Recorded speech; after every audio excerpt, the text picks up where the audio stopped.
Alright, YouTube. How's it going?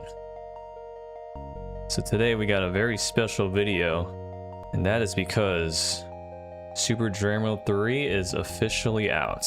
Now I know a lot of you probably don't even know what this is, or have never heard of Super Dram World 3, or why it's very important to me. And that is because this series is basically what started my entire career.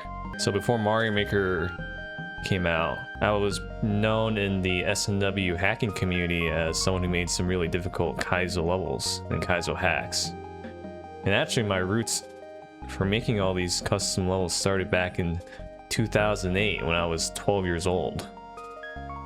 But it wasn't until 2015 came that I decided to make Super Dram World 1. And the reason is because of a particular individual named Dram55. Without Dram55, there would be no Dram World. And without Dram World, the Kaizo scene today might have been a little different. I'm not saying I'm the reason things are where they are today, but I will say this series has been pretty influential on a lot of people, myself included. Dram World 1 came out in 2015. I spent 2 weeks on it during my summer break from college. I just finished my freshman year, it's gonna be a sophomore. Dram World 2 comes out in 2017. I spent 2 months on that, finished my junior year of college, and worked on it during summer break. And here we are in 2025, after 2 years, I'm proud to present Dram World 3. And today, I'm just gonna play through ideally the entire hack. I only say ideally because when you see this video, someone would have beaten the hack already.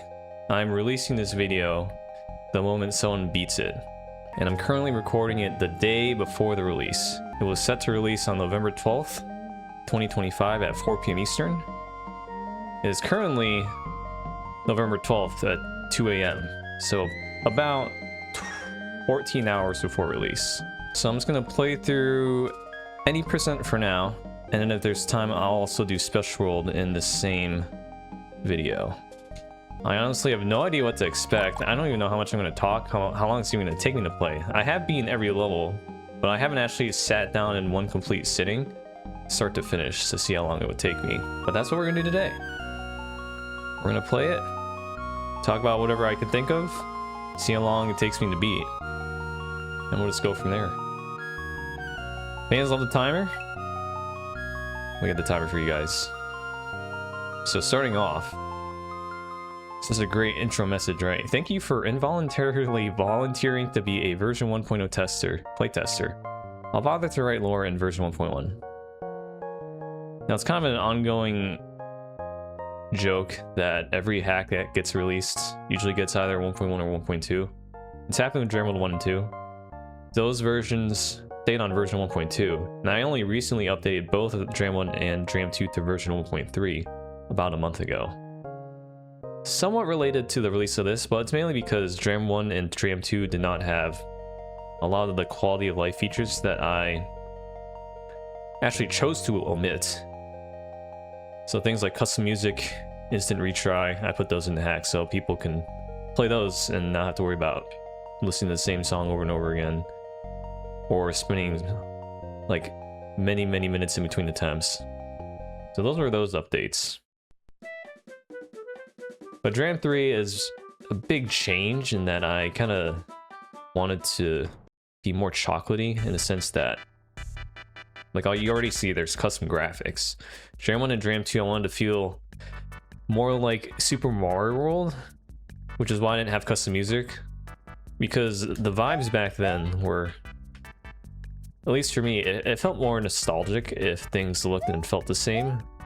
There's nothing wrong with getting like custom graphics music or, you know, making it feel like a new hack, which is exactly what I did here. But 8 years later, who would have known that my mindset changed on things, right?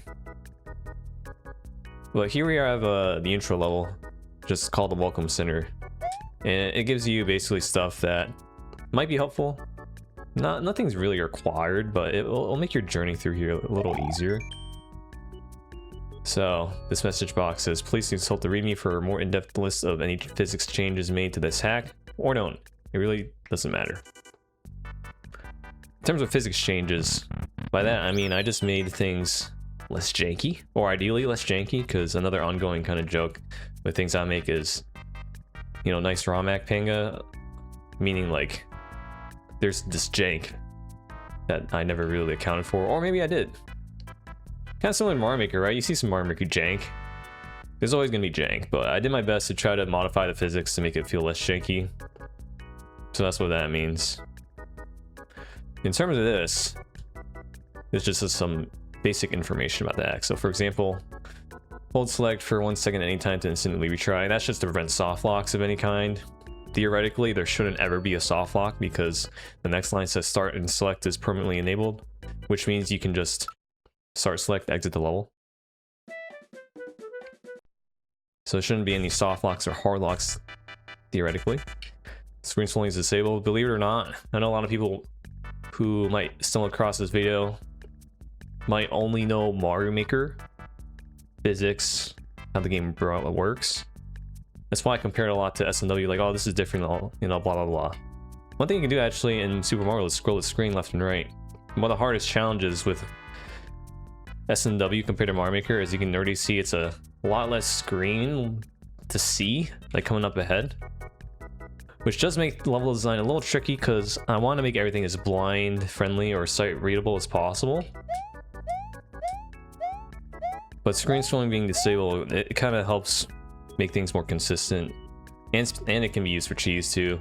People start screen scrolling, things will like spawn differently. I have a lot of different manipulations with the camera, which we'll get into. But that's just something you need to know. Maybe, who knows. Autosave. The game autosaves after death, level cleared, checkpoint reached, overworld movement, instant retry, portrait discovered. So basically always. So basically, you don't have to worry about saving. They'll do it for you. We'll get into the portraits though. Or unless if you're watching this video and you've already seen the hack being played. I guess your thing is there's going to be spoilers if you never played it, or if you want to play it, you can check the link in the description. Download the hack, play it. Come back to this if you want. Or just watch. I'm just putting this out there for people to just see, honestly. Like, even if just one person plays this hack, I'd be honored. Because at the end of the day, I've made Dram World because level design is my passion. And the reason that I didn't make Mario Maker levels for 2 years, 3 years, is because I've been working on this. And there's 28 exits. Not necessarily levels, because some levels can have 2 exits, and some exits are just kind of like 10 seconds long, but there's like 20 something actual levels, and we'll get to go and play through all of them and see how long it takes me. So overall icons, only one section, that's just what that means. Portrait not found is the second one. Portrait found, we can re-enter destroyed castles and switch palaces. Every level has one portrait, completely optional, not required whatsoever to beat the level. Portraits are mainly just kind of an added bonus to say thanks to anyone I met throughout my SNW hacking career, or even streaming career, Mario Maker, all that. Any people I've really met, I've felt like I've been influenced by. Put them in the hack. Now the pause menu info.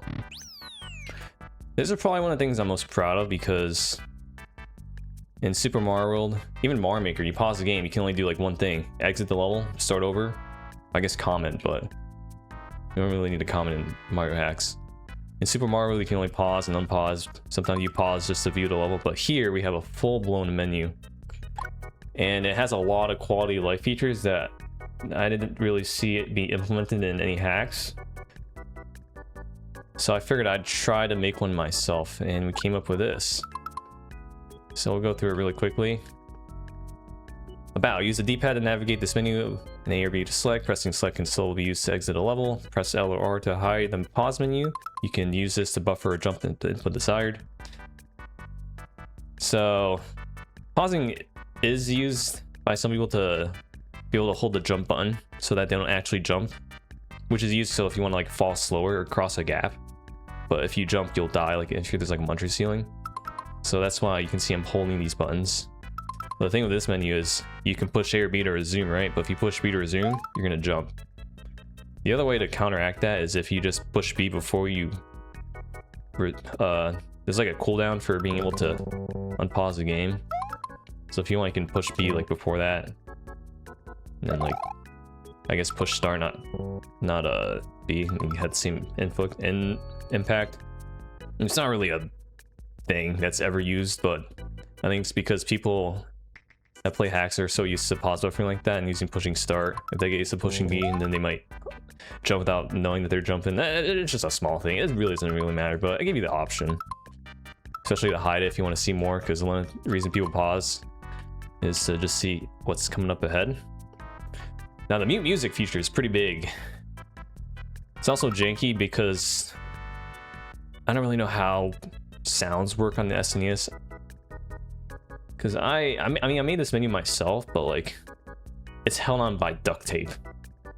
A lot of things I've coded, like I kind of learned as I made this.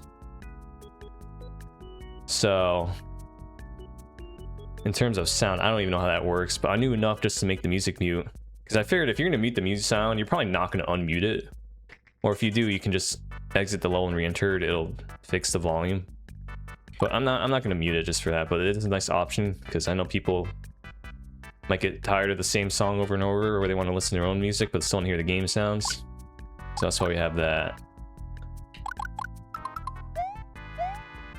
And an off-screen indicator. I won't go into too much depth, but it's just like a bunch of things that I put in the hack so people can use them if they want. So, you know, you can go off the screen, see where you are. This is just that kind of thing. I like it off, personally. It's also scale, so the higher you jump, so you can get an idea of how high you're off the screen. But I leave it off, usually. And then retry. So basically, if you die, the level instantly retries. But sometimes if you die and you want to know like where you died exactly, or what you died to, or see what it's ahead, you want the game to pause when you die, that's what menu is for. I'm not gonna use menu because I know it's not made everything, but having the menu is nice for situations where you need to see what's going on. Pause is a level when you first start, so you're not just like thrown immediately into a level. You can see what's going on. Like in terms of Mario Maker, right? You start the level, Thwomp falls on you immediately. Great. Here you can just have the game pause first, see that there's a Thwomp about to fall, and be like, oh, okay. But I mean, it also doesn't really matter because there's infinite lives. Most hacks will probably have infinite lives. You don't really care about infinite lives. If you die at the beginning, big whoop. But you know, Mario Maker, there's endless mode. It's a big core part of the game where lives actually matter, so. But it's still nice to have. That way you're just not thrown into just chaos. Or if you want to be thrown into chaos, you can, you know, just leave that unchecked. Meter. Show some stuff like how long P-switch lasts. Things like that. So that's the pause menu. Tutorial.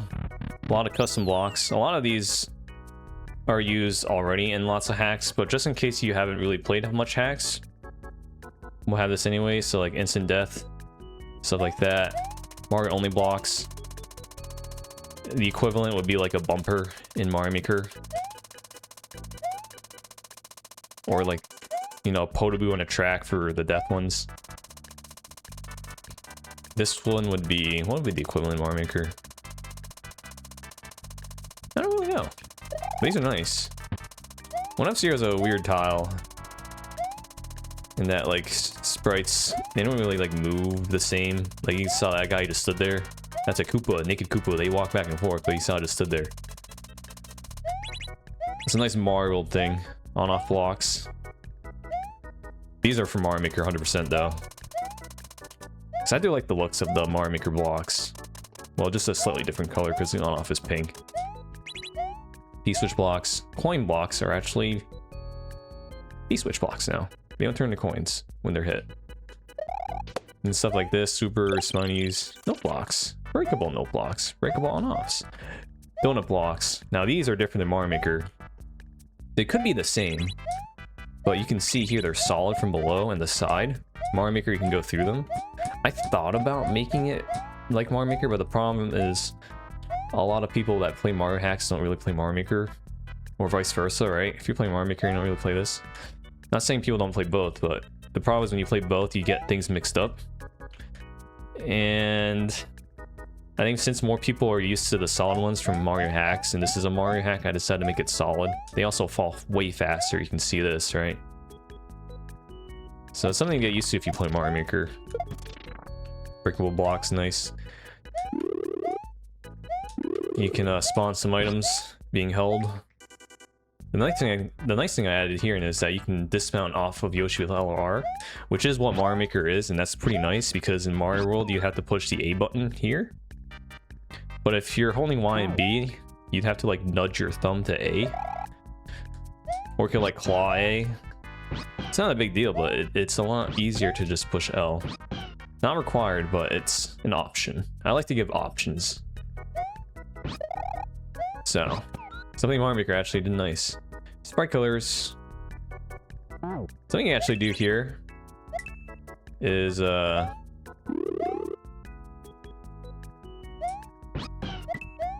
okay, let me stop hitting these. You could theoretically just bring the sprite through. Well, I mean, that shouldn't break anything, and if it is, that's a problem for future me. Wait, these just kill sprites. These kill Yoshpin, but not sprites. Even if you have something in your mouth. Decolon. But a lot of these blocks are pretty standard in SNW Kaizo hacks. So I try to be as familiar as possible. This is for people that haven't really seen this before, or if you're a Mario Maker person. Well, I actually didn't want to kill that shell, but basically these things, if you're holding a shell or Thor block, it'll kill what you're holding. Always. I don't want it to be like a sometimes thing, so you don't get the wrong idea. But it's more of a sometimes thing. Or it's more of a, you know, force you to do what I want you to 100% of the time kind of thing. And then some indicators, because, you know, we love indication. Where it's needed. Obviously, I won't like try to flood it everywhere, and the less indicators, at least for me, I like, because I like it to be clean. But these are pretty standard as well in SNW hacks, especially with the blue coins per spin, green for like other things. Multi coins, so there's more than one coin. You know, go here with the respective jump. And that's basically all you need to know. The question marks we'll get into. Come back only if you are a completionist or if you really like playing my lulls. And if you see, we got some switch blocks here. Oh, took our first death. I wonder where this will lead us, right? But yeah. Nice intro. It took us 15 minutes, so... I guess we can take 15 minutes off how long it actually takes us to beat this. Shouts at Paper Mario 64, which I've never played, but I like the music. A lot of this music in this hack, I actually don't know where it's from. I haven't really played a lot of games, which means I don't have a good library of music. Kind of just went through the SNW Central Net and just picked what I liked. So, there will be a link to a Google Sheet where I have a list of all the songs I use, for those that are curious. I guess we'll also talk about, like, the level names, level themes, where I got inspired from. So this... I'm also really bad at level names, but this one I'm actually proud of for the level name. It's called Rex Rainbow County. And that is because I have listened to an artist called Rex Orange County. They make some bangers. Got introduced to them from my friend, Summer Heroes. And I figured, since there's Rexes here, and they're actually multicolored, it'd be perfect. Can't really do a Rex Orange County song because I don't know how to port. And I also don't know if it's fit the theme, but yeah, here we're on a level 1. Very basic, and it's probably going to be the easiest level in the hack. I'm also very bad at talking and playing, so we'll actually see how much I talk while I play. But this is the most play-tested level. A lot of people have played this level, and I played this the most. I've beaten it countless times. I even one-shot it start to finish. We'll see if I do that here. But like I said, I don't know how I'm gonna be able to talk and play, but we'll try to play. You can probably get a vibe or an idea of the vibe I'm going for with... I'm dead? No, with what I'm trying to do with these levels. I mean, you can see the different color Rexes and being able to see what they do. Kind of getting an idea.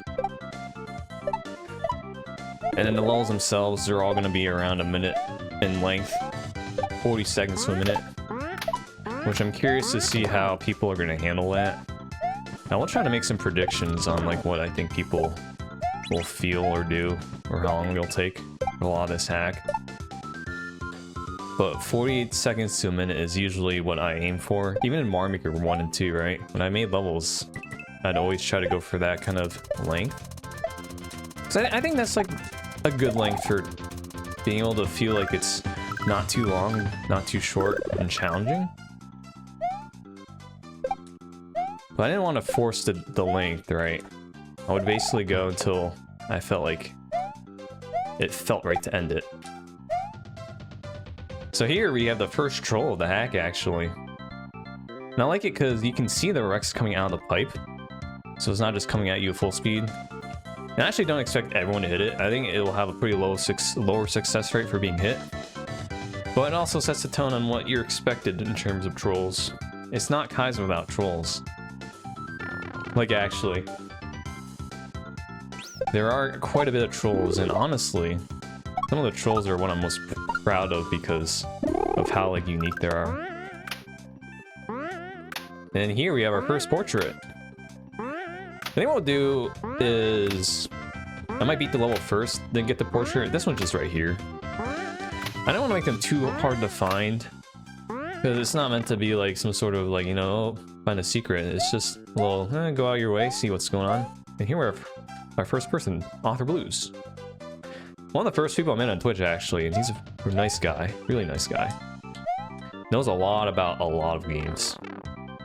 So shouts to Author Blues. But yeah, also the music, Paper Mario TTYD, 1000 Year Door, Pedal Metals. Actually, I have played it.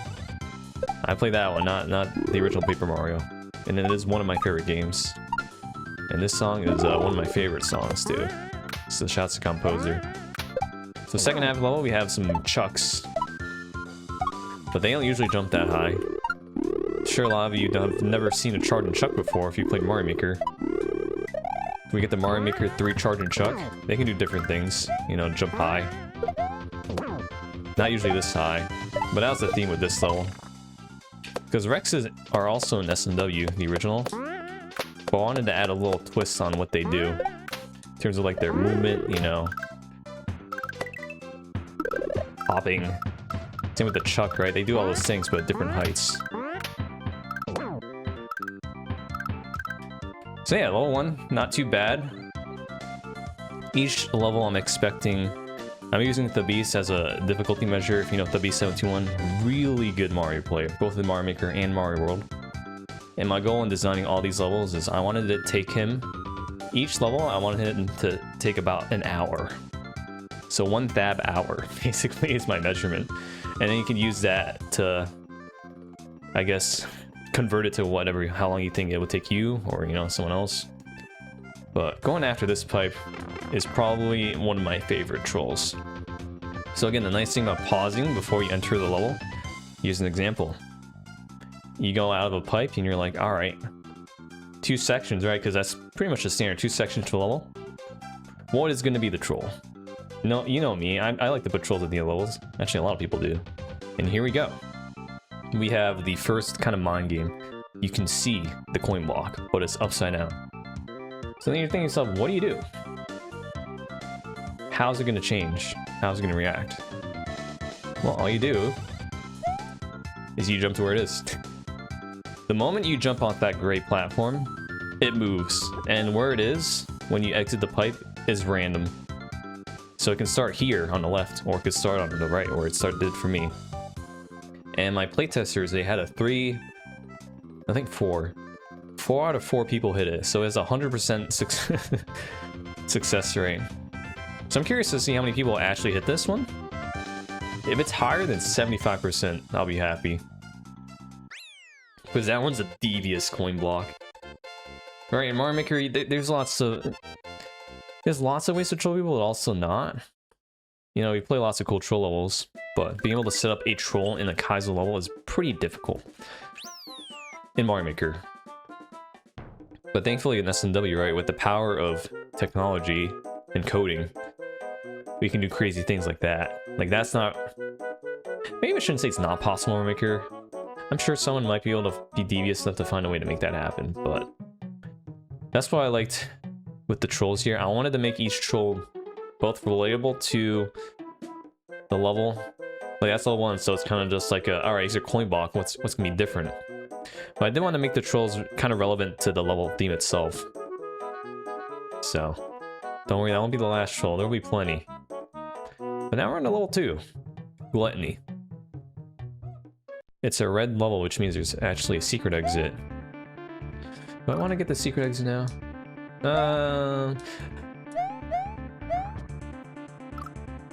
You know what? Sure, we'll do it because it's like right here. So you can see this ground from above, and that's kind of a hint for a lot of these secrets. Because again, I didn't want to make these too hard to find. They just kind of exist. So here's our first secret exit, and we have Shabda. Shabda has played a lot of hacks as well. Been on GDQ. This is actually where the picture is. Finding pictures of people is kind of tough, but usually what I did was I kind of would just pick GDQ pictures because they're out there in the album. But for people I didn't run a GDQ or like were a commentator or anything, I'd just go like their Instagram or something. But yeah, Shabda's great. Got to know her recently, really. Because I've been out of the SNW scene for a bit, but she's been like at GQs a few times. So we have that secret exit, which counts as an exit. Nice. Like I said, there are some exits that are really short, so it doesn't really count for 28 exits in terms of levels. That's one of them. We'll save the Hill Switch Palace later because the Switch Palaces are mainly for Special World, which is, you know, you saw that back here. So we'll see that for later. We'll just go through 90% for now, but the secret exit, I mean, we'll just knock it out because it's like right there. But now we have Gluttony, and you can probably get an idea of why it's called that. We have what they're called eating blocks, which they're not in Mario Maker. They're snake blocks in Mario Maker, right? But not ones where there's it's just eating the block and not creating it, because that's what a snake block is. You have a creating block and an eating block, and this one's just only eating.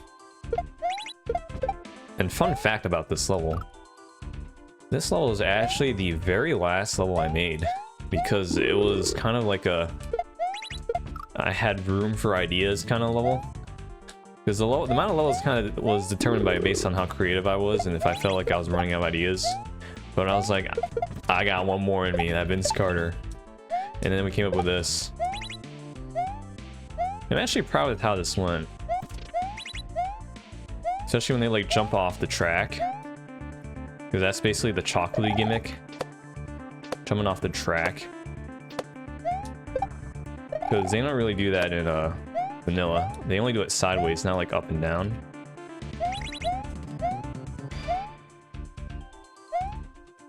I'm alive. I had to nerf this level a lot though, because this level actually took me an hour the first time and I couldn't beat it. So then I was like, all right, I need to nerf this. Oh, I push jump. And then the moment I nerfed it, I beat it in like 5 minutes. Like you can see there, that was basically the end. And I probably shouldn't have talked if I actually wanted to beat it. But we had to make the snake block eating a lot friendlier to land on. Like you can see that these fall off the track at a pretty low speed, so that way you can catch up to it. Unlike in Mario Maker where everything falls at the same speed, which is one of the nice things about Mario World physics. You can do stuff like that, right? You can land on that falling, which is a lot harder to do in Mario Maker and a lot more limited. Perhaps I should try to concentrate.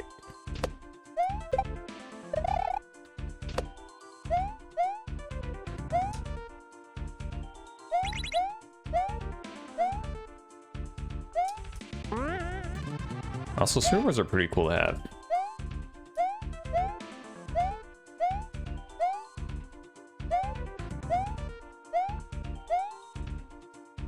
Dang. That's probably the hardest part, honestly, the level. Definitely probably to read. And actually, if you pay attention, that door on the right, it used to only be 1 tile tall, because you can't put doors that are 1 tile tall. And when I played it, I missed that door maybe like 5 times, and I was like, all right, I gotta make it too tall. It's too hard. Because granted, this is level 2. And honestly, it probably shouldn't be level 2 based on the difficulty, but you know what? I figured I'm going to do it. The difficulty curve in these levels might be not the greatest, which is something I might not be the most proud of, but I don't know, I kind of just like putting my level order based on how simple it is to conceptualize rather than do. And it kind of fits the theme of World 1 because everything's pretty basic compared to what you're going to see later on. And I guess it's a way to weed out like your expectations. Because level 1 already is going to be a longer level than probably some people are used to. And level 2 is going to be like, if you can beat this, you're probably in good shape to beat the rest of the hack. And if you're not comfortable playing this level, then this hack probably isn't for you. Because again, this is a very difficult hack. It's not meant to be the hardest hack. It's meant to be challenging, for sure. Because I always like to make challenging levels. Not necessarily the hardest level.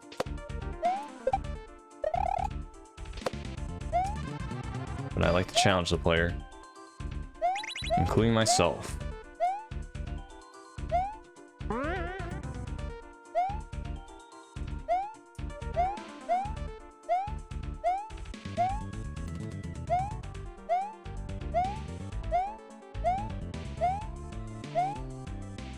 Oh, I actually made that.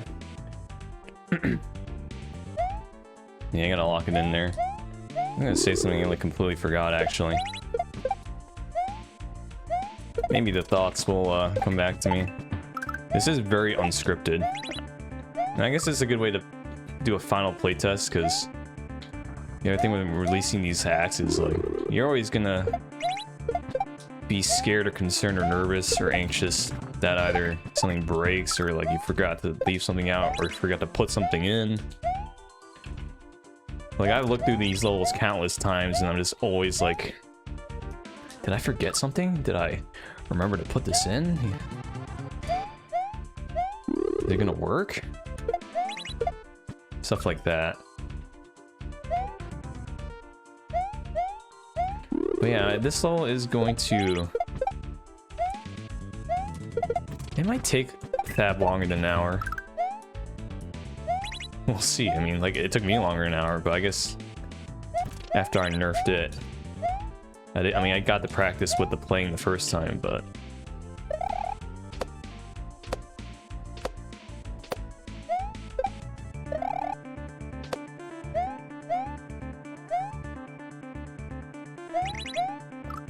Yikes. We'll see how much I even cut out of this. I don't know how edited this will be. Maybe some people like the long video. I don't know how long this video is gonna be. I really don't know how long it'll take me to beat this hack. Again, even though I made it, it's not gonna be like, you know, I'm not gonna breeze through it. But ideally, it should not take me longer than an hour per level now. Ideally. Who knows?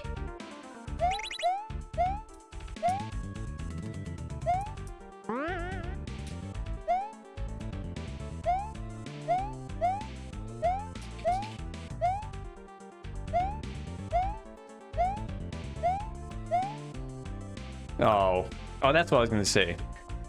With a lot of I push jump moments, the Mario Maker is Coyote time, which is actually a concept I didn't really know about until Mario Maker, where basically you can push the jump button like a few frames before you land on the ground, and you'll get a jump input.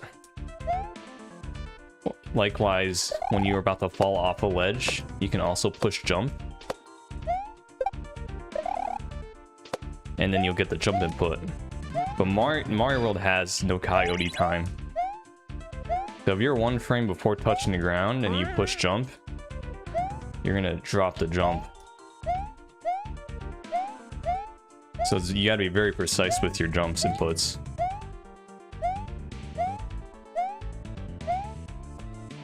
There we go. Okay, so here we're on to troll number 2. So this is a classic example of, you see a pit, right? And if you're playing a level, you're gonna be sussed out, right? You're gonna be like, is there a coin block on this pit? And you're correct.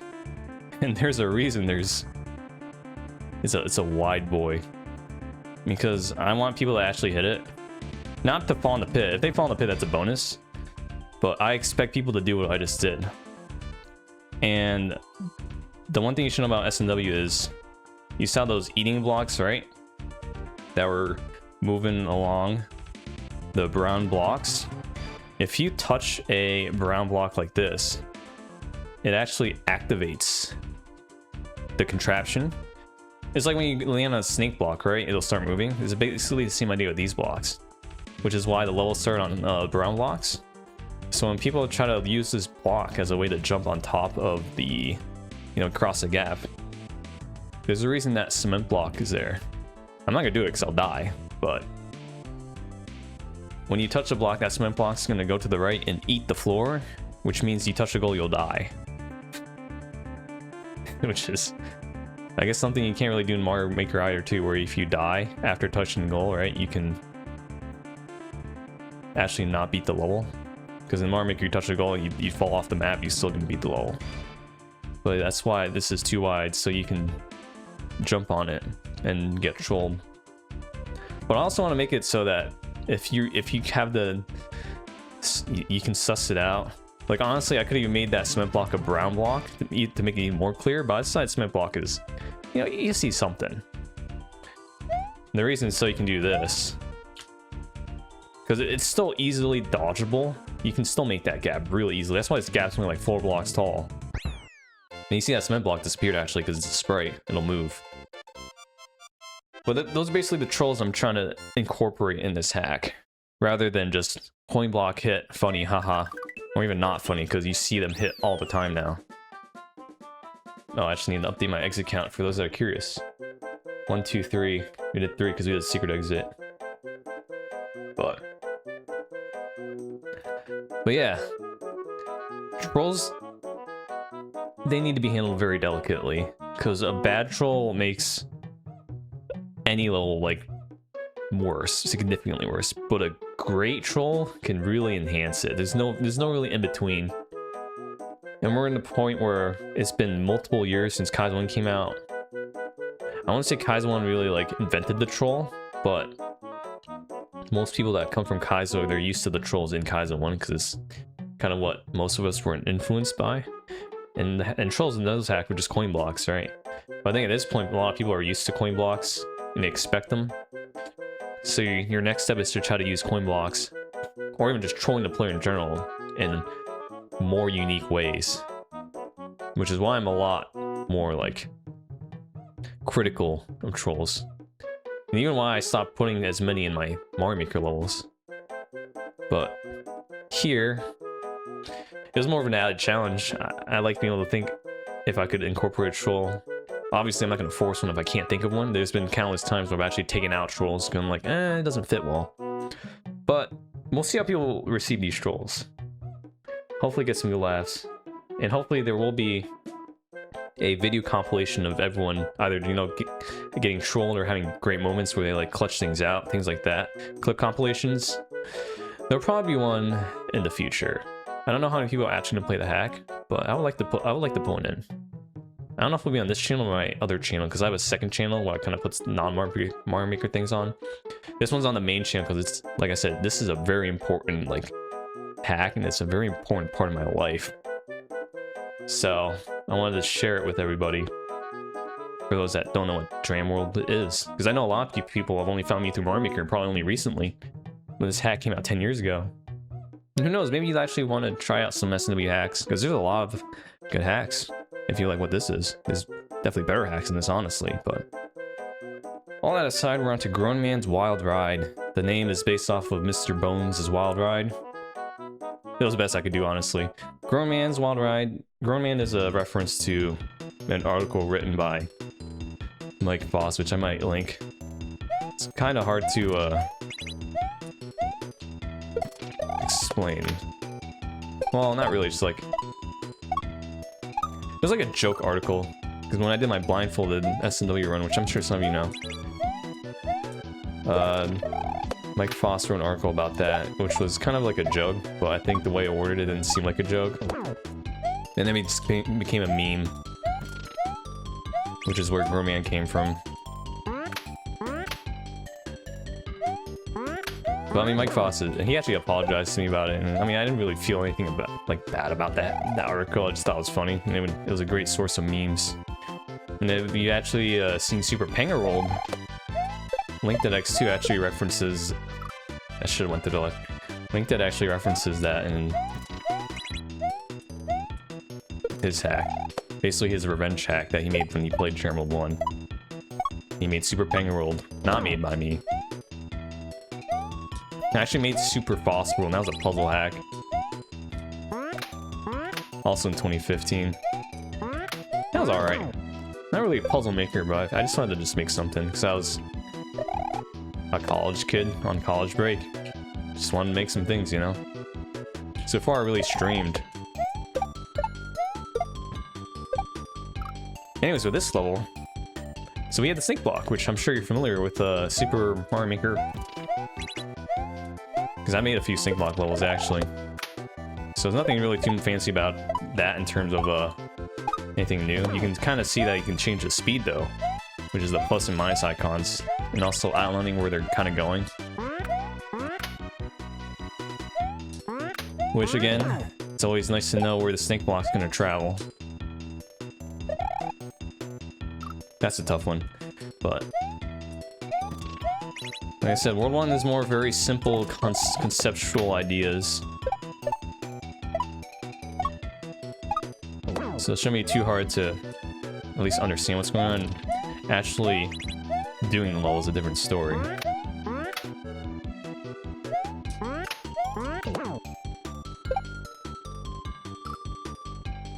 I guess I could also mention when I made these levels, because I kind of remember when I did. Like, this was the 8th level I made. Level 1 was the 4th level I made. Oh yeah, that was inspired, actually. That Rex level, forgot to mention. It was inspired by a GDQ relay race level, actually. It was the first level of that GDQ race. Which is why I was like, I think that Rex level could be cool, a cool level 1 kind of level. Because I'm always like, how do I even want to start the hack? I'm dead. Well, I'm happy how that turned out, because Dram 2... I didn't really like the first level. Or I didn't think it'd be a good first level. Dram 2 I have lots of regrets with. Honestly, Dram 1 as well. Yeah, honestly, Dram 3 as well. Which I'll probably talk about throughout this video.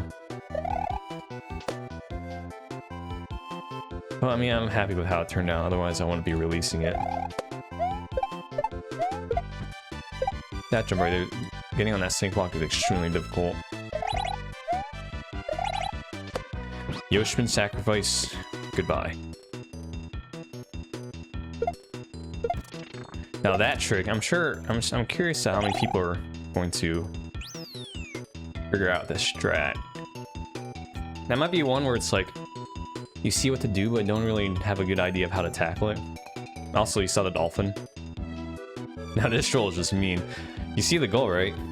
And there's a reason there was a space between the snake block stopping and this little block right here, right? So that you run across it. And you see the checkpoint, you're like, oh, let's run to it. Because by this point, you see like there's nothing here. This dolphin shouldn't have spawned. Right? It would have spawned already because it was on screen. But with the power of being able to do things differently in Super Mario World, I spawn the dolphin the moment you cross that little gap over there. So it'll always spawn at the same time, basically. So as long as you remember just to stop, you're fine. But I'm sure this dolphin will be very mean to a lot of people. And the dolphin is also kind of a staple for the Dram series. Dolphins and fish and boos. And if you don't know what a fish and boo is, I'm excited to show that. And now we have the second section here. So snake block, but different. You have an on-off variant snake block, off-on variant. And that was a gimmick between this level. So I wanted each section to have a gimmick, kind of. I mean, each level is going to have a gimmick, but each, you know, first section, second section be different. And now we have the sprite-only snake block as well. The disco shell, guys. Not in Mario Maker. What about Mario Maker 3, though? And now we got a Yoshi here, where that completely missed. So I'm good at the game. So this level was actually... There was actually inspiration for this level, too. It was based on a, I think, Kaiser level design contest made by... Idol. The name escaped me for a second. I think it was 2017? They made a really cool snake block level that had different blocks than the regular brown blocks for the snake. And I was like, this is cool. I want to make my own. So shoutouts to Idol. And then the Growman's Wild Ride. That wasn't really inspired by anything. It's kind of just like I wanted to make a creating block level. I'm curious how people are going to handle this. Because that's kind of like... eh? I should say eh. Anyways, here's a troll. Post-goal death. I gave you a lot of room to work with there. 4 blocks, alright? Because yeah, if you don't wait for it to eat the blocks, you're going to fall in the lava and die. So there's that kind of troll. Trying to make that as visible as possible, too. Well, visible enough, right? So you still have a chance of getting trolled. Also, fun fact. This level right here, Gluttony, there was supposed to be a second half. It was actually going to be a boss fight. It was going to be a Big Boo boss fight, vertical, where the screen scrolls downwards. And then there's like a big trail snake eating block where it just keeps going downwards to match a auto scroll. And you have to kill Big Boo while doing that. But I didn't really have enough inspiration or ideas. And I also wanted the troll, honestly. This level exists because of the troll. And if you do a Big Boo boss fight, the level's just gonna end. And I think it's better to have the troll at the end of the level than like in the middle. And I didn't really want to I don't really want to force myself to make a boss. But maybe for the future. It was also kind of difficult to make because having a Big Boo boss move with the auto scroller is actually harder than it looks, harder than it sounds. So I decided to, it was gonna be a bonus level, just put it here. Make it more difficult as a result, have only one section. But now, we're on to level 4 of World 1. Sorry, my nose is like, level running. Give me 1 second. If I remember to cut this out editing, go me. If not, well...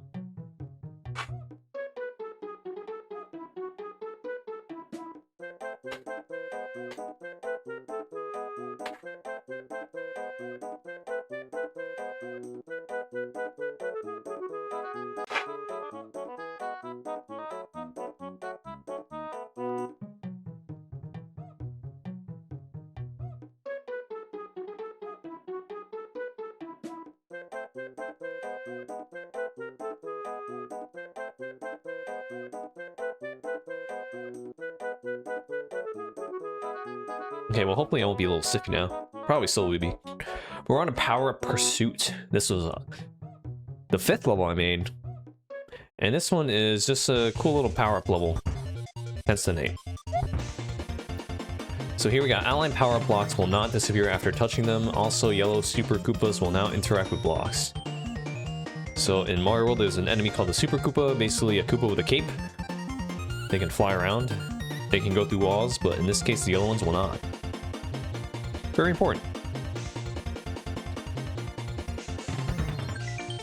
This colored on-off switch can only be hit by fireballs. Also, you cannot shoot fireballs while spin jumping either. So this one right here, because I say this one because this one is... You've seen it. You know what it does. But the red one, you don't. That's why we have this. See how it's still here? Outline ones don't disappear. They're kind of like a tutorial section. You could probably even get away with not needing it, but I think having nice little tutorial sections is a great way to let you know ahead of time what to expect in some situations. For example, right, you see this yellow gate, yellow swirly thing? You might not know what it means, but what I try to do with these levels is I try to teach you as you go, but not necessarily require you to know before. Basically, how I design a level lets you flow into it easily. Which we'll demonstrate right here, right? Like, if you just play it normally, you can already tell that, oh, that's what that does, and then you can play the level normally. Kind of setups like that. And then from here, it's just like, you know, mushroom, fire flower, cape. Small. Now you basically know everything. And then you can't take damage because you'll just die. You know, no damage boosting whatsoever. Like, you'll just literally straight up die. Which will hopefully you won't have to demonstrate at all. Fish. Off-screen fish. We love off-screen fishes. Fish. There I was hesitant to put a spin jump indicator. I think some people might not spin jump. I don't think you need to. It might make things easier though. No, that's not a good jump. Yeah, you can see right there, right? The insta-death. No damage boosting ever allowed. You will always die. Which will hopefully won't do often here. This one wasn't really inspired by anything. Actually, it was inspired by Past Me. In 2018, I actually started working on another hack, but I never finished it. It was actually a hack I used to learn how to code in assembly. For those that are curious, you would want to learn, oh shoot. Never mind, I forget which assembly it is. C6, I'm gonna have to look it up. Assembly for the SNES though. And I didn't know how to code assembly at all when I made all my hacks prior to 2018. And you don't need to. It's kind of like the Mario Maker, where you can just place objects and then, you know, playtest. When I made Dram 1 and Dram 2, I knew no assembly whatsoever. But then, like, as more hacks came out, I was able to see, like, what you could do if you knew how to code. And that's when I started working on that unfinished hack. And it's another reason I kind of worked on this hack. I wanted to do as much as I could myself with the coding. And it was a great way to learn how to code. So now I'm competent enough. There's still a lot of things I don't know how to do. But I've known enough to be able to create things I want to create. Anything that's out of my scope, I definitely would need to ask for help. But as someone who also doesn't like asking for help, not because like I don't think I need it, but I'm just scared I bother people. Which is after the final boss. The final boss I did not code. One of the few things I was like, alright, this is way out of my league. I need help. But everything else, like besides pre-made things on SMCentral.net, like, you know, these power blocks, like these swooper blocks, stuff like that. Everything else I pretty much did myself. So yeah, it was a great way to learn. It's funny, I actually did not intend for you to be able to do that, but I might keep that in. I was curious if it was possible. I wouldn't really say it's cheese, because it's still easier to just do this. If you miss, you have a backup. So that's what I like to think of it as. You have a backup. Now I'll be curious to see what kind of cheese people find. There's always cheese, man.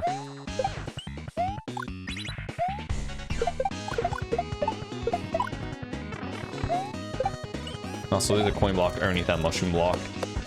There's the reason I'm swinging out wide. Dang, 3 times. Landing that chuck's pretty hard. It's not to say there's not any more hidden blocks, right?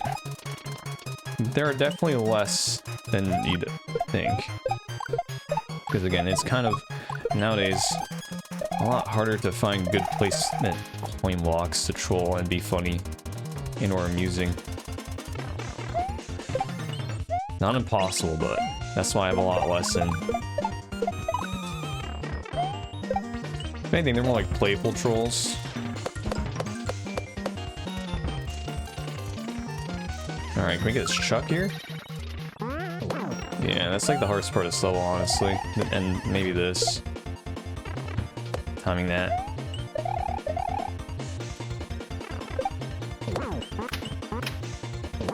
Oh, I forgot to get the portraits in the previous levels. I'll have to do that. Troll coming. Dodge the star. Don't get the star there. It is a power-up level, so... And now we get the second half. So second half is cool. And here you can see the P-meter kind of aspect. And also the weird hand motions I have to do in the controller.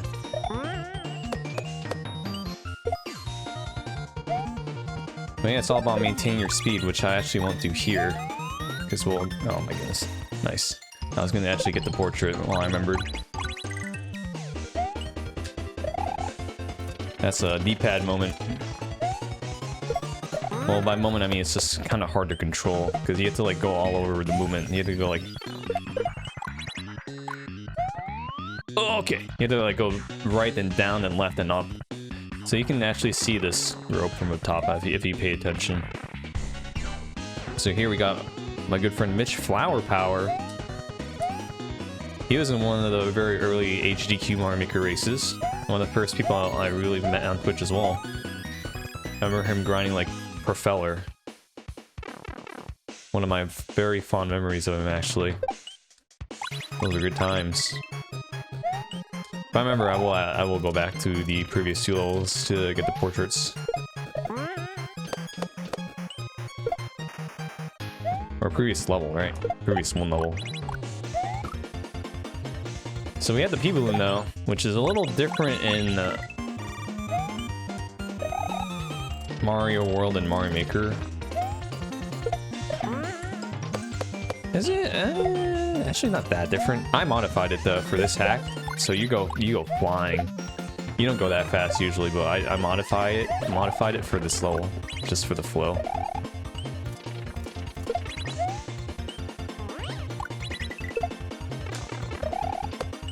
So yeah, this part's so cool. Really big fan of how this part turned out. Little stall section. That fire bar is there so you don't go immediately.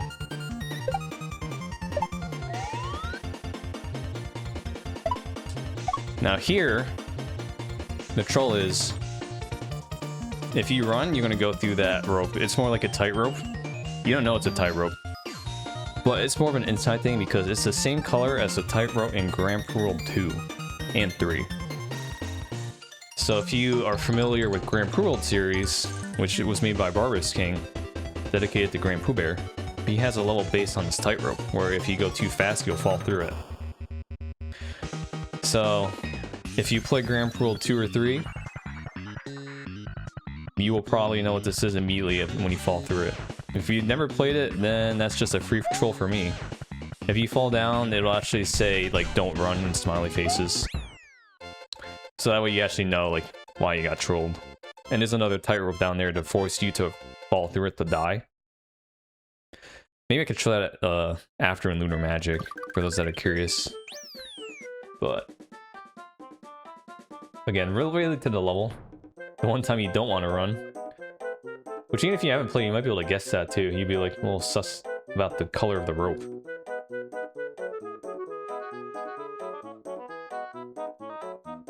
Anyways, we'll go back to this level, get the portrait. The other thing is, I guess we haven't demonstrated, is once you beat a level, each level has a way to get to the checkpoint. So that way, if you are trying to find portraits, I mean, you're not going to know if it's in the first or second half. I know where it is. It's not here, but for those that want to explore, you can replay, or even just want to replay parts of the level. You don't have to beat the first half to get to the second half. And if you do get to the second half, you want to start over, you can reset checkpoint. Very nice option to have. And I'm very happy I was able to be smart enough to implement it. Shoutouts to Kevin's retry system. But that's in every level. The last level, well, I shouldn't say every, because the Gluttony, it didn't have a checkpoint, right? It was just one section. So in that case, I mean, there's no need to put one in, because there isn't a second section. But for basically the levels with second sections or even third sections, it's nice to have. Anyways, it's right here. You can see this ground. And we got a good old Carl Sagan 42, another one of the first people I really met on Twitch. Also, was in the first Mario Maker relay race back in 2016. Shouts to Carl. Loves trolls. I'm sure he'll love getting trolled here. And then yeah, this just takes you back. If you want, you can hit quit level or select, whichever. I figured I'd just put a quit level button in case. So now we have all these portraits. Again, we'll do the Yellow Switch Palace probably last, I guess. And now we're on to Pablo's Paradise. So Pablo is this guy right here. This is Pablo. Do not feed or he will explode. It's a little decoin. So Pablo is actually one of my friend's cats. Dram also has a cat. I actually don't know Dram's cat's name, but I figured we got a baby Yoshman. It's like a cat. And this level is actually dedicated to Pablo, who unfortunately recently passed away as of this video about a week and a half to 2 weeks ago. So rest in peace, Pablo. You're in a better place. And that's why this level is named Pablo's Paradise, since it's a baby Yoshman inspired level. I actually thought about making baby Yoshman orange because Pablo was an orange cat, but I think I decided to just keep it green because I don't want to like make the different colors actually make people think it was something different. Because there are different colored Yoshimans in this game. Well, I guess in Mario Maker 2 there's a red one, right? But in Mario World there's also a yellow and blue one. The blue one lets you fly and eat something, the yellow one lets you stomp when you eat something. Now that would be cool to have in Mario Maker 3, guys, right? So yeah, all these setups are just to avoid having to feed Yoshman. Gonna be starving a little. Or Pablo, rather. Meow. One thing I didn't really talk about in this hack, and some of you might have noticed, is the camera manipulation that's going on. So you'll see a lot of the times the screen will scroll forward or stop and then go forward. That is to ensure that you can see everything that goes on in the level, or at least what you need to pay attention to during a certain section. Because the camera in this game is actually kind of wonky sometimes. In that, like, if you go backwards, it'll make the screen really go backwards. So, like for example here, right? It's not going to scroll back when I go backwards. Wow, that actually worked. Insane.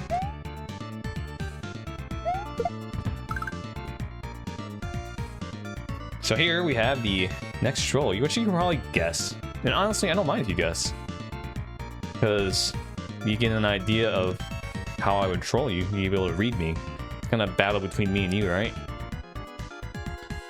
So why is this checkpoint so close together? And this is the reason why you can't feed Yoshman, because you need to eat this to progress.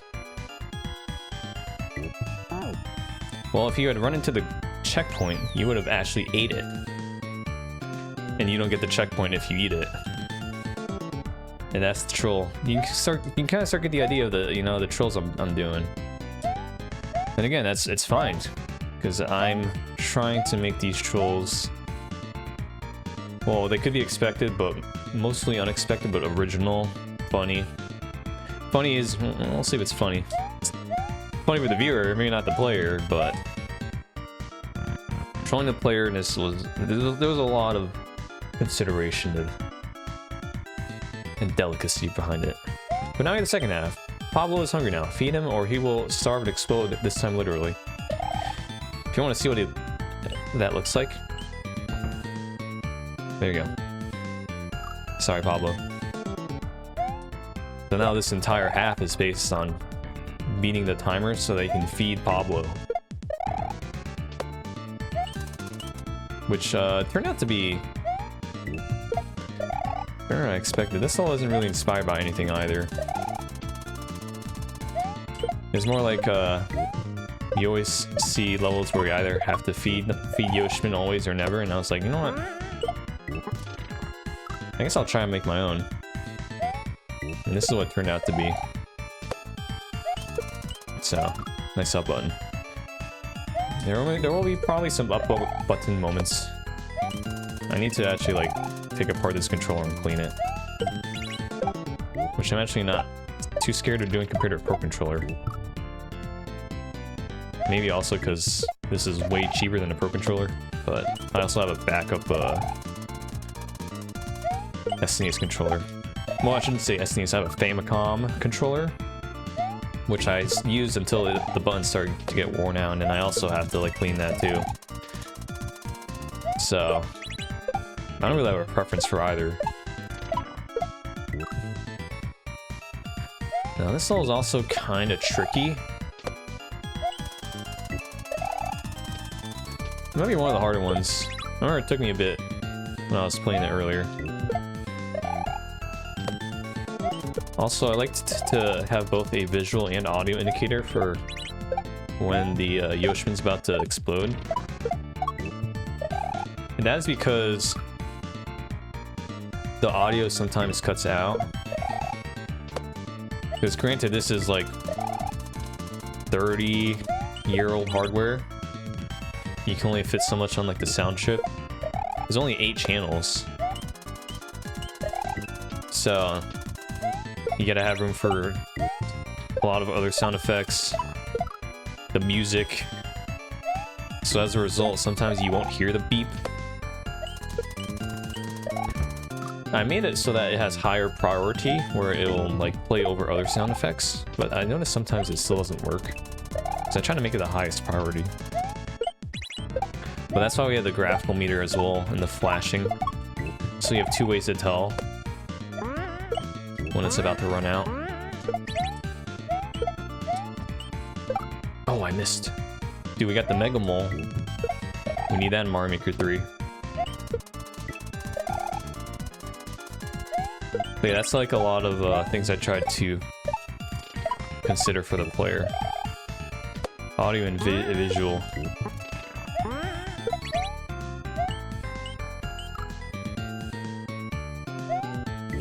Same with these platforms too.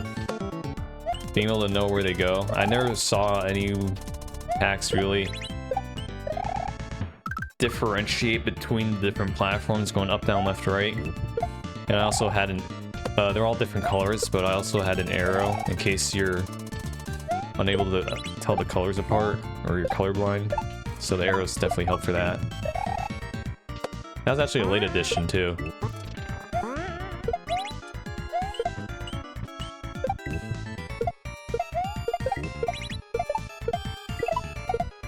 Football, Chuck.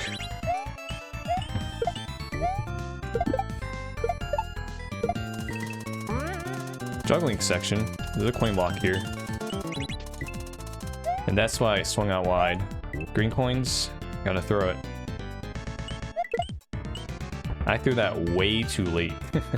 I don't even know my own visual cues. I kind of just go on feel. It would probably be smart though to have a visual cue. But a lot of things I go off of vibes. Kind of a vibes guy, you know?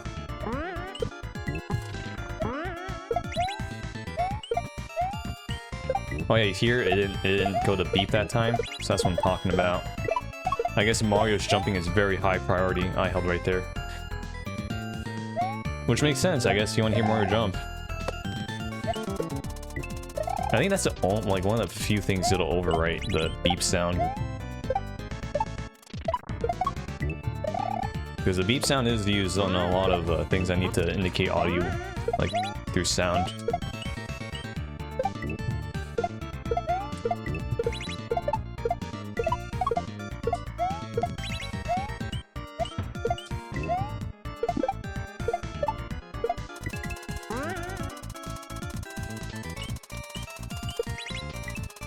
Yoshima, no! Pablo, no! Yeah, that right there, you can kind of see the camera manipulation I'm doing. So I do want to see, like, let you see what you gotta do up ahead of time. Because again, since this is a 4x3, right? Is that the right aspect ratio? You have a lot less room to work with for looking forward. And having the camera manipulation work, oh, that took a long time, man.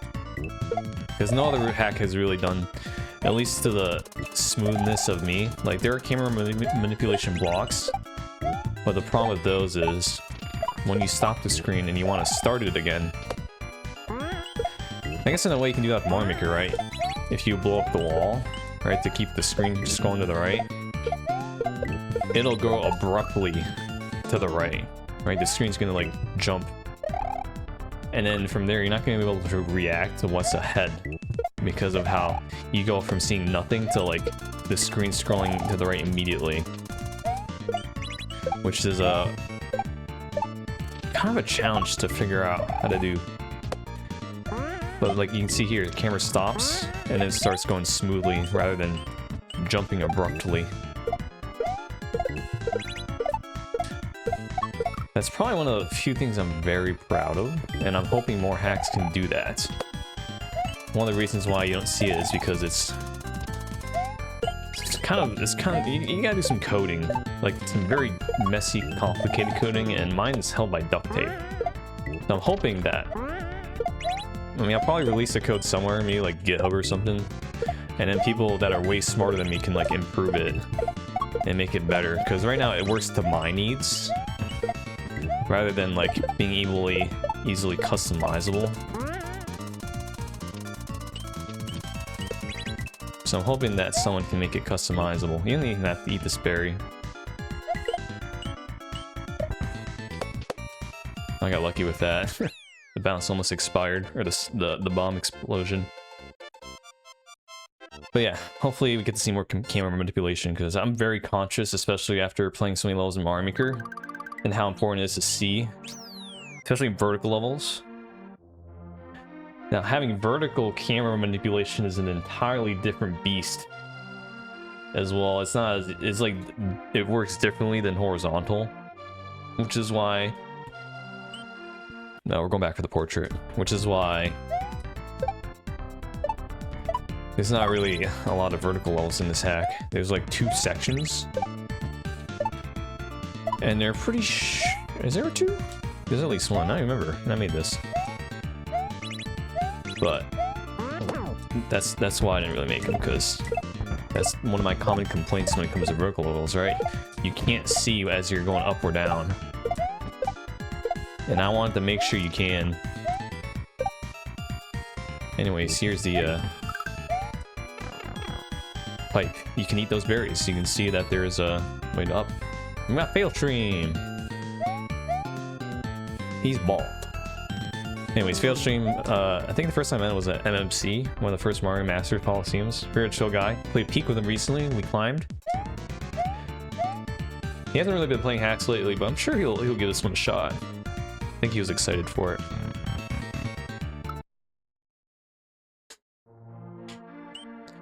And now we have Chipotle Guda Bridge. Now this level name was based off of Super Mario World's name. There is a level called Cheese Bridge Area, and I figured I would just name it after my favorite cheese. And if you didn't know, my favorite cheese is Chipotle Guda. Now you know. So here we're gonna get the secret exit, and we're gonna do that. So this is what we like to call rope glitch, and it's an unintended side effect of grabbing a rope and getting pushed against the wall. which lets you infinitely climb. And this was a known cheese in both Dram 1 and Dram 2. I think Dram 2, I was like, it's not gonna happen again, right? And then it happened again. Or I let it happen because there's like a strat where you can get a power up and then you get this damage boost for free because you damage boost against like a wall that would hurt you. Because if you're small, you just die, but if you're big, you can do it. But I figured we're gonna put it intentionally in Dram 3.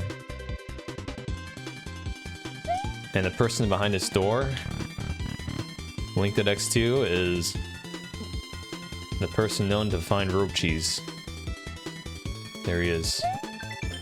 Did you get bingo yet? And that is a reference to Link Dead when he plays new hacks. Maybe even if he does outside hacks, I'm not sure. You put a bingo card of what to expect, and then he'll try to get bingo. Things like get troll, or like, you know, hidden block here, or 3-section level, things like that. So that's just a reference. I highly doubt he'll get bingo based off of like 6 levels, but gotta put it in, you know? So there's that. Each secret basically also gets the portrait. I figured I'd just keep them together. And then if you're curious, right, you're like, why don't you just skip the entire level with this? The answer is you cannot, because if you try to, first off, well, you can't go over the level. I do allow that. There is a way to prevent this, like with Mario Maker, right? If this was a Mario Maker, you're not able to climb this wall. But I allow it. So we're just gonna do that, right? Nope. It forces you back to here if you go too far to the right. Now, if somehow someone manages to bypass that check, I won't even be mad. I'll be impressed. I'd be very impressed if they somehow do that. Oh, I didn't need to do that. I can just hit reset checkpoint. Don't even use my own options, man. But now we're under the rope level. These ropes are one of my favorite things to design a Kaiser level on. There's both a rope level in Dram 1 and Dram 2. So I was very excited to do this. And the gimmick with this one is the different colored ropes are different speeds and or different things. Because in Mario World, there's only just like a regular speed one. And one that's not this long either. So there's an on-off one, which again, kind of use a little to see what's going on. Because when you get to this rope for the first time, you're like, what is this? But as you do the level, you can be like, oh, that's what that does. Right, because you gotta jump on the other ropes. Because the level forces you to, despite you not knowing what to do. So it's stuff like that that I try to incorporate when I want players to find new things about the levels. Because a lot of this you're not going to see. Especially in Super Mario World hacks, I try to make things that are original, things you haven't seen before. But things that aren't unlearnable. Blind friendly again. Coin here, go here. See, that's an example of the screen, right? It's trapped. But that's why I put the coin there, because you're not gonna know what to do other than go to that coin. But that situation is a lot harder to get the screen the way I wanted to, based on the other setup. So there are a few instances where the screen will just warp very fast, but again, I try to dodge it when I can. This is cool because you can rest here as long as you want to kind of survey the area. And it's actually a troll here. There's coin blocks above the pipe. So you're gonna want to dodge that. Well, this is gonna mess this up. Because I messed this up before. Oh. So I give you more room to work with that, because again, I want these to be easily dodgeable. The troll shouldn't be an obstacle. The troll's purpose is to troll you, not to be an unnecessary obstacle. That has always been my philosophy with trolls. Well, I shouldn't say always, because when I made Dram 1 and 2, some of those coin blocks were brutally placed. And again, that's one of my regrets from Dram 1 and 2. Mainly Dram 1. There is something as too many coin blocks. Back in 2015 though, it was more accepted. But again, as time has gone by and people have gotten used to the trolls and used to the coin blocks, it's become less funny. But even back then, I did kind of use way too many, and that's another reason why I wanted to tone it down. And I did in Dram too. I think there was still maybe too many, still a little too many, but not to the extent of Dram 1. But that's why there's a lot less coin blocks here. Anyway, so for this gimmick, the second half, right, we had the ropes for the first half. Now the second half, we have everything's on a line guide, not just ropes. Because in Super Mario World, there's not a lot of things that are on ropes. Now in Mario Maker, I mean, you can't put like a lot of things on line guides, which is nice, but in Mario World, you gotta kind of modify it, which is basically what I did here. I wanted to see what I could do with that gimmick. I like how that worked out.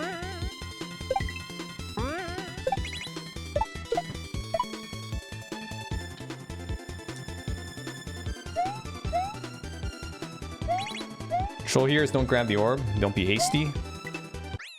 There's a coin there to help you. Because I know some people might see the goal and they'd be like, you gotta touch it. But when you touch the goal, you're gonna start walking and fall into that pit. But I'll give you enough leeway to kind of see that it's gonna go off the track. Because you'll be able to catch up to it. I think a good player would be able to dodge that. But if at least one person hits the troll, I'm satisfied. That's the goal. Not everyone has to hit every troll, but I would like at least one person to hit every troll. You know, does that make sense? And now we go to Skydio City. My first Mario Maker level actually was named Skydio, so this is based on this theme where you have a P-switch hit, and you gotta race the P-switch, which was a level in Kaizo Mario World 2, which was the basis for the Skydio levels in the Pit of Panga series. So we decided to bring it back here with a little twist, and we'll show the twist after we read this message. Press select to toggle the SFX. The sound effect for a P-switch about to run out. On or off. Note that it will only apply for this level, you'll see why. I mean, that's just if, like I said, I want more options. It doesn't bother me, maybe it'll bother you, but you at least have the bar to tell you if it's about to run out. And then this is just, I guess, to show you. I mean, you already saw the tutorial, but like you're gonna hear it here. Like, I don't know, if you hear that a lot, it might annoy you. Who knows, we'll find out. But here we go. Don't hold Y, I did. Another difference between Mario Maker, if you hold Y, you're gonna grab it, even if you're on top of it. Mario Maker, you'll just jump off of it, right? At least I think so. Now I'm doubting myself. I'm pretty sure. Yeah, I think you definitely grab it or bounce off of it. See, that's the problem I have. I always mix up the physics of the two games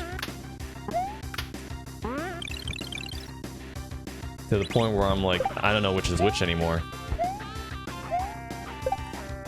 Which is another reason why a lot of people probably either play one or the other, because you gotta like keep track of which physics is which.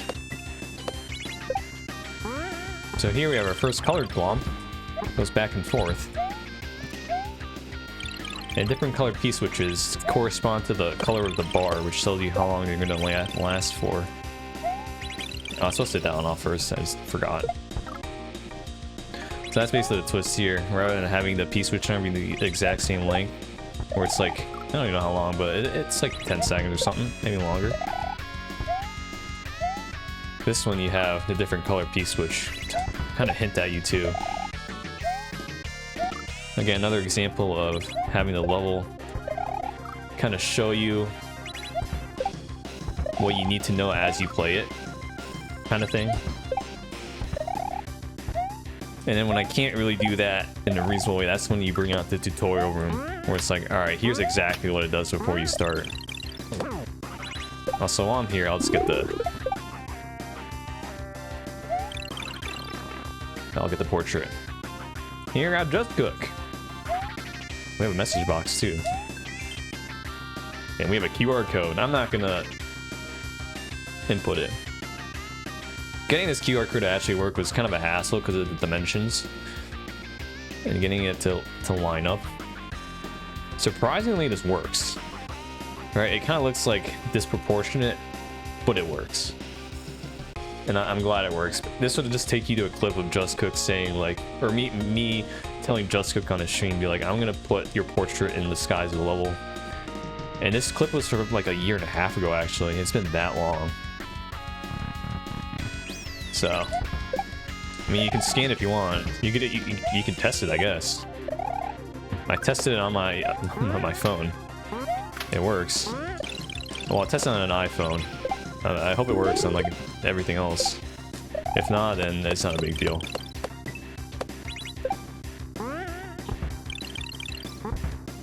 Or if you, I guess if you don't play it, you watch from a stream, you can scan it from their stream. That would be pretty cool.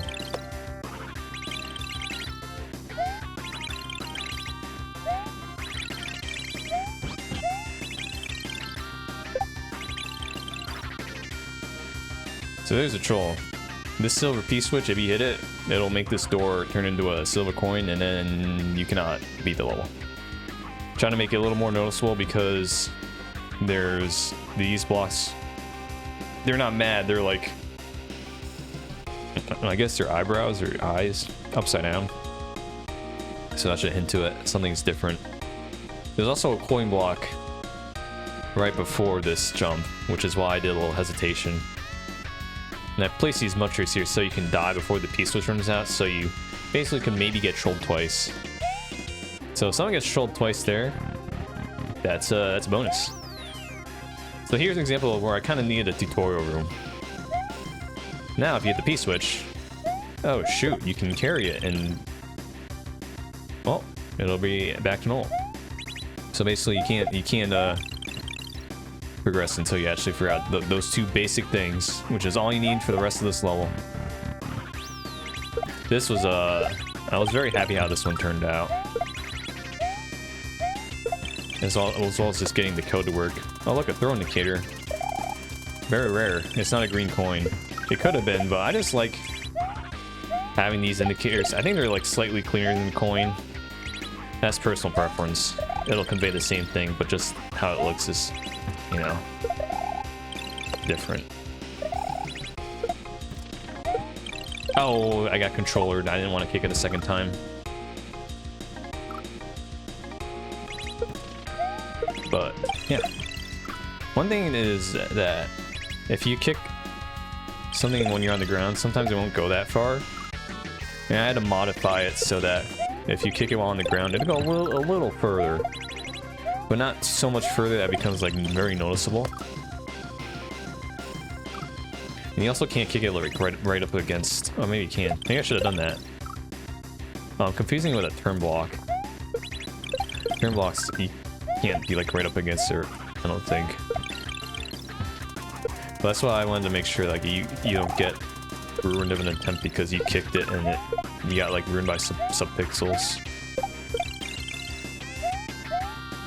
There's a lot of like small design things I could talk about, but it would be a lot to talk about. More than probably anyone really cares.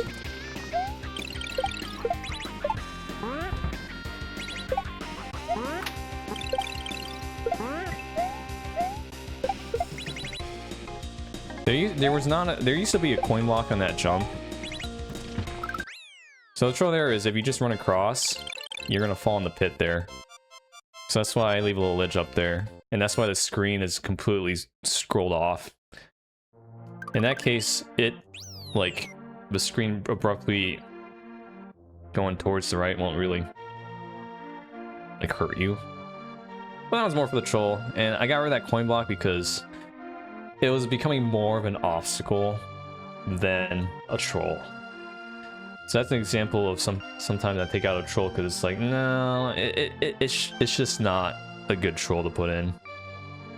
And who knows, maybe there's more of these trolls I might take out because more people might play it, and then maybe the opinions on them are a little more mixed or something. Because I only had like really one playtester. I had 3 or 4 people play, but kind of life gone away for all of them. And as a result, they weren't able to finish the hack, which is one of my main regrets with this currently, is that it just wasn't play tested enough. But it's more play tested than Dram 1 and Dram 2. Dram 1 I only did play testing myself, and I even beat like the final level without save states because I was never intending that level to be beaten. RTA. Dram 2 I actually kind of beat everything, but only had one play tester. Then here, multiple, but they weren't able to get through all the levels. But basically, I think I've played it enough and had enough feedback to be comfortable releasing this. And like I said, no matter how much playtesting, it's gonna be for 1.1, and I'm fine with accepting that and taking responsibility for anything that might break as a result of not being playtested enough. Anyway, so this level is called Classic Trope Castle, and that is because the trope in these castles or Kaizo hacks is they'll usually have a set number of rooms, usually 5. Why 5? Because Kaizo Mario World 1 had a castle with 5 rooms. And then Dram 1 had a castle with 5 rooms. And then basically from there, people just put mini rooms, and you got to do them all deathless back to back. And eventually that number changed from 5 to anywhere up to like 8, really. Casio had 8, Dram 2 had 7, Hangar World had 6. And then people started mixing up where it's like you gotta, every time you die, the room you play changes, or the number of rooms you have to beat is randomly determined. So basically the trope is a certain amount of rooms need to be beaten based on a certain condition. The same is here. The same case is for here. And I'm probably gonna have to actually spend a bit of time on this one. This is gonna be the first like ball buster, I think. It's a hard level because of the trope and also the boss, which we'll get into. So, well, I'm assuming if you're watching this, you probably have already seen it or are fine with getting spoiled, but the trope here is there's 4 rooms. You have to beat them without, I shouldn't say without dying. There's 4 rooms. Each time you beat a room, you increase the number on the top right there. It says 0. If I beat this room, it turns to 1. The catch, each time you die, that number decreases by 1. So if it's already 0, it's going to stay at 0. But if I beat this room and then die in the next one, it goes from 1 to 0. Which hopefully won't happen. So here, we're at 0. Next, we're at 1. And if things go well, I won't die. If I do, then it's back to 0.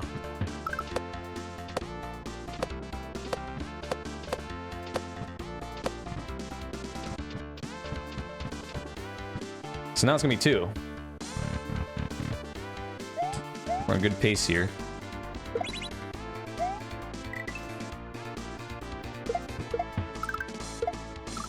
Dang. Well, now we're at 1.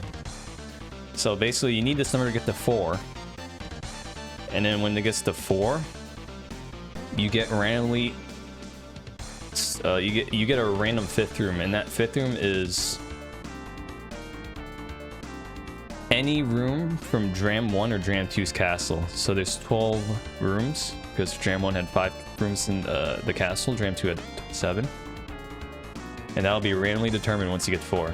And if you die in it, that number would decrease, which means you just have to get back to 4. It won't go back to 0. I thought about making it go back to 0, but I decided to be nice. And the order of these 4 rooms is always the same.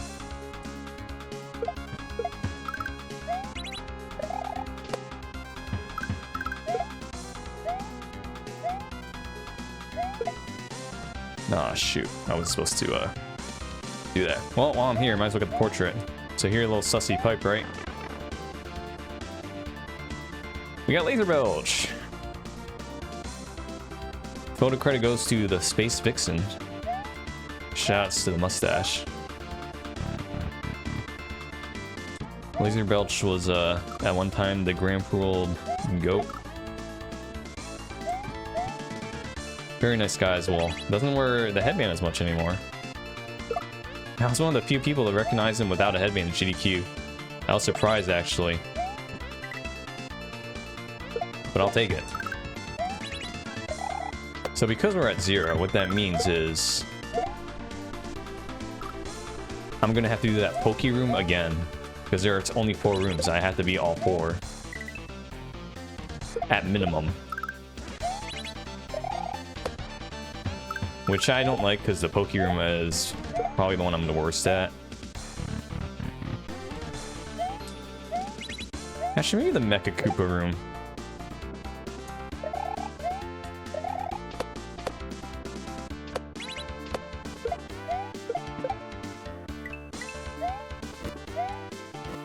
We got some Poho action too. I always forget. Yeah, so now we're back to the cycle here.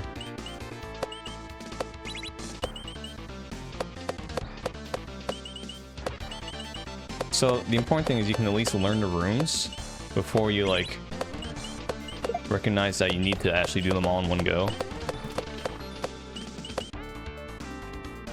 Because I could have had it so that you'd have to do all 4 of these rooms, you know, in a row, deathless.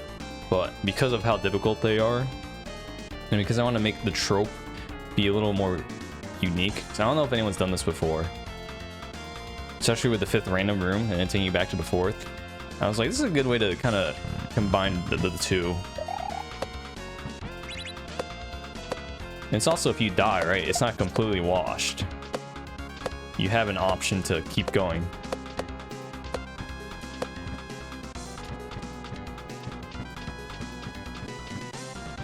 I was actually lenient with that too. That ladder. I used to make it where if you messed up that Mecha Koopa like little juggle, very similar to like the bomb juggle Mario Maker 2 with the springs, right? I mean, so you can mess up a few times and still make it. Because I saw right there, I messed up like once. Anyway, so here, apparently, we got Dram World 2 Room 4. I think it's Room 4.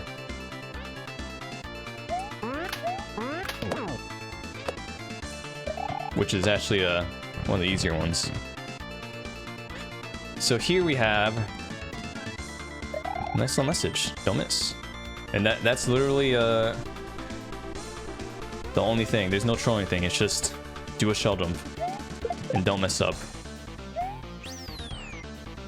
So there's a reason I jumped here. This is going to be interesting to see.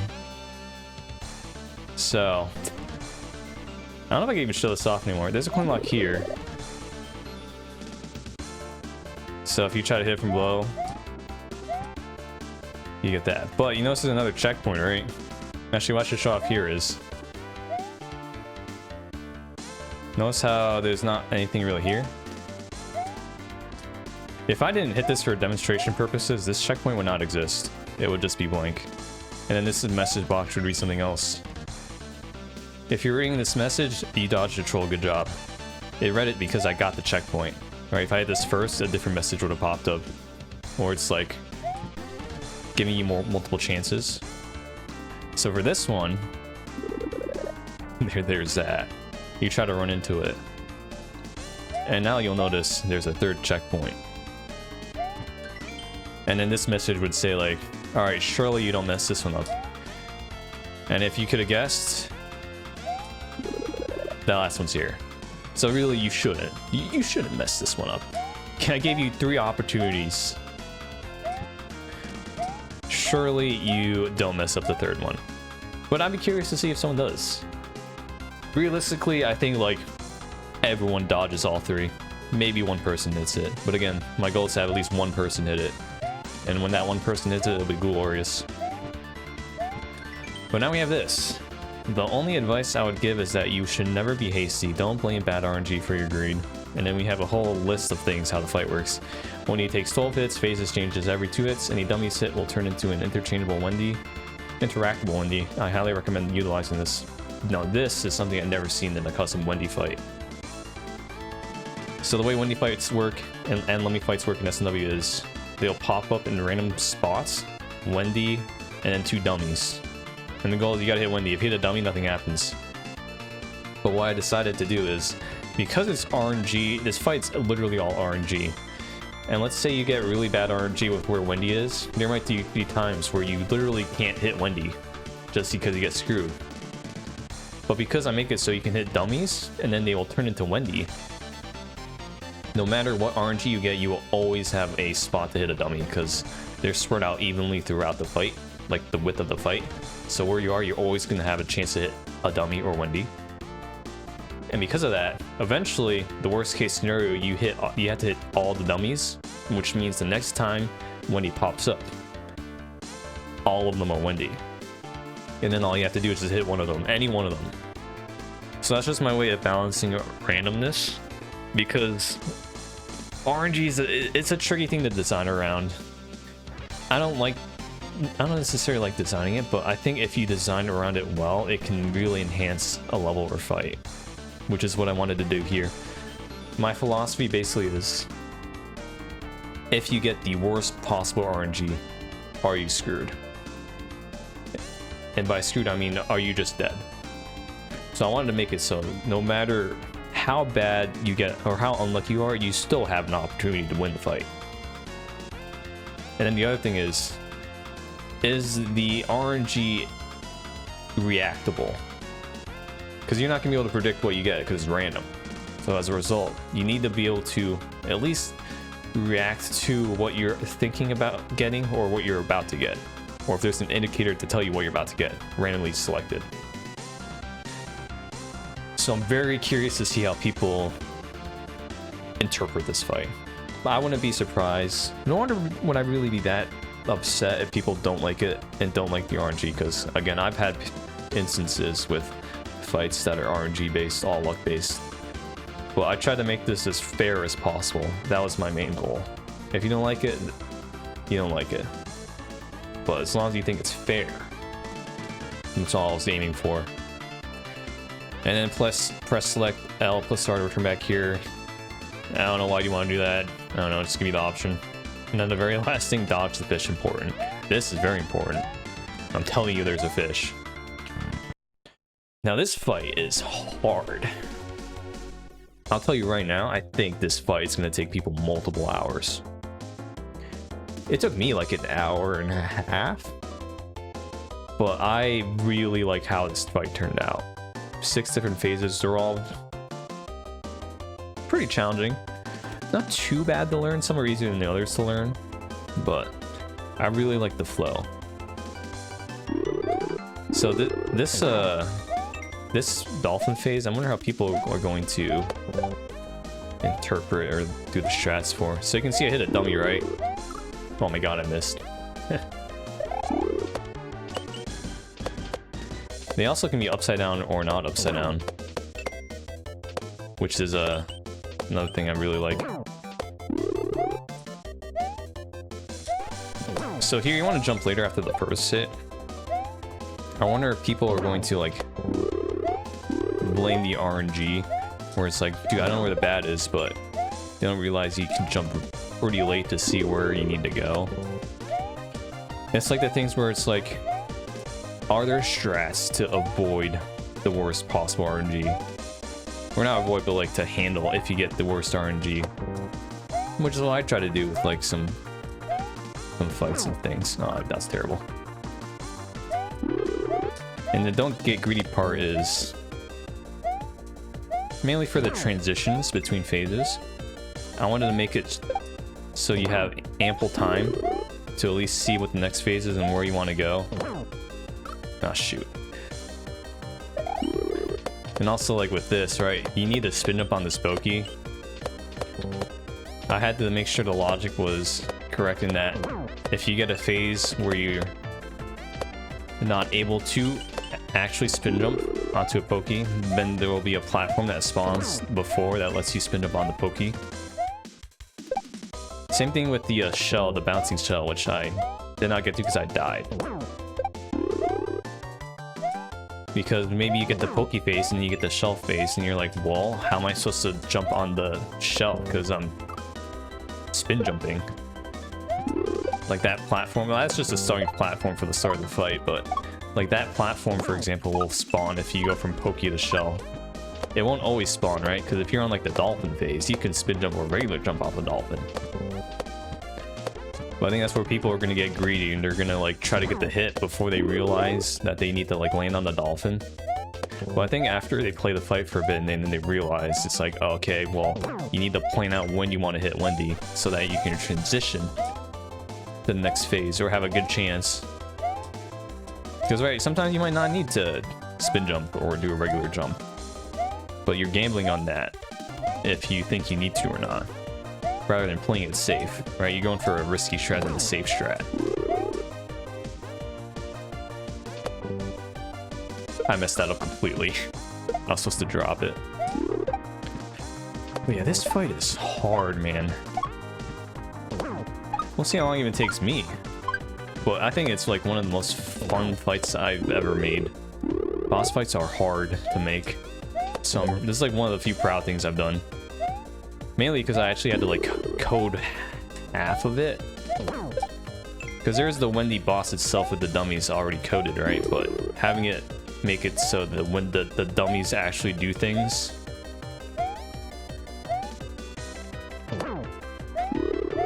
and having to go upside down and stuff like that. I guess upside down was implemented, but like things like with the fight transitions and everything, I learned a lot, man. I learned a lot. See, there's an example where I got a little greedy. If I had made it to that dolphin, I would have been fine, but because it disappeared at the last second. So stuff like that, are people going to blame the RNG or their greed? Because there are always safe strats to negate like you being risky with what you're trying to do. Like, you're not forced to hit Wendy at a specific time for some of the phases. You can stall it out if you need to. If you don't think you're gonna have a good, you're gonna be in a good position for the next phase. Oh, there's an example of that platform. It's there, just in case.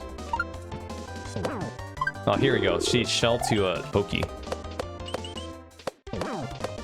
You need that platform, like 100%. Oh, I completely whiffed. My hands are getting sweaty. This phase I had to nerf a lot. Oh, this could be bad. Oh, I got it again. Wow. These used to go back and up and down like way further, but I just made it so you just chill here. Oh, that's unlucky, right? I'd hit all three. Well, I got lucky with that. Like, I did not want to hit one either, because if I was not going to be in good position for the pokey in case I needed to land on it. Here I am.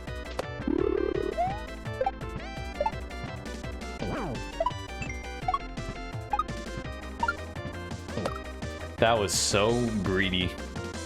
That was extremely greedy. But yeah, this fight's just gonna be a battle of greed, really. Not bad RNG.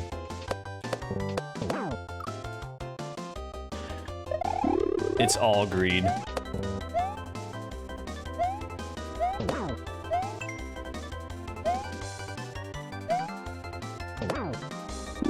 Like, I got lucky with the dolphin there.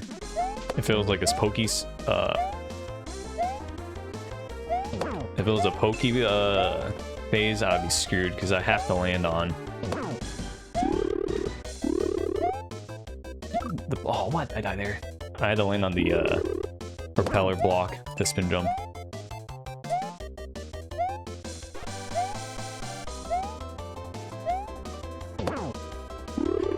That phase, I wanted the spike to disappear early and spawn late, so it's as lenient as possible.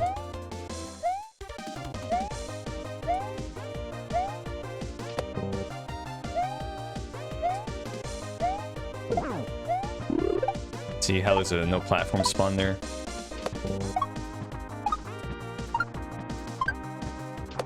Oh, I was trying to bounce on Winnie there, actually. Oh, wow. Got really lucky. Oh, I bounced on it, dude. I can't even hecked by that phase. forget which phase I really have trouble with. It's usually like the dolphin phase. The vertical dolphin phase.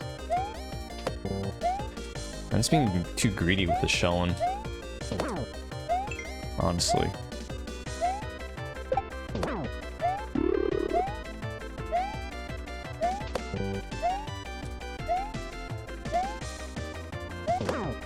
I like getting an upside down second for this phase. Because that was risky. Because when it's upside down first, then I have to really plan out my dolphin.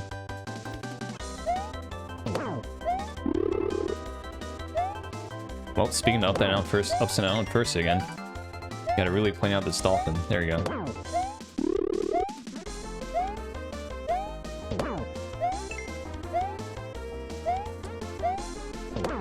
Wow, no super spawn? That's insane.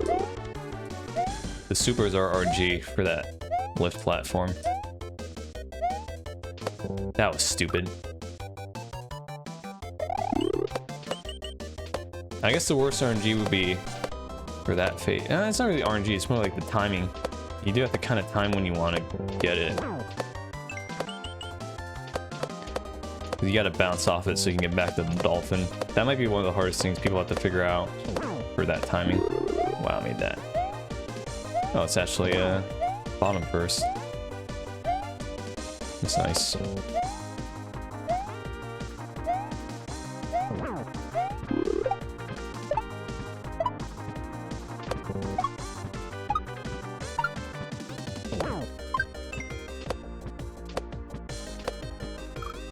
I'm actually throwing the shell phase, dude. The shell phase is not that hard. Actually just throwing out of my mind. I played this, was it yesterday? It took me 10 minutes. I don't know how long I've been on here now. But probably longer than 10 minutes, huh? Oh, don't get greedy.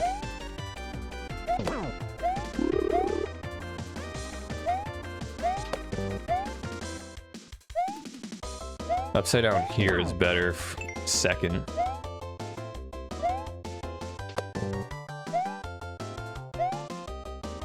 Oh. Of course.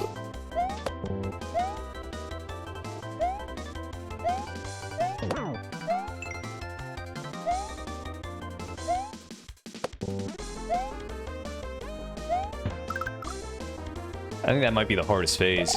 Actually, yeah. That one. But you can also see how two of the phases uses things from the actual castle.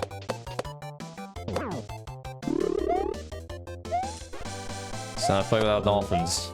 You gotta get the lava dolphins.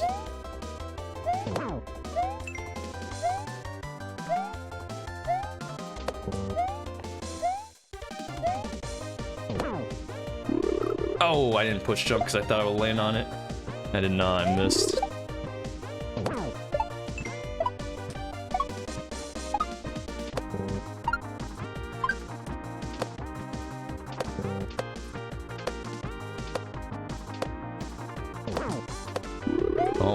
Got that phase out of the way, I guess. I thought I'm making this fight 10 hits, so you get like one phase you don't have to do, but I was like, you know what? No. You're gonna do all of it. I gotta blow my nose again.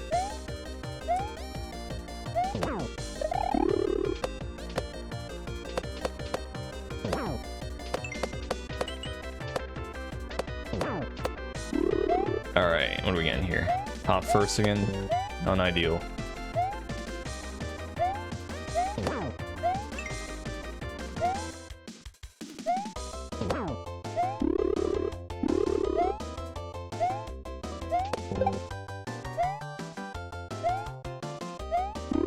I'm not gonna try there.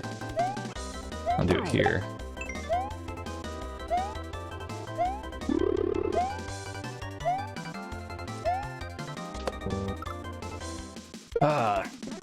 So I don't know why I went for that. That was really stupid of me.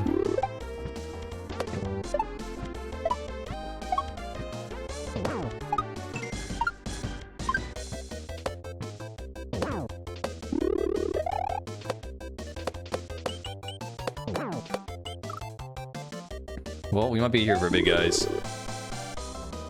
Maybe I'll see how much I cut out of. But like I said, I'm fine with this being one of the harder fights. This is actually probably harder than the final boss. Like, low-key.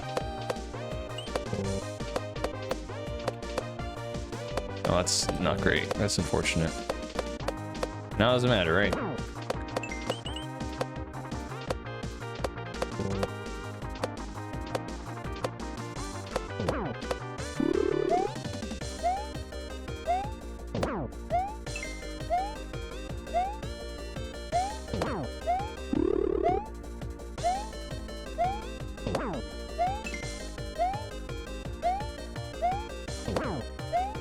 Wow, no, bats again. I have to, like, point this out in my head.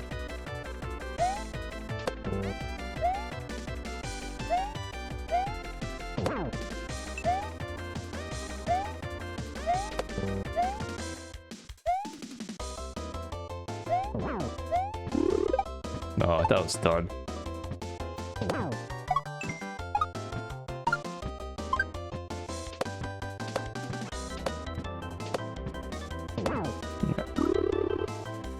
Oh, I kind of forgot I needed to bounce on the shell. Whoops. That doesn't spawn yet, you big idiot. I trolled myself. That's not even a troll, dude. That's just me forgetting that's not there yet. It's almost better if I didn't know that. Whoops.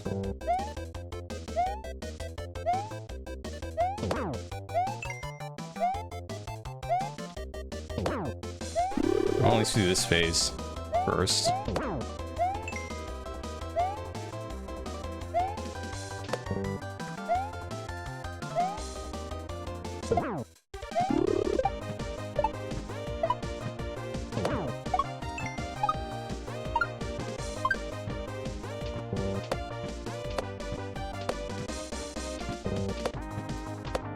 Unlucky. Unlucky again. Oh, not unlucky. That was bad. Well, it's gonna be taking a bit, guys. Taking a bit.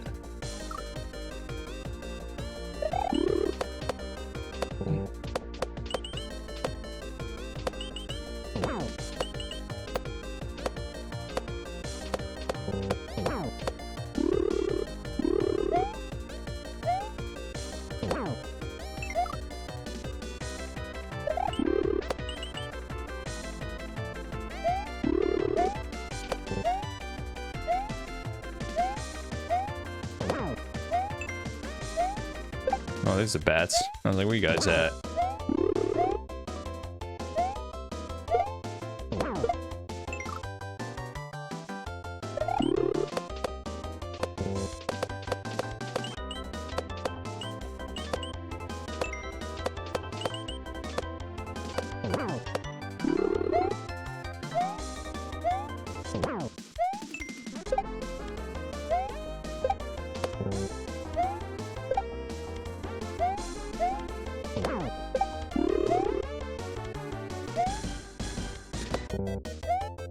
We've entered locked in mode.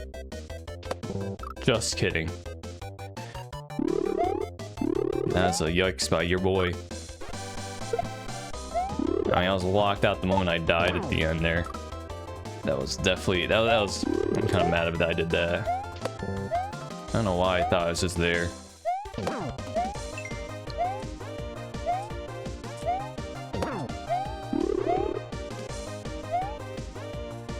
No, I can win.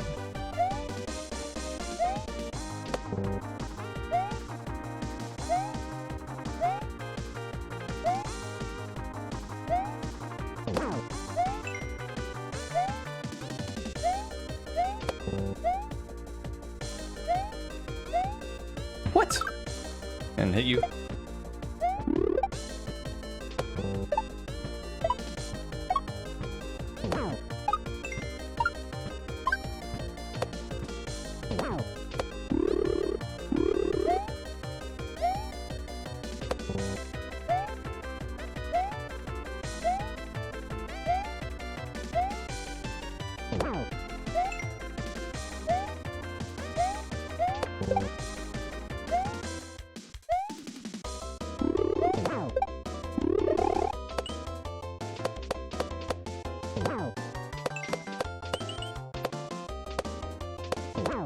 Wow, that's some good RG there.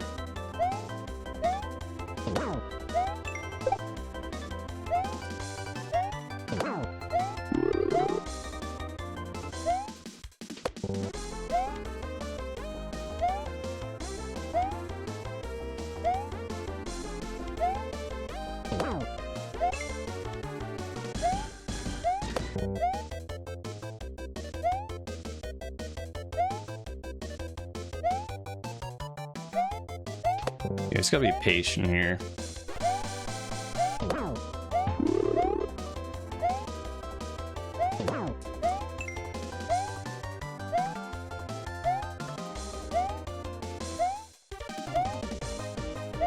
It's gonna be tough here, actually.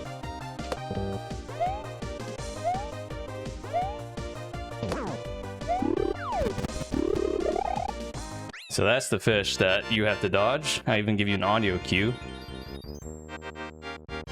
That fish is rude. That fish is like... I'm sorry for that fish, but it's gonna hurt some souls, and I'm all for it. To be fair, I have died to that fish twice. That was before I gave an audio cue. So... makes anyone feel better? I hit it twice. Alright, time to blow my nose again.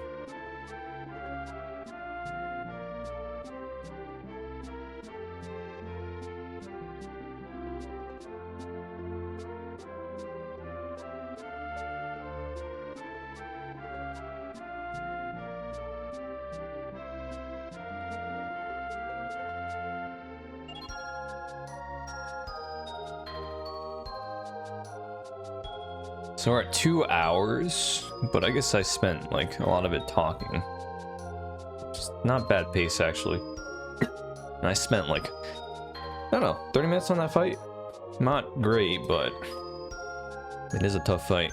But now we enter one of my favorite worlds, the Sedian's Dark Transformation. Not a great title, honestly, but I had so much difficulty trying to think of a name for a dolphin fish and move level, and this is all I got.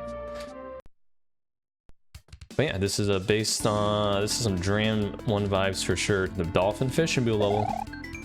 Press select the toggle fish and boo movement in this level, but personally I recommend always facing right, same direction vanilla. So right now it's set to always face right. In vanilla S&W, it does a little flick shot. It's got the 180 flick shot. Some people, I put this as an option because some people are too used to the regular fish and boo movement. Because there's actually some strats to manipulate the flame and things. But for consistency, I also had this option.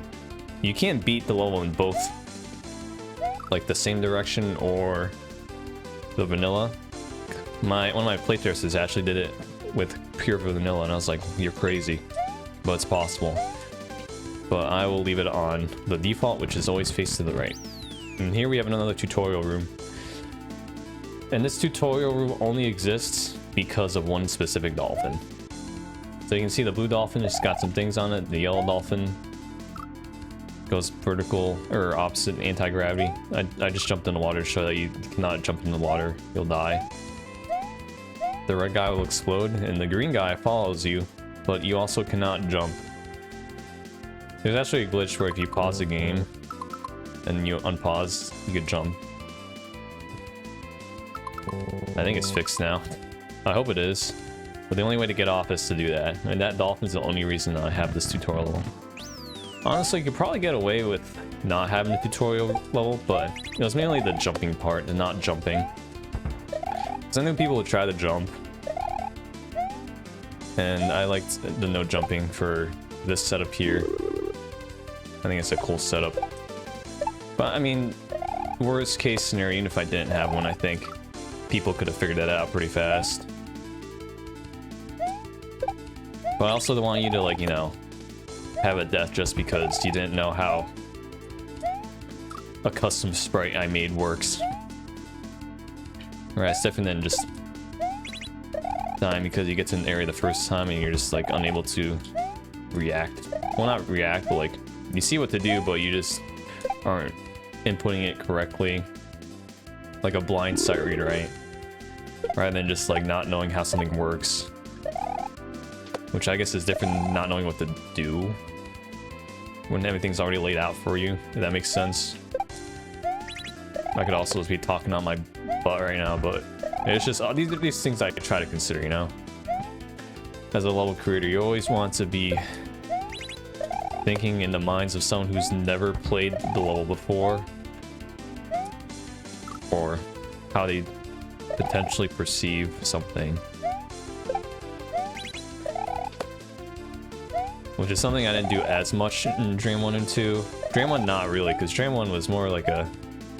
I want to make this for Dram, I want to see him play it. Because he's the Kaizo GOAT. And then Dram 2 is like when, around that time, hacks actually started to be well designed. Not saying Dram 1 isn't well designed, but it definitely wasn't as polished as it could have been. We'll see how people figure this one out. My playtester actually did that a slightly different way, but it works. So I'm like, okay. Whichever way it works, I guess. Whatever you want to do.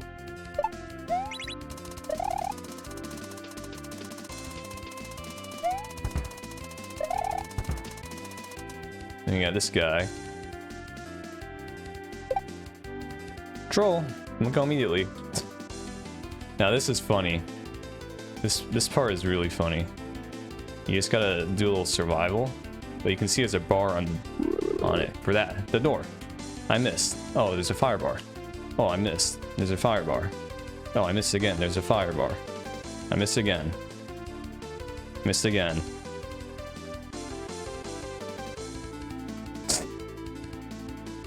Yeah, I missed like 4 times. It's not free, by all means, but I gave you plenty I give you plenty of time to hit it. That's actually the first time I missed it, surprisingly. I think the problem is I hit it too late. You can't buffer it like in Mario Maker where you just hold up. You gotta time it.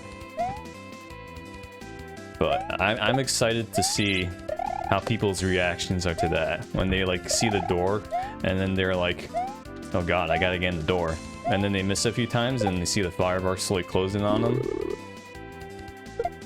I'm hoping Just Cook does that. I think Just Cook will have a really funny reaction. But I can be lenient sometimes. I think once you miss 4 times though, it didn't seem to line up. But I mean, yeah, I gave you 4 times. And who knows, maybe it could line up if you actually like manipulate the fishing boot a little. Oh, I wonder if I could have swapped it to like do like the vanilla 180 flick shot. That could also be a strat. You can't toggle it in mid-level.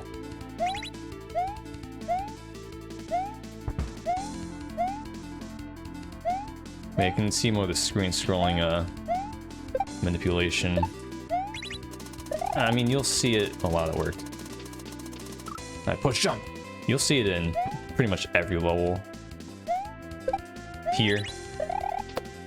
One of the things I was concerned about is if people would get like startled by all these screen stopping and starting manipulations, but I mean, I don't remember where I put them exactly, and I actually don't really notice it, which is, I guess, the goal. I don't think people will notice it, and my playtesters haven't really pointed it out as something that needs to be like, oh, the screen's about to scroll. Oh, it's about to stop. I think because of how the level flows, it becomes second nature and also like natural. Because I don't notice it, which is great. Because the more natural it is, I think the better it'll be. Wow, the missing that door really cost me like 5 minutes. I think if I beat any percent in 4 hours, No, I'll be any percent faster in 4 hours. Surprisingly, I think the final world is like easier than some of these other worlds. Well, I guess we'll see for sure.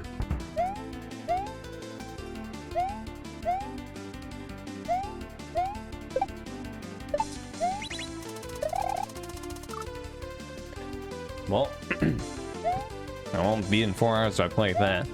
Now, Special World is an entirely different beast, though, I will say. That's why I might save it for another video, because those levels,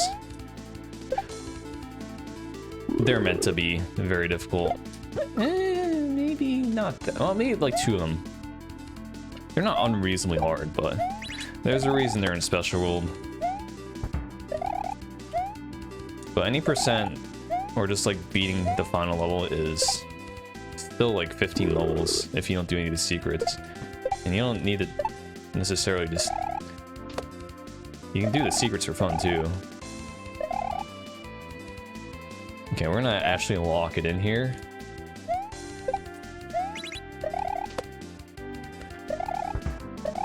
The important thing is, I haven't found anything that needs to be adjusted. I was also curious as I was recording this if I would find anything and be like, oh, that needs to be fixed. You know, stuff like that.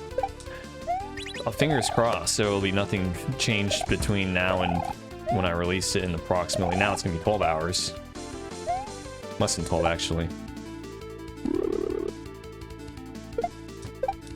This is also the first time I'm actually doing like a full playthrough non-stop, if you don't count Special World.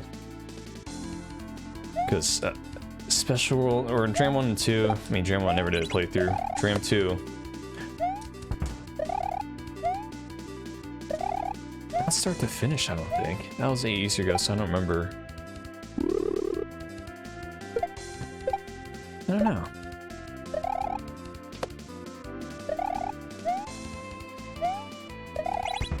I guess it's also a good way to see what a speedrun time could look like. I don't know if people will speedrun this, but as someone who's played, I haven't even played each level too many times.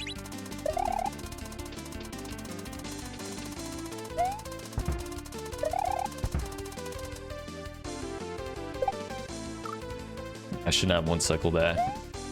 The other thing I did allow is you can one cycle things, like just go immediately. But sometimes I won't do that because I just don't. Like there. Sometimes I'll one cycle it and then I'm like, I got this far. Maybe I shouldn't. Definitely keeping the speedrunner mind in consideration. Always hold right. At least for the first obstacle. You always notice that the first obstacle you can pretty much just hold right. In every level. Maybe not the first one, either with the Rex, but... I also don't usually talk when I play. So, that could also contribute to the poor playing right now. Talking and playing is... I don't know how people do it. I'm just doing it because I don't want to, like... have a 4-hour video where I just talk and don't play and then play, you know. Try my best. Unscripted. I guess it's practice for the stream I do. Because when someone beats the hack, and by someone I mean the Beast 721, first person that beats the hack, I'll do a stream where I can talk about this pretty much again. Anything I might have missed, because there will be things I've missed where people can ask questions. I mean, basically, when you see this video, there will probably be a live stream shortly after, where I'll also put it on YouTube, whether it be this channel or my other channel.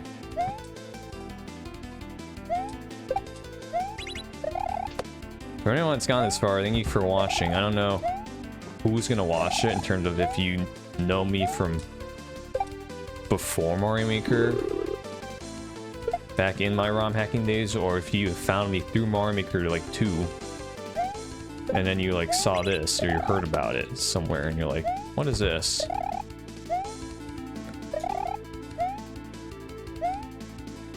But yeah, now you know. This is what I've been working on the past 2 years. Like literally like 12 hours a day. So I'm so happy to be done with it.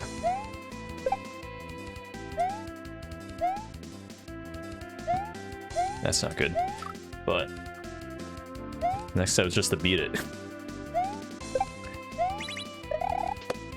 Alright, maybe we have to calm down a little bit talking just for now.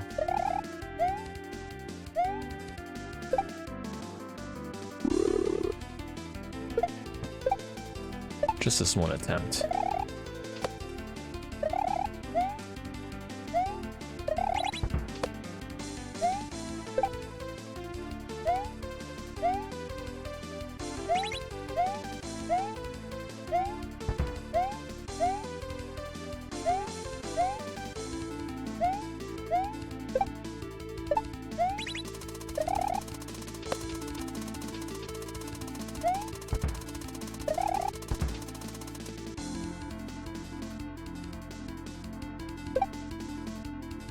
Fish.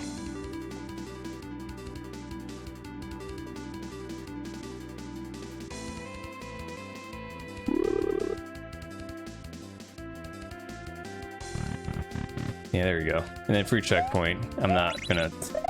I'm gonna get the portrait here. Actually, how do I get this portrait? Oh yeah, it's like this, right? Yeah, so there's that pipe. And we got Truman! Truman's one of the first people I ever met on Twitch. He's a great guy. And now he lives like 15 minutes away from me. He's one of the few people that played level 1 and got trolled. It's great. So now we got this section, the Fish and Boo Dolphin, the transformation. The white outline was a great addition, so that way you can see where it's gonna spawn. And this is the part where it's like, wow, you played with the Fish and Boo that flicks back and forth. That's crazy, but it still worked. Which is, I think originally, I actually also played it and designed around it with the flicking motion, but and I tried it once with the only go over face right, and I was like, wow, this is actually significantly like easier and more consistent. I'm really proud how this one turned out, because it's not Dram without Fish and Boos and Dolphins. And I was always trying to think, like, how can I make a cool Fishing Boo Dolphin level? Because a lot of times you put a Fishing Boo, it's just like, or you put a Fishing Boo level, it's just like, alright, spin them on it for a few times and then dodge the flame. Which you see here, but you're also doing things with, like, the Dolphin. So it's a combination. Because with Dolphins, you have the back and forth ones, and then you have, like, the vertical ones. But this one's always going to the right. So being able to mix the two concepts together, I'm really pleased with how it turned out. I also like it when the Fish and Boo is outlined, because it's eating the dolphin's butt. So you'll see soon. See? It just says eating the dolphin's butt. There it is. Pretty funny.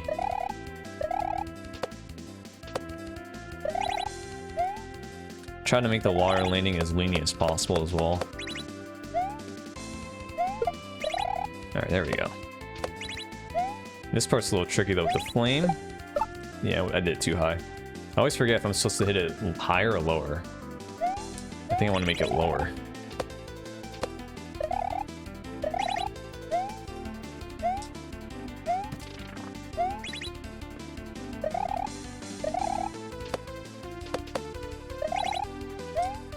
Wow, that worked. Wow, that worked.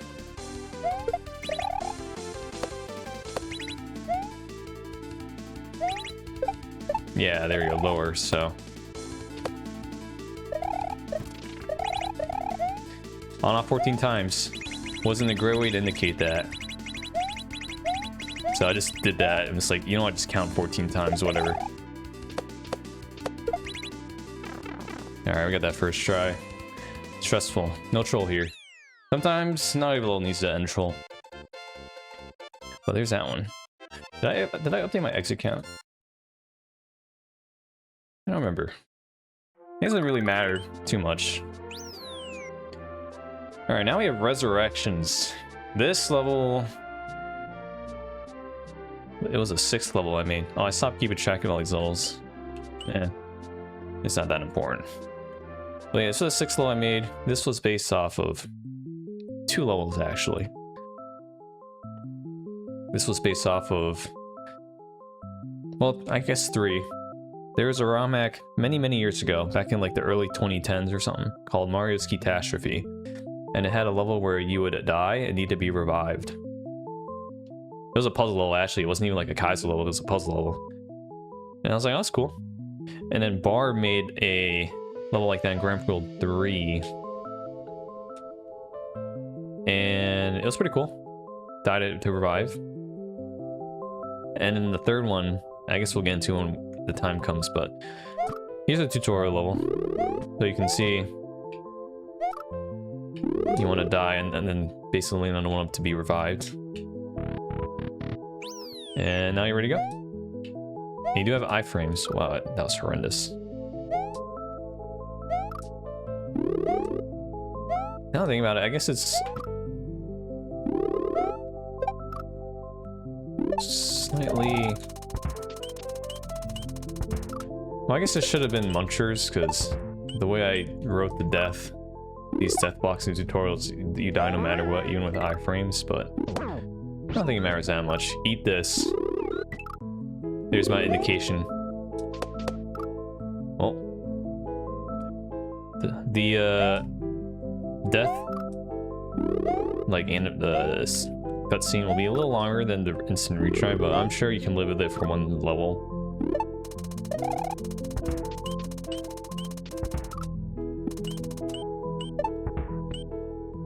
Sometimes I go back and forth between using L and R or A to dismount off Yoshman. I'm really happy how this one turned out. Here's the you gotta die to a shell dump kind of part.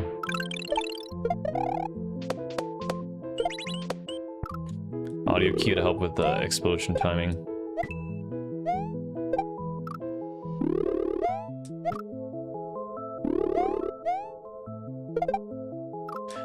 There's a troll right there. That cement block is actually a fake, like, sideways spring, basically, and it'll push you so you don't actually hit those spikes and die.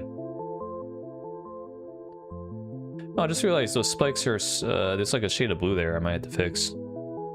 Eh, it won't matter that much. But as you can probably tell, cement blocks are kind of a troll. We saw that in the 3rd level. Or the 2nd level. Now here they're for a troll.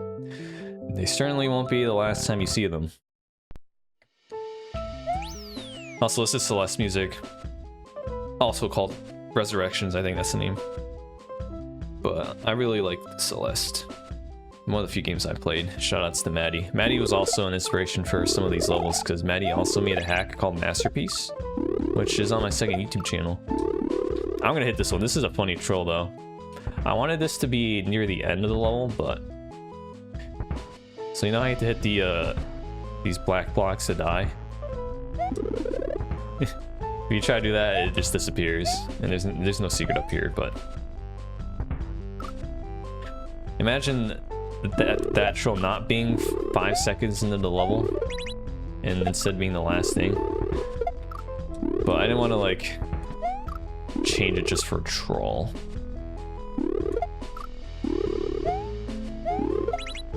It's basically how I laid out this entire level. It would be too much. So there's an example of the stream being fast. That's why I make you that platform, so it gives you time to kind of see what you need to do next.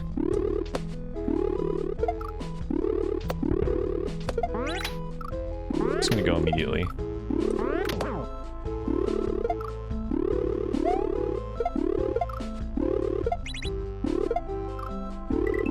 jump, momentum. Dodge a coin block, that's right here. And now we have the final room. Oh look, it's the goal. That's a little glitch, but I don't think I wanted to fix that. It's fine. So there's that level. Really easy, right? Oh look, there's something behind the goal. I guess we'll do it. And now we can make use of the you don't have to beat the entire level to find a secret kind of thing. So we have the door that takes you to the first section. And now the door takes you to the second section. I'm gonna grab this. So then here we are here at the secret exit. How to get secret exit, you say? Well, you gotta do this. You gotta die and end up behind the goal. And we got good old Hank Sinatra. This is one of the rare not GDQ photos. He has been to GDQ, but I couldn't find any that were good. So I just took one from his, I think, Twitter. I think it's a Twitter picture or something, or is it Instagram? I forget, but we gotta, you know, sometimes make the funny pictures. Now here, I said I was inspired by 3 levels, right? This one in particular was inspired by a person named Kevin. They made a level for the Kaizo level design contest where it was a similar situation where you die and have to get revived. But rather than having to get revived from a block or land on a block, we now introduce this, which is press L or R to revive yourself. Sprites still move while this occurs. Note that reviving in a wall or too low under a lava will not work.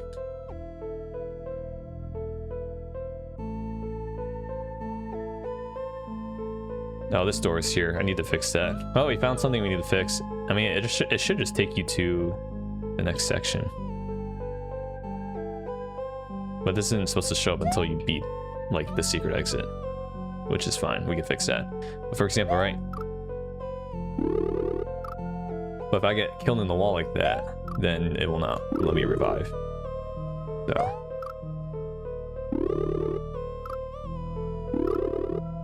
So that's basically this level gimmick.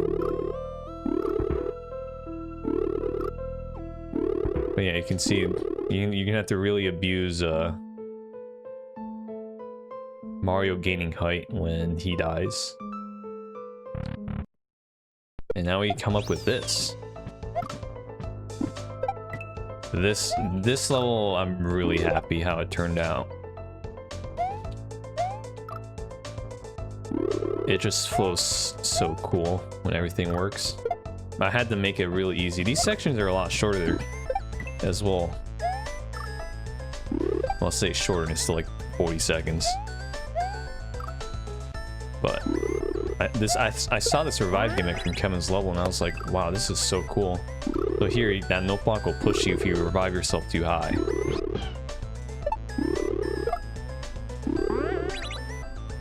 There's not too much to say about this, are there? It's just cool. Now this trick's really hard though. Originally I made you hit this on-off block 3 times, and then I changed it to 2, and I was like, I think it's too hard, so I'm just gonna make you hit it once. So we did nerf this a lot. So now you only have to do that. Is that gonna work? No. That last one is pretty tricky. We'll see how people figure that one out. I don't really have like a strat. I kind of just hold right and pray. But hey, that's not my... Well, I guess maybe that's my job to make sure there's a strat. I mean, the strat I do works. It's just I haven't bothered to actually like perfect it. It's nothing janky. It's just I was too lazy to find a easier strat. I'm sure people that actually eventually speedrun this will find a better strat or something.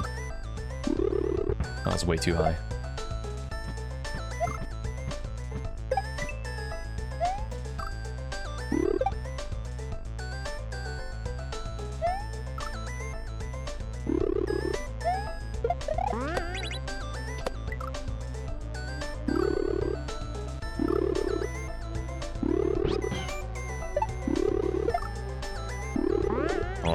move that sword. Oh, I push jump. This is one of my favorite songs in Celeste as well.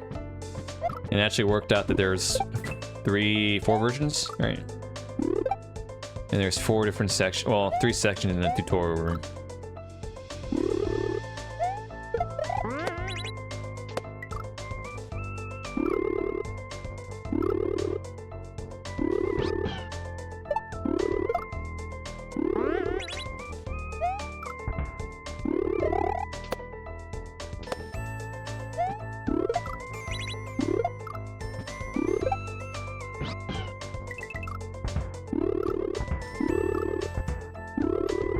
That'll work. Yeah, it's fine.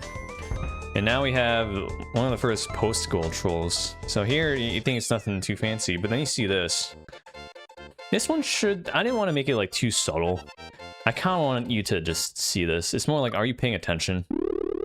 All you do is just press L one more time. L or R. I use L. But, yeah, I mean, if you die there and you don't revive yourself, you will get sent back.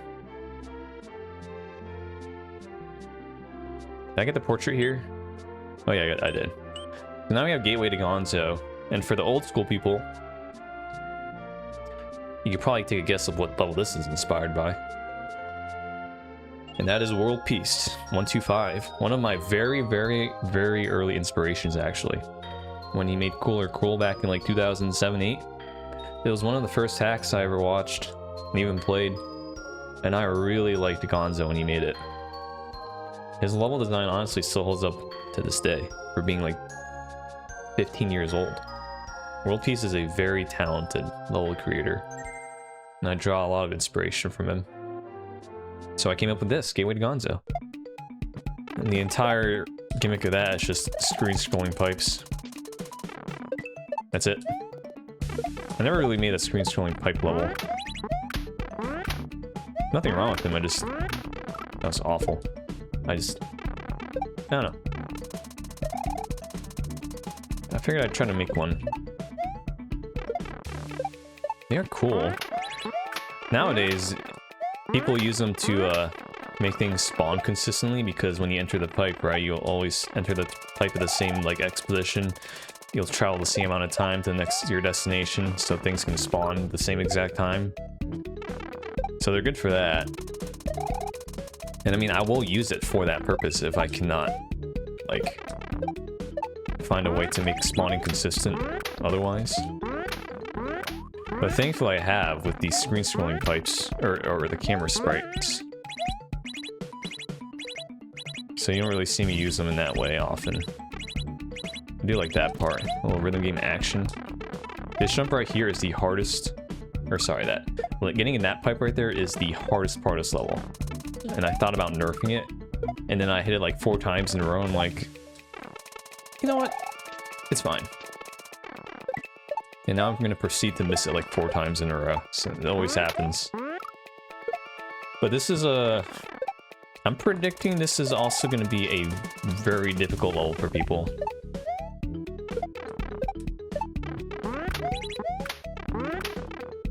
It might be the hardest in this world.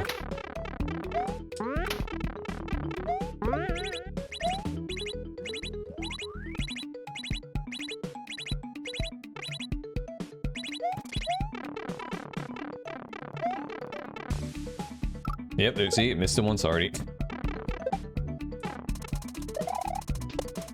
I have performance anxiety. Now, I also slightly made the hitboxes on entering these pipes a little bigger. Like, obviously you can't hug the wall and hit it, but it's pretty lenient.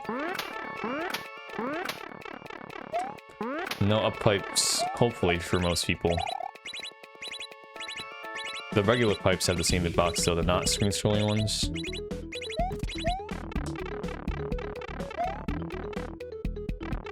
There we go.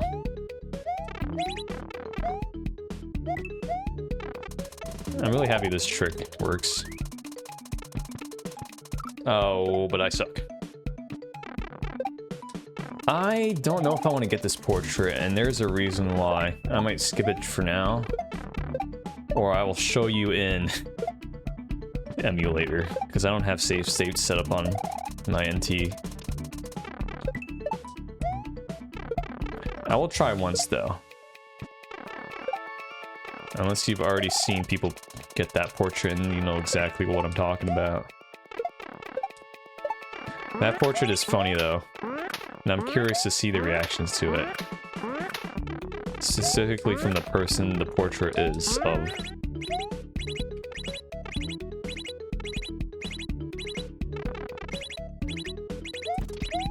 Also, shouts to Paper Mario again. Roadport Sewers. Banger. Wow.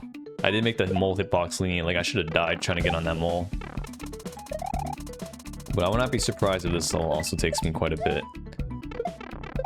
But after this level, the rest shouldn't be that bad. Well, besides Special World. Special World is an entirely different beast.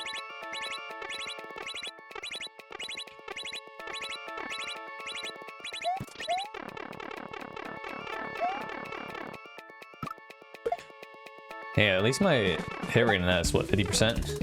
So it's not like wildly hard. But yeah, we might be in for a bit for this one.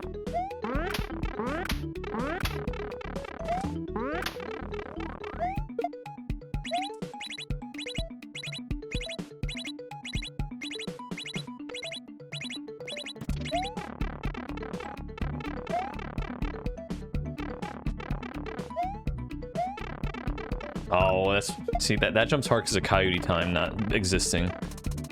But I also did not want to implement Coyote time. Because then there could be problems with some of the setups and like you not wanting to jump, but then you actually get a jump. And vice versa.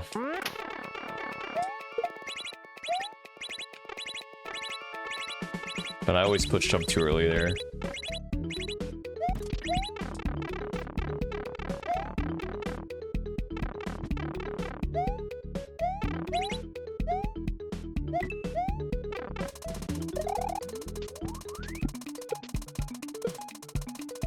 There we go.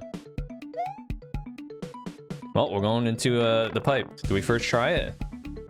Whoa, we actually first tried it. Insane. Congratulations on getting this first try. You had an 8 in 20 chance of unlocking this portrait. So if you are familiar with the Grand World series, Barb had a level where it was the castle level, right? Where I'm talking about the castle tropes and the number of rooms. The way to beat that level is you have to beat 8 to 20 rooms randomly selected in a random amount. I got lucky. I only had to beat 8, and one of the rooms was a free room where it was a portrait, and it counts as a room. But Laser Belch got unlucky, and I think he had to do 17 rooms. So I personally had no problems with that room because of how lucky I got. But that's what the 8 in 20 is, and that's not bad. You have a 40% chance of getting this first try. If you did not get this first try, you'll get a message box saying like, I guess I'd have to show an emulator. It'd be easier because I can't really do that here. But it would show a different message box and be like, you have an 8 in 20 chance of seeing what this portrait is, you know. Oh, I pushed left accidentally. So I'm curious to see if Barb even bothers to, well, I guess if you missed the pipe like I did, then you might as well try, right?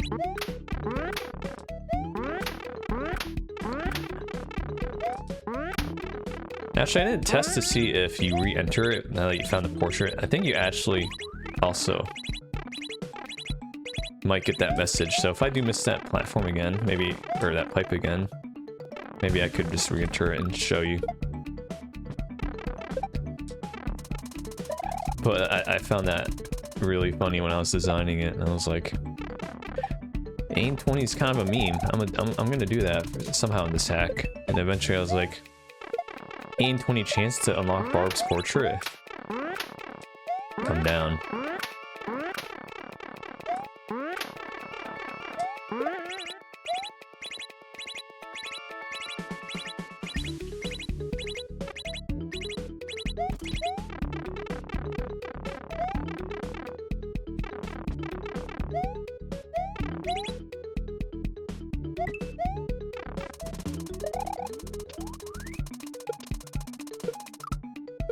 Well, I like never miss setup. Now I'm messing it up. It's crazy work.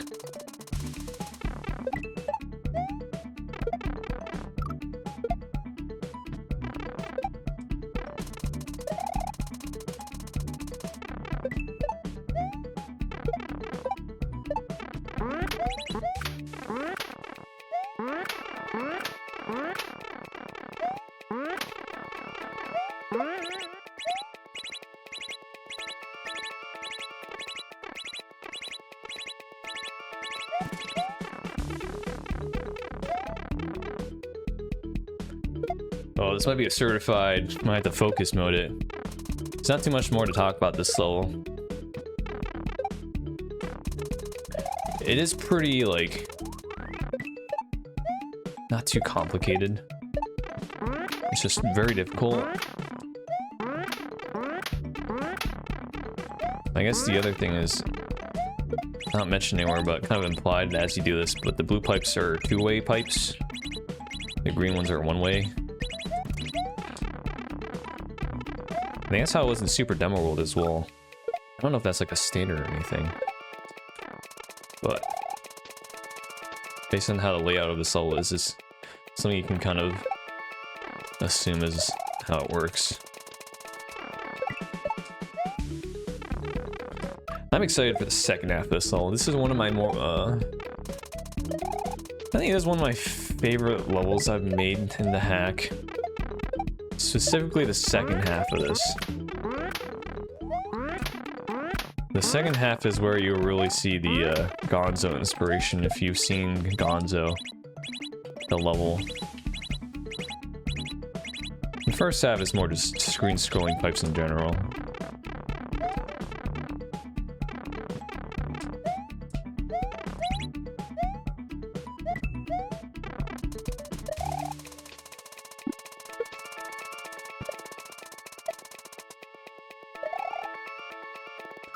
Stuff. Maybe that's the hardest part, honestly, instead of the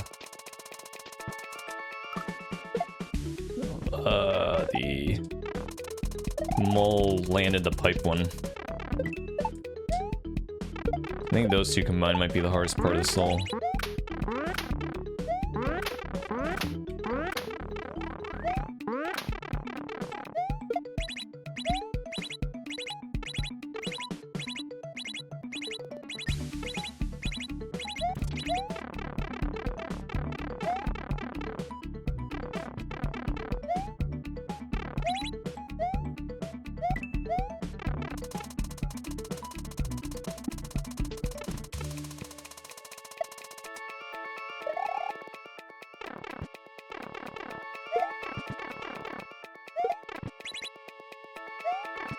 I pushed Y and B at the same time. Actually, I made it very lenient. Well, I shouldn't say very. Instead of frame perfect, I made it 2 frames, and I still messed it up. That is mentioned in the README though. Same with like throw blocks. So I made it a much more lenient for grabbing those things. Even the propeller block, like the boss battle and that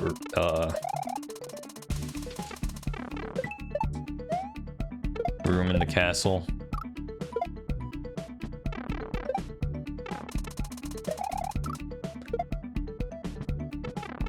Yeah, I think this is going to be one of the hardest levels in the hack. The second level is pretty tough. And the second half of the Baby Yoshi level is... Well, I did nerf it a little. But this one's definitely going to be a toughie.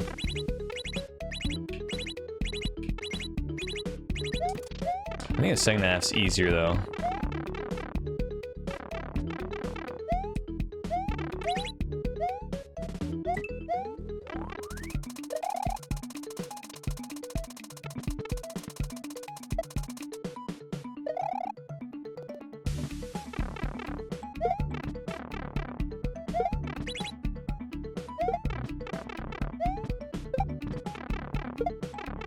Don't hold Y here. You hold Y, you grab that cement block, and then you die. There's that troll. So here's where you can see the Gonzo-inspired part with the munchers that go into the ceiling at or the come up from the floor at different times. This is where it's very Gonzo inspired. So I saw this and I was like, this is so cool. And I decided to make my own. And I came up with this. I'm very happy with how it turned out. While the hardest part of designing this level is making the muncher hitbox actually accurate to how it looks. Because it's not as easy as just like make them hitbox where the muncher is. Because the way it works in the... Wow, that worked. In Mario World is it's just like a 16 by 16 actual block. I went too early. And I don't want it to be like kill you when it doesn't look like there's a muncher there. So I would choose the side of like being more lenient than punishing. But you can see like how I can jump pretty late here and I don't die, right? And you see where I die is pretty much where the muncher is. If anything, it's lower, a little lower than where the muncher is, so it's more lenient. That was the hardest part of designing this. But once we got that to work, the rest was pretty history. I like the low shell bump, not of course the big one.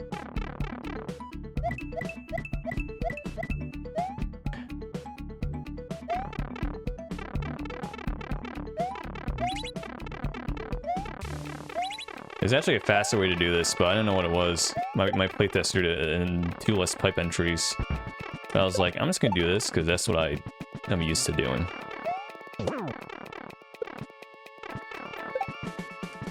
Oh, I messed up. That part's somewhat memorization. You can react to it, but it's more like once you know that specific pattern, you're fine. Because even I forgot it at first, and I was like, alright, I just gotta react to it. And then I was torn between like which 2 pipes I want to pick. But I think the way I do is 2, 3, 3, 2. Second from the right, third from the right, third from the right, second from the right. I wanted to use all like 1, 2, 3, 4, which you can, but I think it's better to just use 2, 3, 3, 2. I messed up. This is going to be a problem. Yeah, the problem is once I mess up one of them, I don't have a backup. But this one, this section is easier than the first for sure. At least execution-wise. Reading it, actually, it's probably not that bad to read. It's just the last trick with that shell. You'd have to figure out which pipes you want to exit and enter.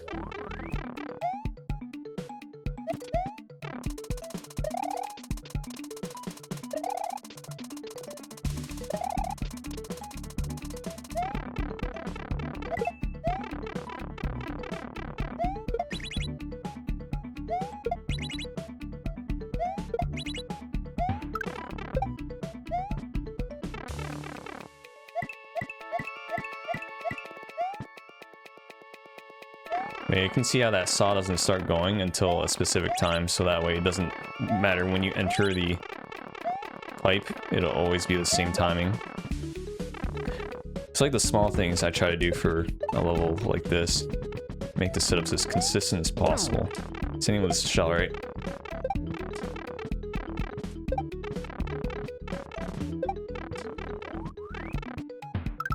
Yeah, 2, 3, 3, 2. And here there is actually a troll. So we saw, I think it was a dolphin one, you can just run across. This one is a muncher there. So if you run across, you just die. So all you have to do is just not run across, and then it's pretty free. So I'm curious if anyone will die to that. It'll be pretty funny. But I think the rest of the levels where it's just like you exit for the pipe, and then there's a goal, there's some more trolls. Like I said, I don't want to force trolls if I can't think of anything. But that one definitely fit because, you know, they're coming up from the ground. See, we did end up getting that portrait first try. It's insane. And now we have Crypta the Zantano Dancer. Now, like I said, I'm horrendous with level names. And I was like, this level is rhythm game based. And I was like, what can I do for a title? And then eventually I was like, I'm just gonna do the opposite of Necro, which this might not even be correct. I was doing some Googling and Zontana was the closest I could find to the opposite of Necro. But, like I said, I'm bad with level names. This is the best I can come up with. But here are with this level. This is one of my favorites as well. World 2 is pretty goated in terms of levels that I really like. Pausing is disabled in the level except this room. If you need to leave, walk off the left side to return to this room. I'm sure you can handle the not so instant retry for one level. So yeah, if you want to ever like change any settings, you would do it here. And the reason for that is because the next room, we got this going on. The blocks to the beat of the song. And this is a Crypto the Necrodancer song. This is actually shown in the GDQ race level too, with the same idea where blocks change to the beat of the song. And I was like, I want to do that. So I did it. And it turned into this. So as you can see, I'm trying to pause. Now because you cannot pause, holding select for the 1 second to retry still works. So just in case somehow you get stuck somewhere. I don't know how, but if you just manage to do it, that's the fail-safe way. And surprisingly, if you turn on the mute option, the level still works. It'll just, you know, be muted, but the blocks change at the same time. And I was like, cool. I guess if you hate the song and you want to just go based on vibes, you can do that too. And then having the dots in the middle to show which one's coming up is great. Originally, I just didn't know how to do it because having these animations show up is actually kind of complicated, but after doing some learning, I was able to do it, and now you don't need to memorize the colors. And if you're colorblind, it should be fine too. I was trying to pick colors that are colorblind friendly, which is why they're kind of a weird scheme. I think this is fine, but again, you have the dots as a cue. And honestly, I don't really pay attention to the color. It's just the dot. So. But yeah, depending on when you die, you have to wait the beginning. But that's the price you pay for playing a music game level. And we'll get the secret. The secret's used to do a lap here, and then we get a Yoshim to fall. Oh, I actually have to change that. Yoshim's supposed to fall a little slower. Oh, we found two things to change, guys.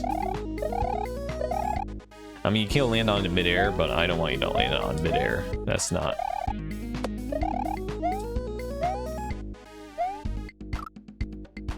Not intended, but might as well try for a bit. Worst case scenario, I mean, it's possible.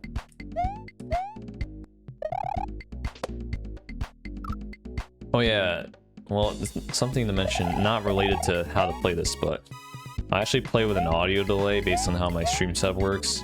So these blocks are actually going to disappear faster than what I'm expecting, so sometimes I'll just die to the block. I missed the pipe.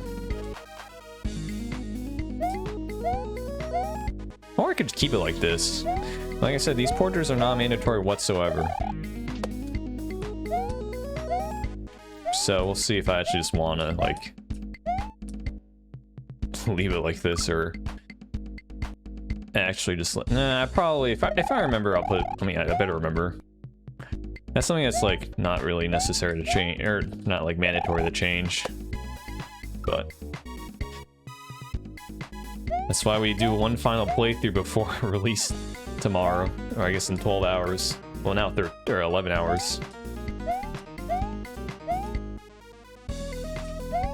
I'm a little nervous in how that's gonna go. I always beat myself up about it. Like, I think people are gonna hate it, or no one's gonna really play it or enjoy it.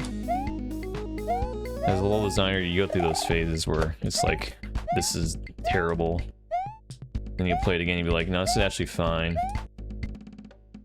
But it's just something, it's like an internal battle to fight. Especially after seeing someone make a level that's like better than yours, executed too. It's like, why'd I even try?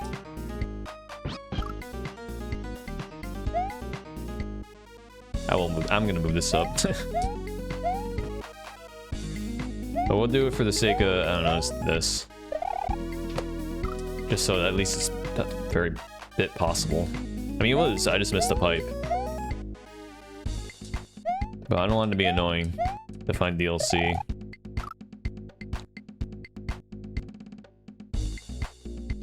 At least this is a banger though. Dude, the wood block goes hard.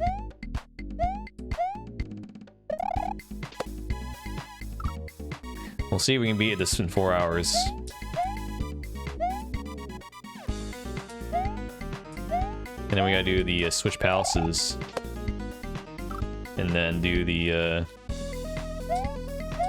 special levels. That'll be exciting.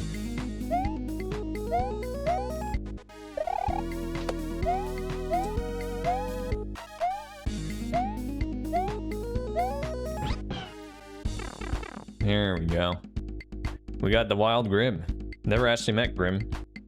He's never been to a GDQ, I don't think. I don't know if he'd ever go to one, but been watching his streams a lot lately. He was he's very good at the game. I remember when I played Shellscape and he made that, and when he was speedrunning Grand World 2. Also to note, the portrait placements. There's no real rhyme or reason to them. Like, I don't think Grim plays rhythm games. Stuff like that. Kind of just place them throughout. Actually, there's only one. I think it's like one portrait where I actually placed it for a specific person for a specific place. We'll get into that though.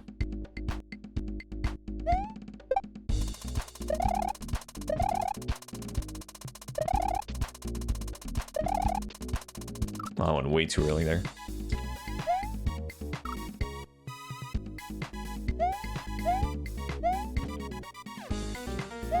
Alright, now I can actually play a level after I try to get that portrait.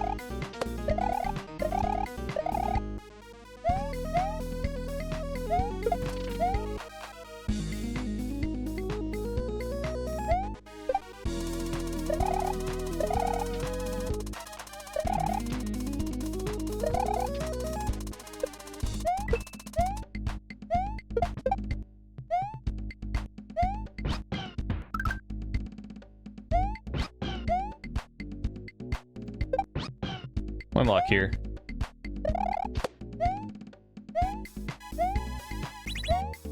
One lock there too. So that troll is because the P block and one of the rhythm blocks are the same color. But the P block doesn't have a dot in the middle. So that's like the subtle way to tell. And that troll, we'll see if it hits. It'll be funny for people to hit the second coin block, because the second coin block is not hittable unless you hit the P switch and then it activates. So we'll see how people react to this one. So this section, I was thinking so hard on how to make like a gimmick, a second half gimmick for this rhythm game. Eventually I came up with this. So a common Kaizo trope in nowadays is something called motor skills, where you're able to change between a normal jump and spin jump in midair with your input. Like usually if you want to swap from a regular jump to a spin jump, you would like you go from pushing B, holding B, to pushing A, or you could use L and R. Here, I'm basically toggling it to the music. And the text up there kind of helps depict that, because when you're on the ground, you're not going to spin. But you can see, even though I'm pushing regular jump, it's a spin jump. Or if I push spin jump, the spin jump button, it's a regular jump. And then the pose is you just freeze and place and pose, a random pose each time. Sing out the butt, you have the P balloon, there's like the burnt one, it's peace, there's more. So that's this gimmick, and this gimmick was actually based on a level made by Space Pig. Now, if you know Mario Maker, you've definitely heard of Space Pig. He made great Kaizo levels, and he was actually working on a hack for like many years actually, but I don't know what happened to him because he stopped streaming. And he would work on the hack on stream, and I would like to watch because he has some great levels. And I saw he had a level like this, where he had a rhythm-based level. And I was like, huh, that's really cool, actually, what he was able to do. So I decided to try to make my own, which is what the first half was. And then the second half was like, he had kind of a similar idea where on the fourth beat it would be opposed, right? So what I tried to do was add the motor skills aspect. Because there are people that think motor skills is overused or not used properly, or, you know, they all feel the same, which I get. And I also kind of feel that way, which is why I kind of challenged myself to see if I could make my own motor skill levels that was unique, never really been done before. So this is what came to fruition. You gotta do it to the beat. And it actually ended up being a lot better than I expected, especially with the pose part. We'll see how people handle with being able to manipulate their jump heights. And yeah, it's mainly like jump heights you really got to pay attention to, and timing. But again, you got to wait the beginning, so if you hate that, then suck it up for one level.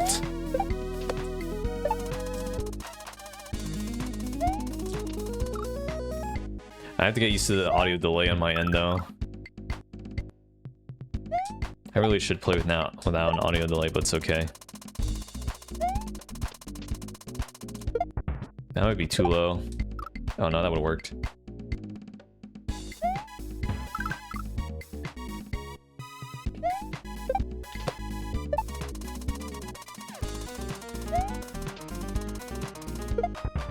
Oh, there's a burnt one. He burnt my shake. Oh wow, I died to that.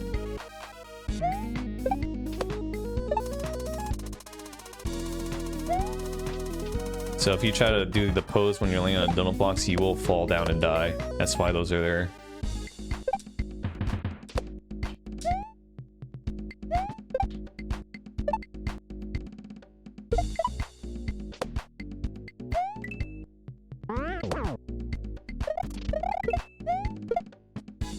Little bucket there.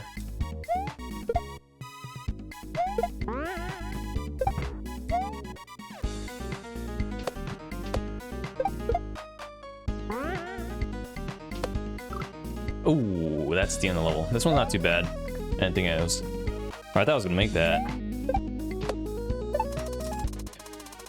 But this level is not too bad to do execution-wise. This one's more of the tougher ones to like grasp the concept.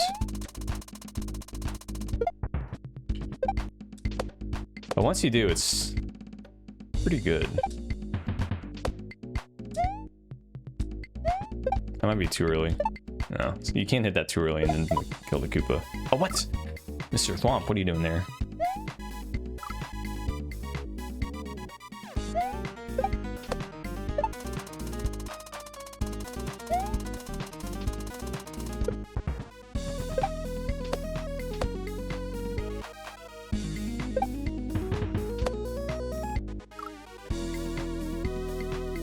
It's always awful when you die in like the last jump.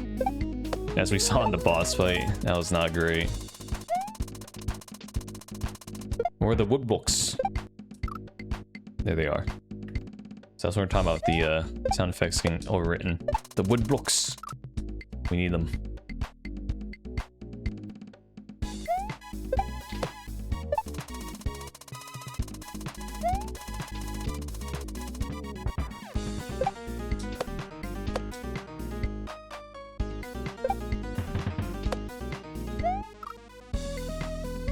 It's so hard playing with an audio delay. It's not possible. It's like...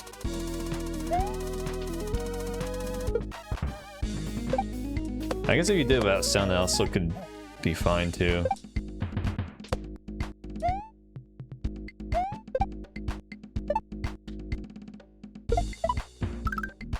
Dang, dude.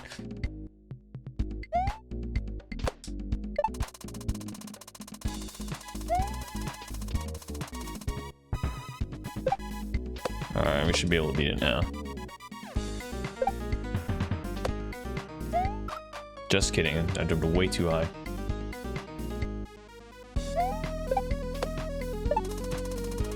Oh, there you go. See, demonstrated that's why the donut blocks are there.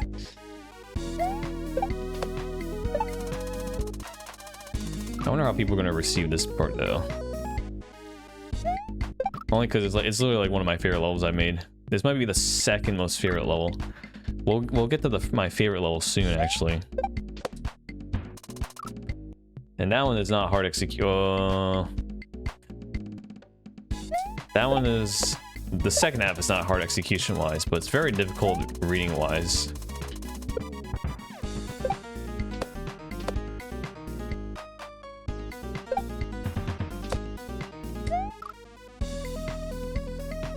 If it does get bad enough with the audio delay, I mean, I have to play with my monitor speakers, which I might be able to demonstrate in the boss of this level. But we'll get to that when I get to the boss, which will be this attempt right here.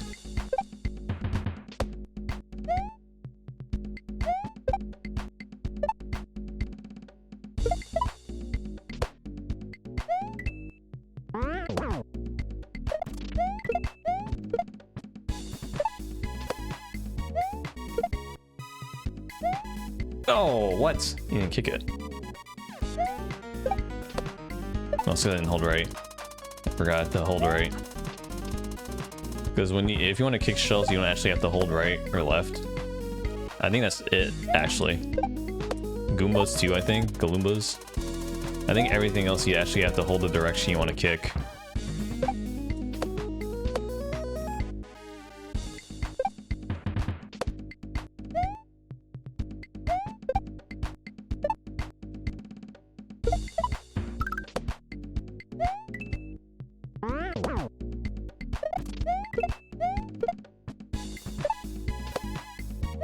Oh, what? It's always worse when you get to the end, you die in the last part, and then you don't get back there for like 10 minutes. That's exactly what happened. Happened with the dolphin part, happened with the Wendy fight part.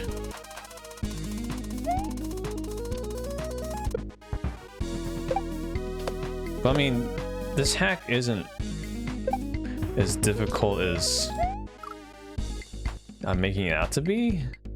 It'll be hard, right? But if it was like truly difficult, like if I actually wanted to make it like really difficult, even me beating it would take like over an hour rather than like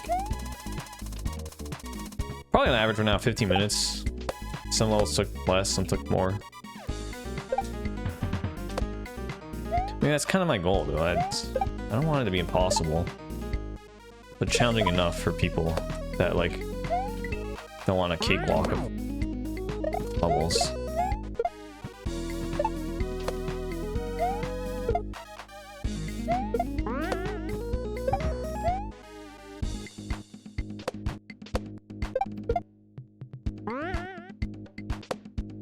There we go. Troll. If you hold right to go in the pipe, you will pose and die to the fish. Alright, now you get to the cool part of this all. Enter this door to skip the game in exchange for 3 extra hits on the final boss. You may come back later if you want. Note that the health bar does gradually drop less over time until it is possible to fail. So this is implying an optional boss. Because we have... Well, these are controls. We'll do controller for now, but I will do both. Because recommended for keyboard, you can still do in a controller. Recommended for controller, you can still do on keyboard, but... So here we have a custom rhythm game that I've coded into Dram 3. I actually had this idea for a bit, even before Grand Prix 3 Bowser. Basically, the moment I started playing rhythm games really seriously, so any rhythm gamers, I played Simultex starting in 2020. So I've been playing for like 5 years. I played U-Beat since like 2017. 16, actually from GDQ through Racefire. And I was like, kind of wanted to see if I can make a rhythm game level in Mario World. But I never did because back then I was not smart enough to try to do it myself. But eventually, as I worked more in Dram 3 and I started to learn more coding, I was like, okay, I kind of think I can duct tape some stuff together and make it work, and we came up with this. And the thing that bothered me about Grand Prix 3's Bowser, rhythm game Bowser, it was not in sync to the music. which is why I came up with this. You have calibration, also known as offsets. So if you're a rhythm gamer, you know what that is. And basically that allows you to fine tune the notes to the actual game sound, because I know that you're not going to play with the same audio setup in relation to like the video, which is actually what I'm currently doing now. Like my audio is about a tenth delayed. And when I play an emulator, when I play test on emulator, my offsets are different than when I play on console. And if I were to actually not use like my streaming setup audio kind of mixer thing, and I actually listen to the audio through my monitor, because I have a different offset too. So I actually probably going to demonstrate that. So for now, I'm going to do just my offset if I were to hear through my headphones, which is about like a tenth delay for audio. But basically, how calibration works, TLDR, you have the visual offset first, which is you're going to align the notes to the white line for each beat, and the note inputs won't work, so you're only focusing on when that note crosses the line, you want to hear like the beat. And then the audio is basically, once you input the actual note, like left, right, up, down, whatever, you're going to have that timing actually like related to when you push it. Because some people might push it early, which is actually something I kind of do. I kind of push it earlier than normal. Or I try to push it just on the beat or slightly earlier. Some people push it late. Some people push it early, which is why these offsets even exist. So you go to calibration.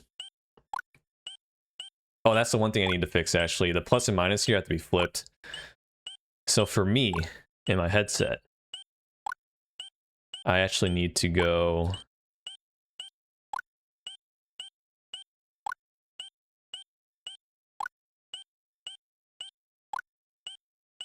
I think it's plus. Wait, it goes plus or minus 8. That's the max range. Anything after that, I don't know what you're listening to.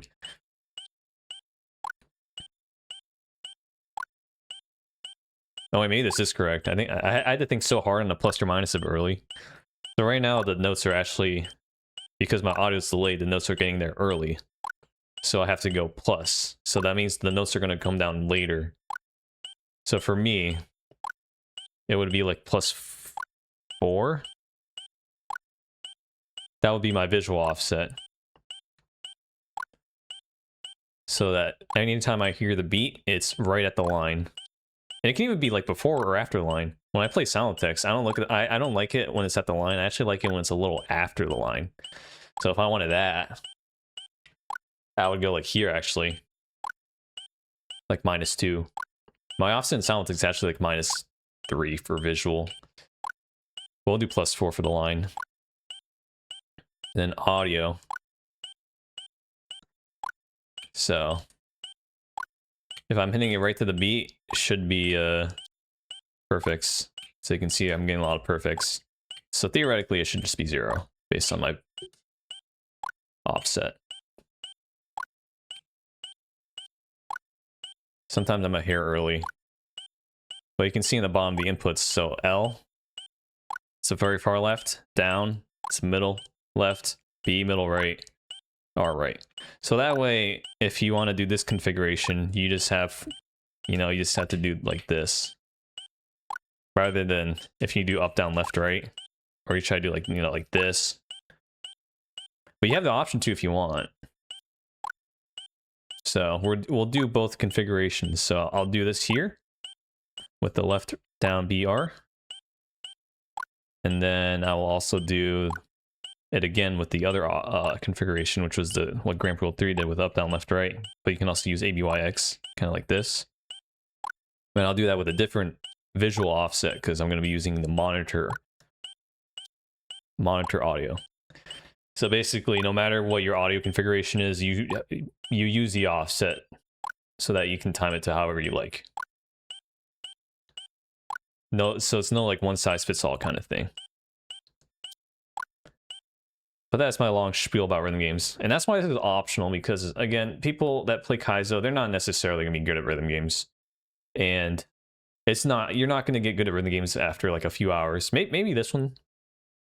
But like, if you're a rhythm gamer, Like I started at level, what, like 12 for sound ticks. I didn't get to like level 13 or 14 for like weeks. Level 17 like months. For Kaizo, I mean, it's like a different skill set.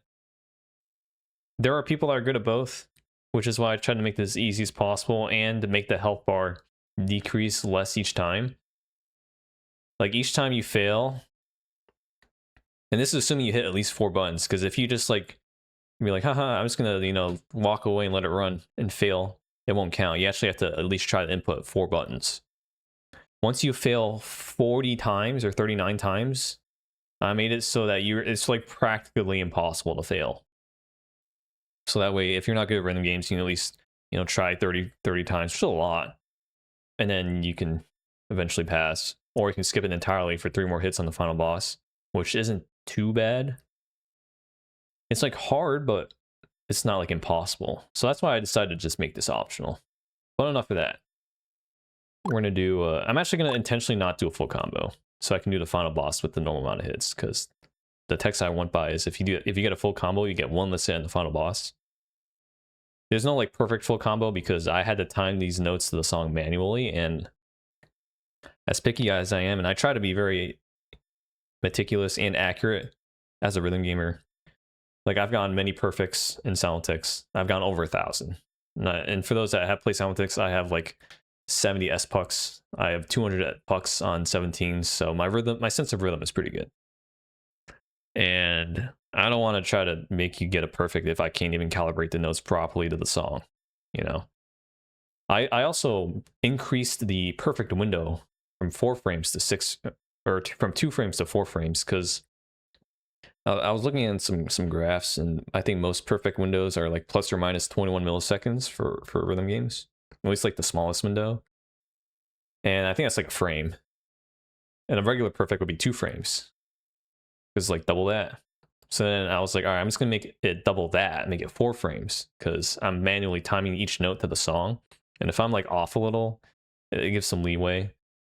But even if you get an early or late, you'll keep the full combo, which is like 12 frames. So it's very reasonable as a rhythm gamer. But if I do this correctly, you should see a lot more perfects than early or lates. So we'll find out.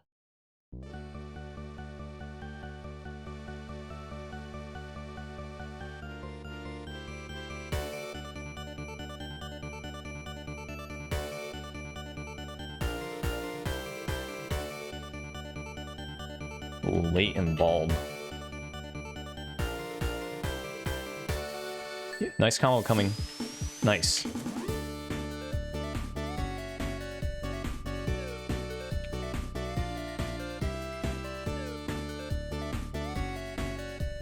Yeah, so a lot of perfects, which is exactly what I wanted. Occasionally early late, but that's because I'm bald. So I'm gonna miss the last note intentionally.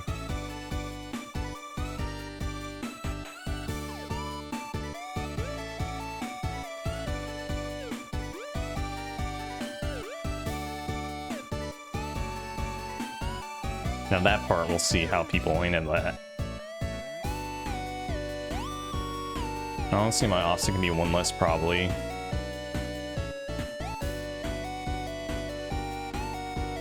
Alright, I'm gonna miss this one. So yeah, I got like 236 perfects, 17 earlies, 3 lates. Like I said, I usually hit early. That's my tendency. But that's the rhythm game level. I mean, I intentionally made it a little more difficult. My playtester actually full comboed it, and I didn't know if they played rhythm games. I don't think they did.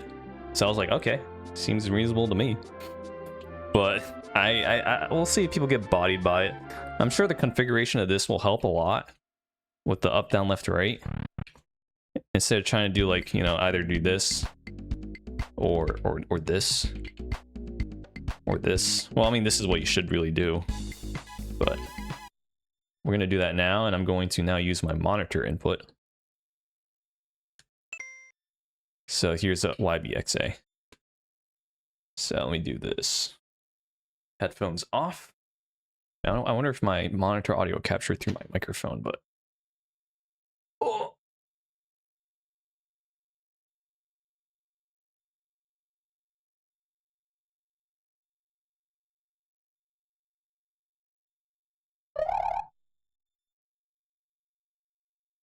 So now, oh, you could probably hear that. I'll probably mute my mic during the song. The song is also, I was trying to see if I could find a rhythm game song that someone ported. There was Freedom Dive, but it wasn't like a great port. It wasn't a great sounding port, and I want to make it like too hard.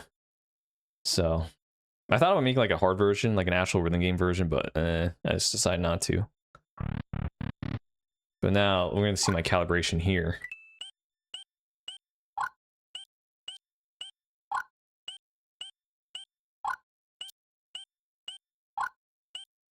What does 0 look like?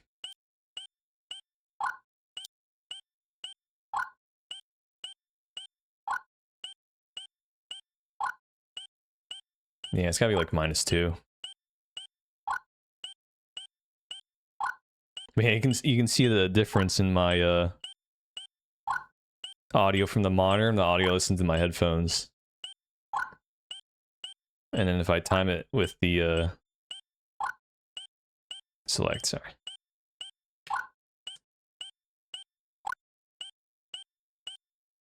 I'm also a big fan of hearing my button presses. It's a great way for me to time. And now I'll do it this way. Again, I will intentionally miss the full combo so I don't have to do the fight with one less. Trust me, I can full combo this. You just have to trust me. I'll do it after, honestly, too, if I remember, but we'll do it this way now.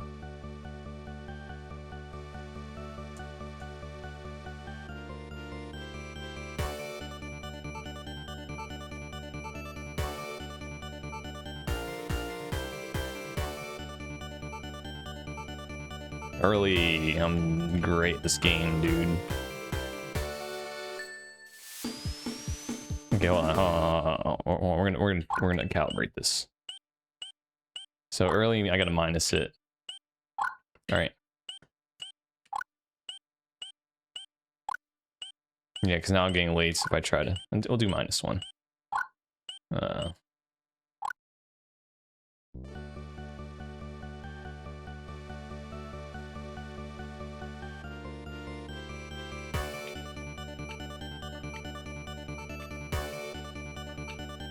It could also just because I timed the notes wrong. Because I tried so hard to make it actually like on beat. So that's why I don't want you to try to get a perfect full combo. Because it could be my fault that the notes are slightly off sync, but it's a lot better than oh wait, I'm actually bad. Hold on. No full combo on this setup. But it's a lot more in sync than the Grand Pool 3 Bowser version 1. I think someone said that like version 1.1 of Grand Pool 3 was actually in sync, but that never got released.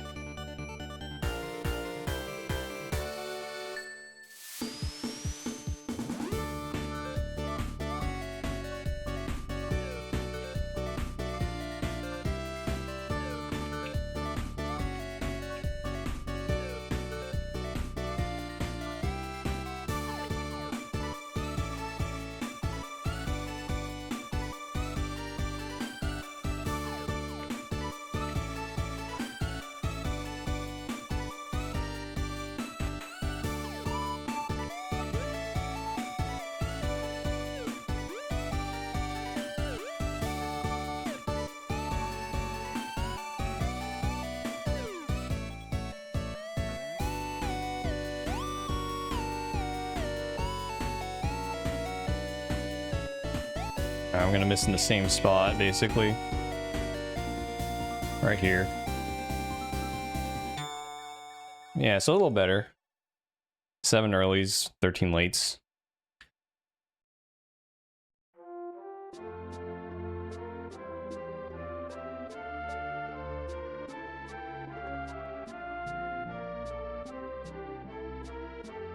So now we go back to my normal, like, tenth of a second audio delay. And these offsets do save too, if you're curious. Oh, I guess you saw that already, but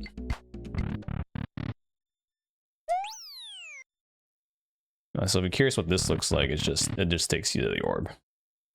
There's nothing behind it. But yeah, so that's World 2. That rhythm game, I will be curious to see how people handle it. And now we have Nostalgia Star, one of my favorites. It was actually the third level I made. And it's a staple type of level. It's an Ultra Star level, so just straight raw platforming based off of the Nostalgia Star is based off the Kaizo 1 level called Ultra Star. Dram 1, I made a level called Ultra Star 2.0 or something, 3.0. I forgot what it even called it. Dram 2 had another Ultra Star. Is it Ultra Mega Star, I think? So here we have Nostalgia Star. And if you're curious, this setup right here is exactly the same in terms of the block layout, not the aesthetics, as Kaizo 1, Dram 1, and Dram 2. Dram 1 and Dram 2, I made sure to make it look exactly like this. Platform falls down like that, the munchers are there. This platform is this many blocks tall. I don't know if anyone actually noticed that, but yeah, I mean, this is just straight raw platforming. Nothing too fancy. And it's a great type of level. I love Ultra Star levels. They're so fun to play and make.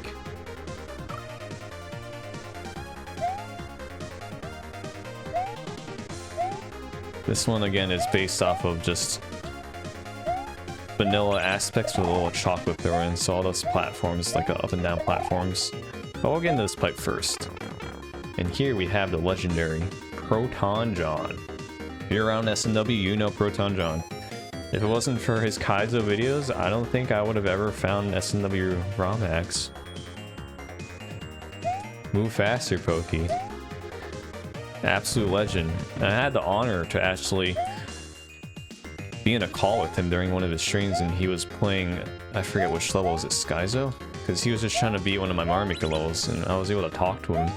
And it was very surreal, because he was one of my biggest inspirations for even doing this. So, because of him, I don't think Dram would have actually speared Kaizo, because Dram would also saw Proton John, and Proton John actually donated during Dram's run. So, big shout out to Proton John. Absolute legend.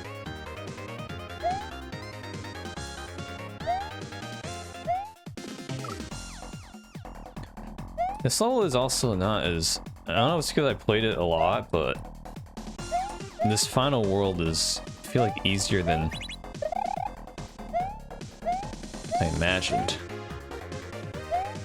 But also it would help with the speedrun, because playing it for the first time obviously is going to be difficult, but once you know what the level is, just replaying it, it's like pretty simple.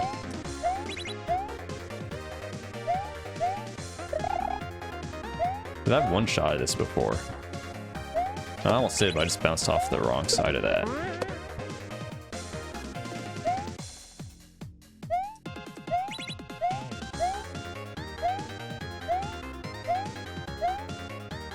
Oh, I went way too early.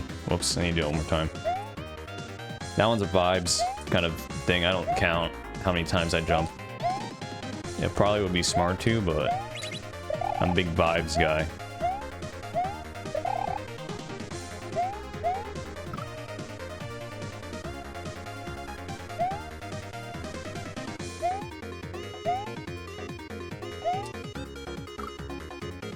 As soon as I say, oh yeah, it's one of the easiest levels, it's gonna take me forever to get back there.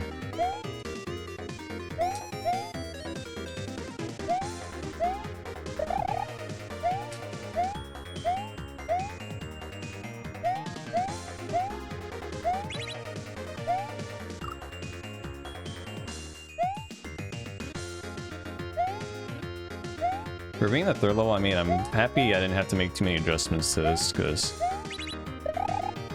over the course of 2 years, my level design has actually changed a bit. So the first level, which I will mention soon, I feel like I've changed a lot since I made that level with how I wanted to design this. I pushed jump. Silly coyote time. Yeah, very, very perfect with your timings.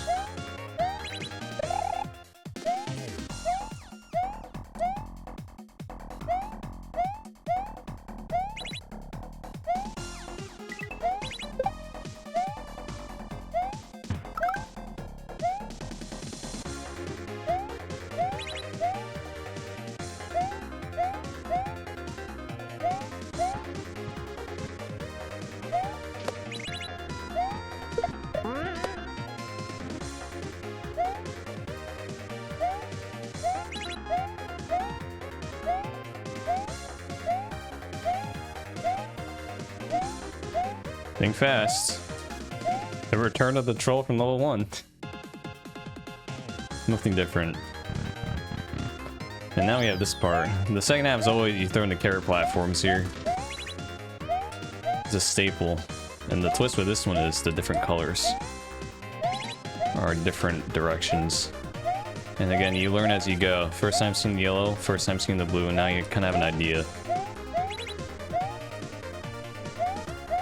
Based on how I designed it, so you can know.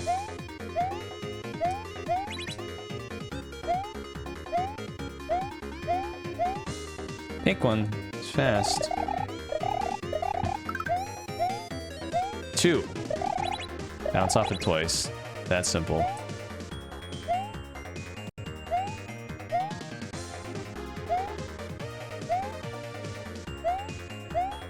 Troll. We'll see. That one's kind of mean. There's no coin block here. Some people might think there's a coin block there. There's not gonna be one here. But that's why I think this is one of the easier ones, because, like I said, I can one-shot this one. But the other levels, I mean, the only other one I really one-shot is the first level.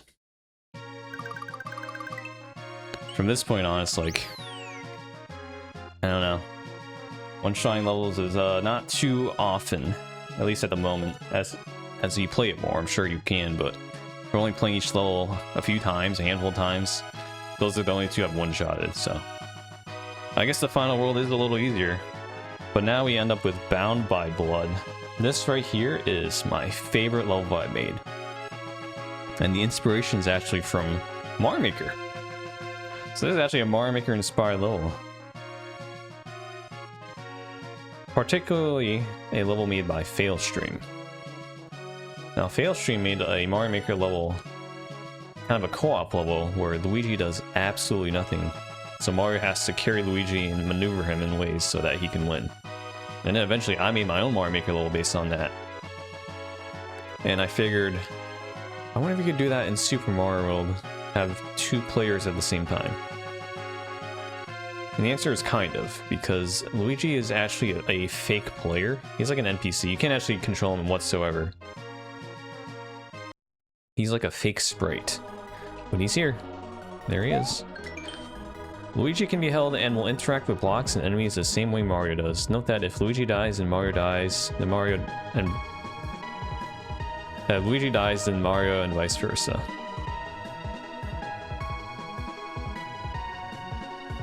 I might have to reword that.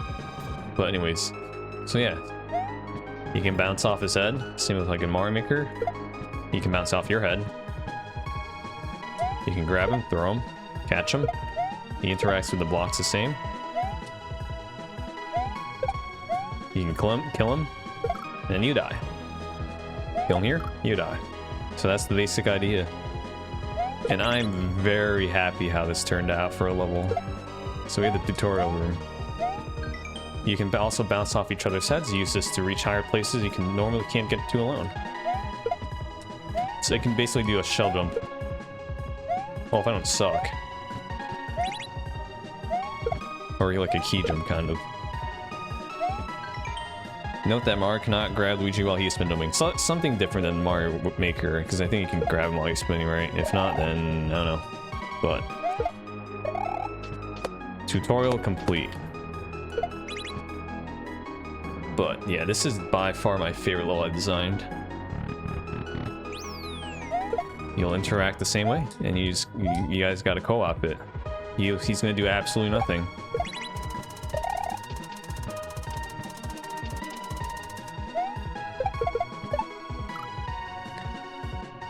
It took a lot to figure out how to code this as well. It was like over 1,000 lines of code, but we got it to work, and hopefully it's not very janky.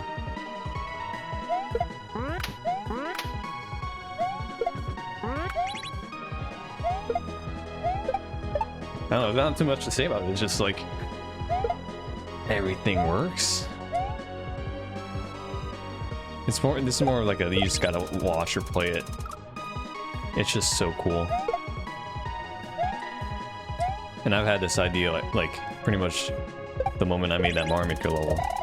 But again, I wasn't smart enough to know how to code it.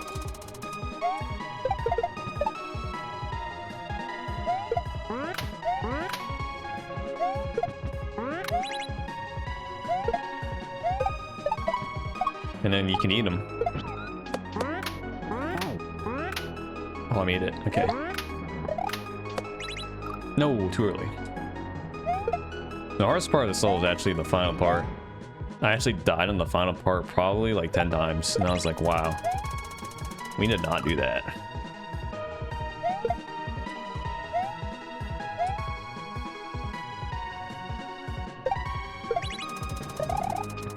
I'm curious to see how people react to this level. I'm hoping people like it. Only because it is my favorite level I made. I don't really know the favorite levels I made in the previous Drams.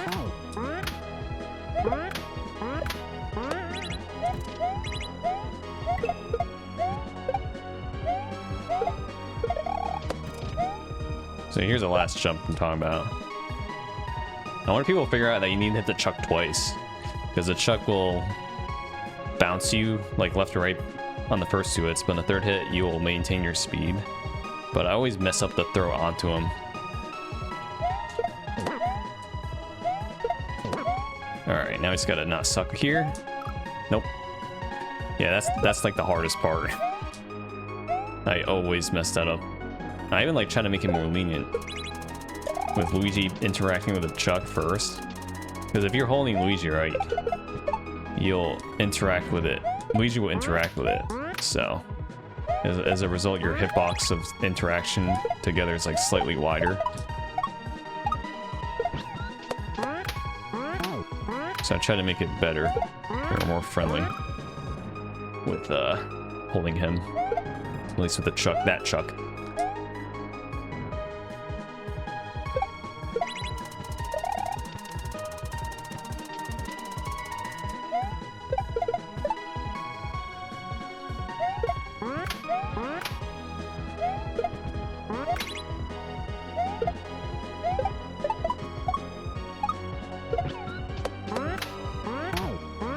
Wow, I'm surprised I did not hit that one we ate. Jeez.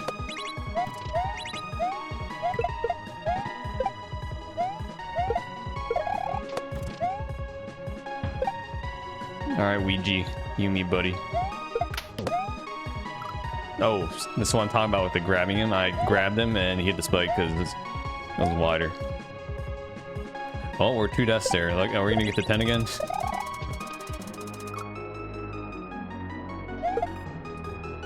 You know, sub 4 actually might not be... Well, I did spend a lot of time just talking. That's the other thing. Like, if I were to just, like, focus and only try to beat the levels... At least in my current state, right? I've only played these, like, 3 or 4 times, start to finish. Obviously, I've playtested a ton with save states, but, like, actually playing start to finish without save states and beating them, like, 3 or 4 times. Like, it would probably take 2 hours to do any percent. Obviously, that time will go down as more people, like, speedrun and play, but... Alright, I need to be way later there, but... I don't know what any percent time will look like. Probably sub 1 hour, maybe? Any percent is 15 levels? 4 minutes a level? Yeah, it's possible. Why not the people speedrunning? Even just people playing it once. Like, I don't know how many times I'm gonna play this. You know, how many times I played Dram 1 and 2? Not that often. So I think I'd enjoy much more just creating for people to play.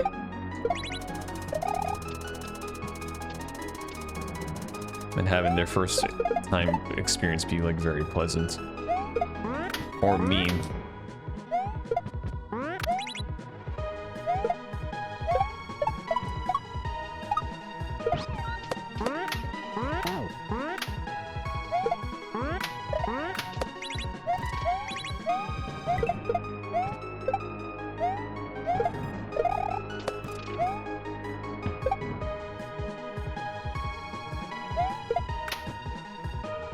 Yeah, that's what I'm talking about. I'm so bad with that throw. The rest of this level is pretty easy, but I'm just horrific at the chuck part.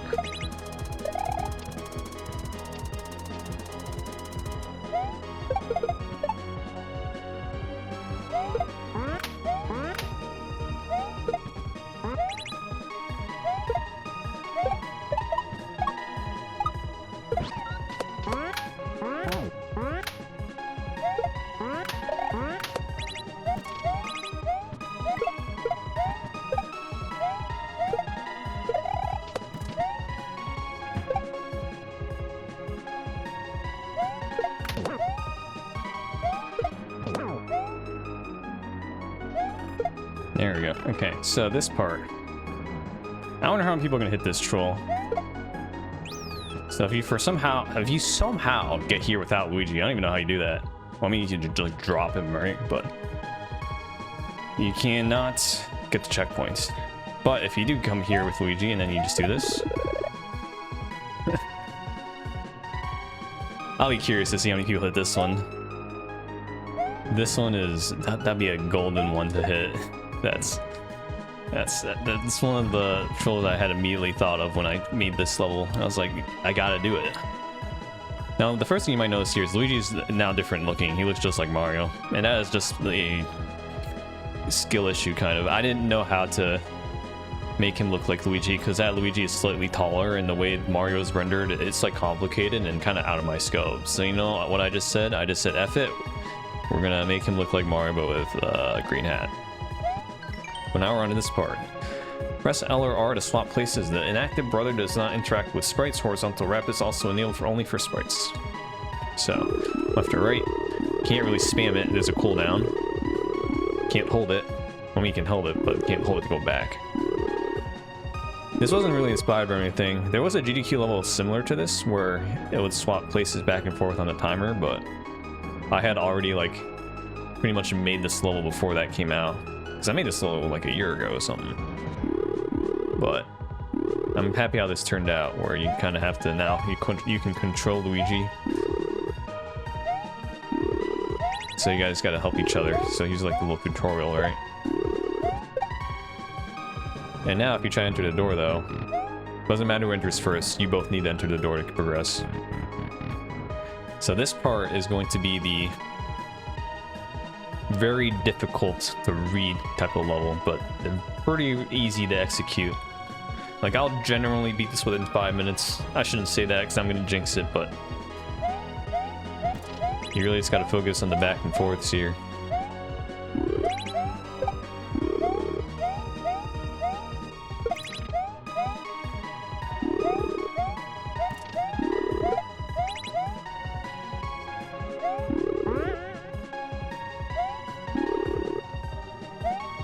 Especially with the auto scroll, I always want to make sure you can see what's ahead, because when you do auto scroll, you generally might not be able to see what's above.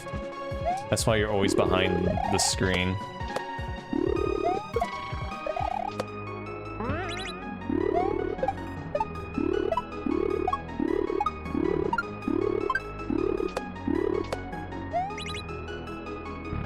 There's a hidden block here.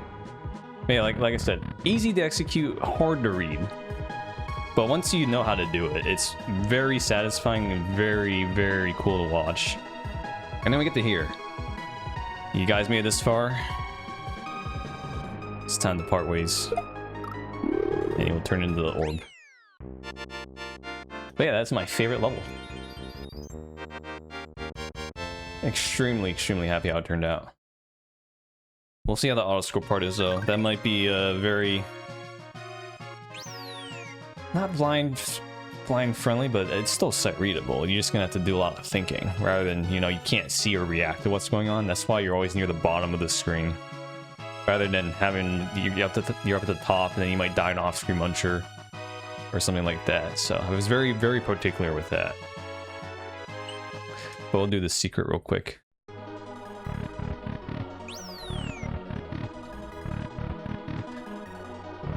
So here we get to kill him. Notice how I say the word him and not Luigi, because you can do this. And now you have the secret exit, and we got Grand Pooh Bear. Also part of the first Mario Maker relay race. One of the first people I met on Twitch. Great guy. I'm happy to see how much he's grown since I've met him. And he loves the Dram series, so I'm hoping he'll like this one. But Spear ran it, he had the record for all, like every category at the same time. He's obligated to get this one, right? We'll see.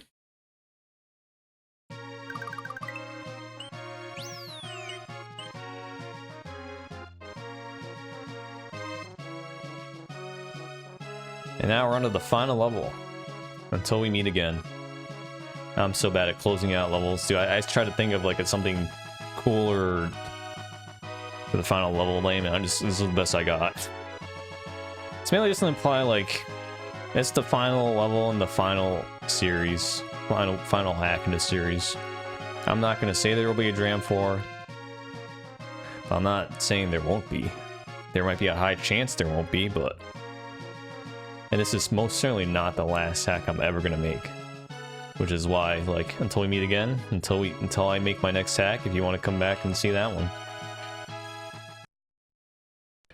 But nothing crazy about this one, it's just...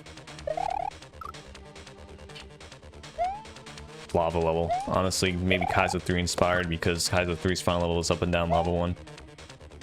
I don't want to be too crazy with the final level, honestly. Turns into water. And then we can go in this pipe. I wonder who's gonna be in this pipe. Oh shoot, it's this guy. That's me. Also from GDQ. So, I mean, this is like one of the few places where I'm like, I mean, I should just put myself in the final level, right? So, who's that guy?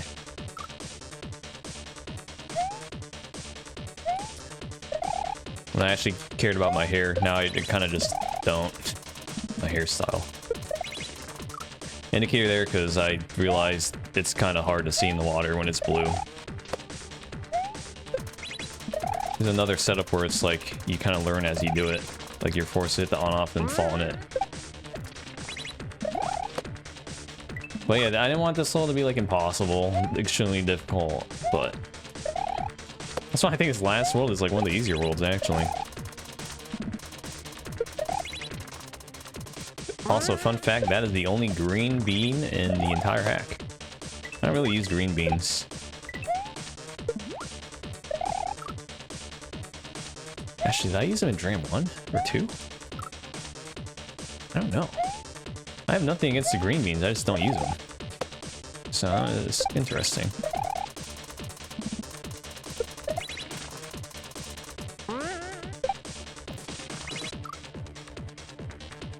Well, at least I kind of made it not free. Alright, we gotta knock this one out. I will try to get the sub 4 even with the talking and the extra levels. We still have to do Switch Palaces and all Special World.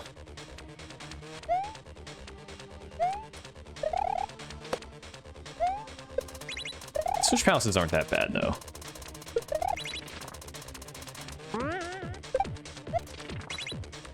Whoops.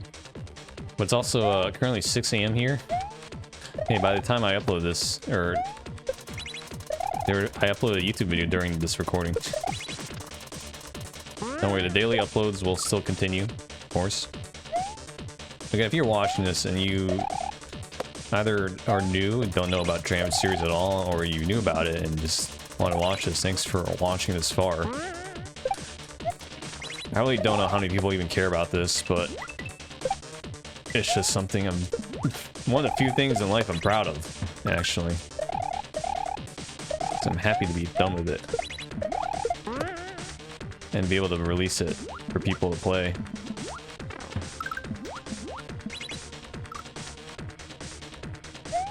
I didn't really expect it to, well, for one, take 2 years. You know, it was kind of half a meme, because I was like, am I really going to make a Dram 3? And honestly, you have Barb to thank for that, because if I didn't play Grand World 3, I don't think I would have actually made Dram 3 this early. Quote unquote early. But after playing Grand World 3, it sparked my desire, motivation to finish a job.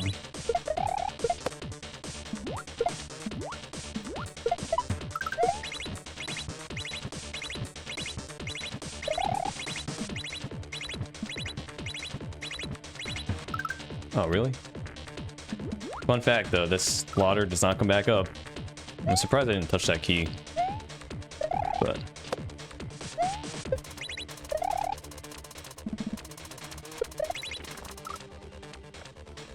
yeah, if Barb didn't make Grand Prix 3 when he did, I guess some people thought he wouldn't even make a Grand Prix 3, right? But he spent 4 years on that, I think, right? Time really flew by for that. I remember tuning in and out when he would stream the creation of that. That's the other thing I might do in the future. If people actually care about more in-depth about how I designed all these levels, I could also do that too. And I kind of made this video just talking about like inspiration, thought process, but actually planning out how the level itself is designed is, I mean, I could talk a lot about each individual thing.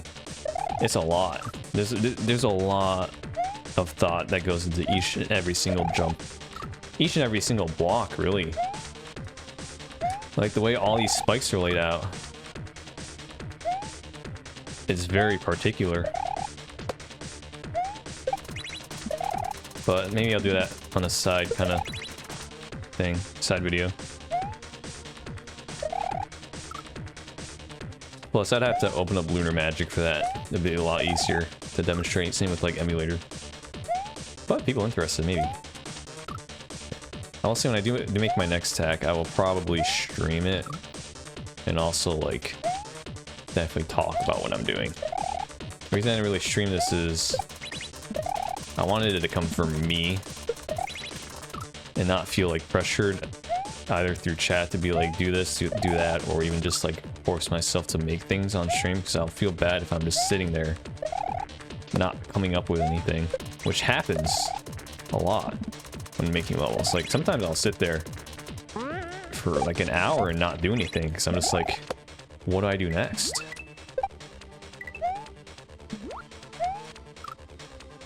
Because if I'm streaming, I feel like I have to do something, and then it might make the level not flow well, or I don't force something that shouldn't be forced. But I think if I can get over like just making it at my own pace, do what I want for the next act, then I can stream it.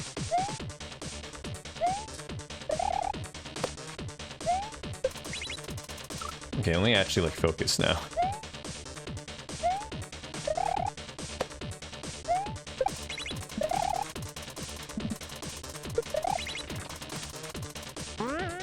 Also, this was actually the second to last level I made, because the last level was that being block when Ram mentioned, but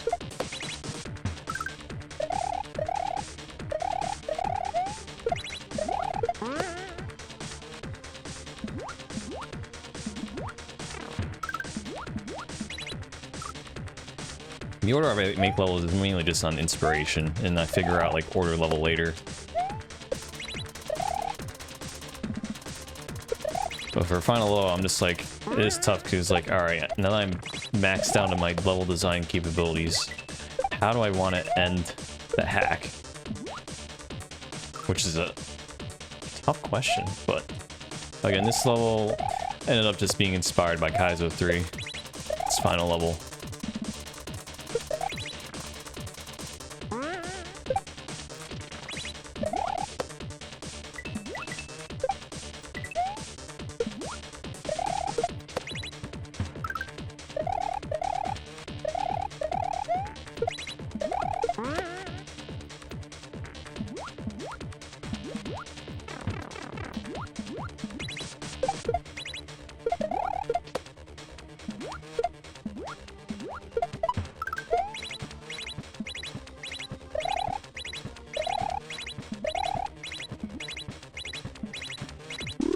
There we go.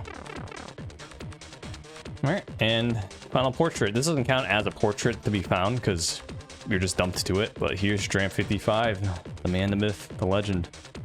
Dreamy Dram. This is from like 2016. I was actually trying to find a picture I took with him, and I swore I took a picture with him, but I just couldn't find it. So I'm a little bummed about that, but you know, you gotta put him in. I haven't actually talked to Dram in years, but I'm hoping he's doing well. He probably is. He's a great guy. Like, even just talking to him, very friendly, very down to earth, very intelligent too, and very hot.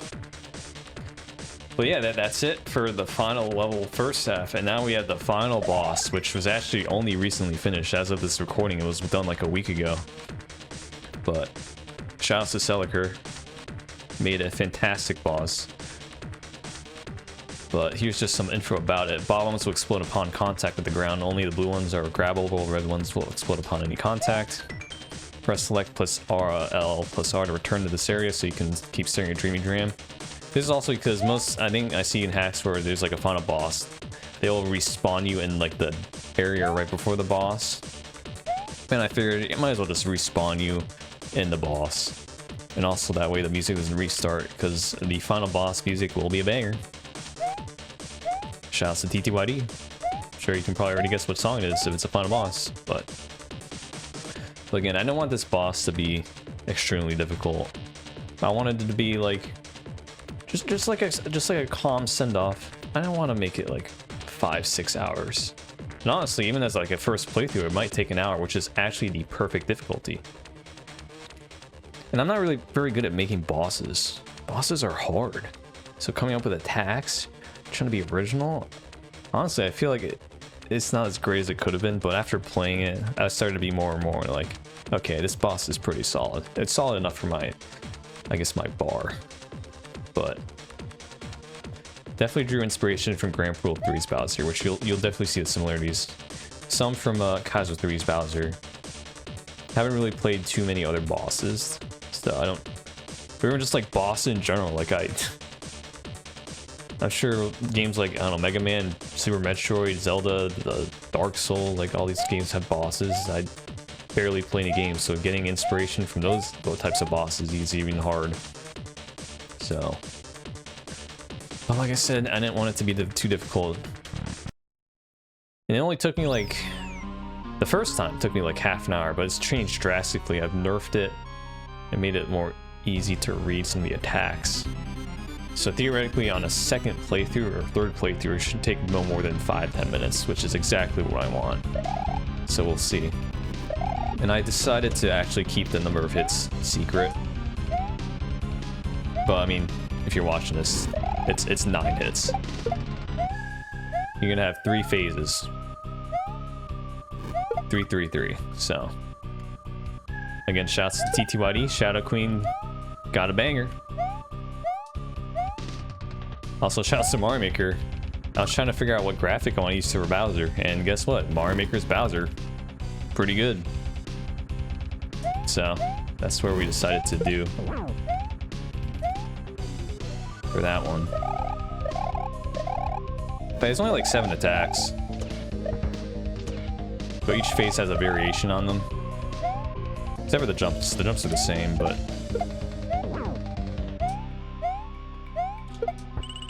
so that's a nice indicator that the phase has changed. Bowser actually gets darker, a little darker each time, which you can kind of tell. Oh, Bowser's facing backwards there. I'll have to fix that. I mean, it's not a big deal. Or I could keep it in, dude. A little dumpy, bringing it back. So you can do it again. Oh! No, I'll probably actually fix that. It's fine.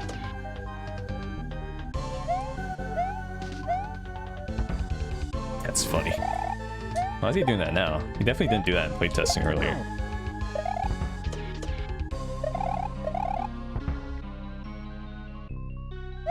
So you can kind of see the face changes, right?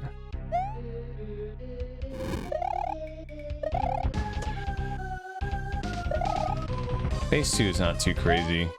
I mean, like I said, I don't want it to be too crazy. Phase 3, we'll find out. Yo, this part of the song goes kind of hard, though.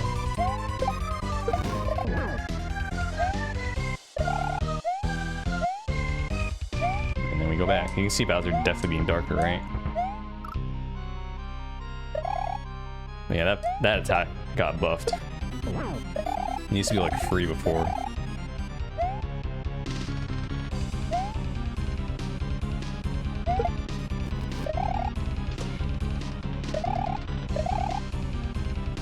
Yeah, we have the good news is there's not a lot of changes to have to make. The bad news is there were actually changes that had to be made. Playtesting on hacks hard, guys. It sounds weird. I'm gonna keep it. It's not a feature, it's a bug. Oh, I said that wrong. It's not a bug, it's a feature.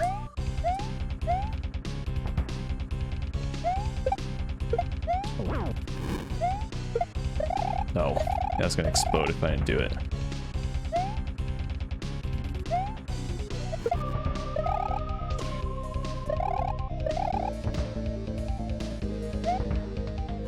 It's funny that he faces backwards.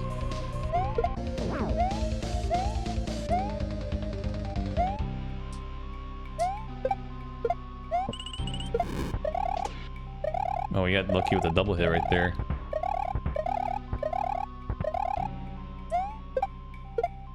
Oh, I was impatient there.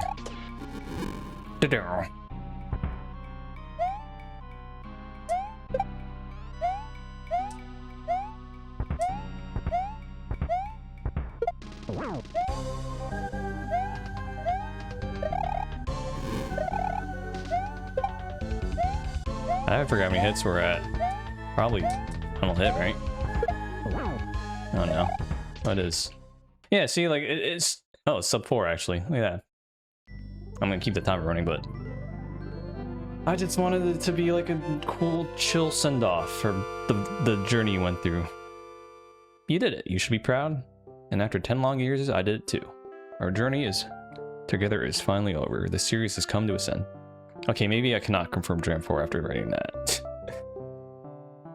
I actually spent a long time on these credits too. Because, let's just say you don't have a lot of room for graphics. Super Dram World 3 dedicated to Dram 55 and the SW community. Here's all the inspiration. I won't read all the names, but a lot of it could not have been made without these guys. It's inspiration. And then you'll see some of the playtesters. Anyone that played version 1.0, thanks for playtesting. Version 1.1 definitely coming out. And if you see these portraits, you can see their screenshots from the previous games, so Dram 1. That's the first overworld. Kind of like a story of the Dram series. The coin block, one of the meanest coin blocks in the hack. Then we have Dram's butthole. Oh, so tight. The final boss of Dram 1. Great story. I don't think there was lore in that one. Dram 2 had a bit of lore. But yeah, here we got the first level of Dram 2. A little Yoshman sacrifice. Unfortunate. The colors are a little messed up, but again, it's very difficult to make this all work with the amount of graphics you have. Fish and Boo, though. Not a level without the Fish and Boo. Big Boo. No Big Boo in Dram 3. No Resner in Dram 3 either. Booey Booey and Big Boo. They don't make the cut, unfortunately. That was one of my concerns, though, with not enough bosses, but I think it's fine. Lava Dolphin. It's another Dram staple.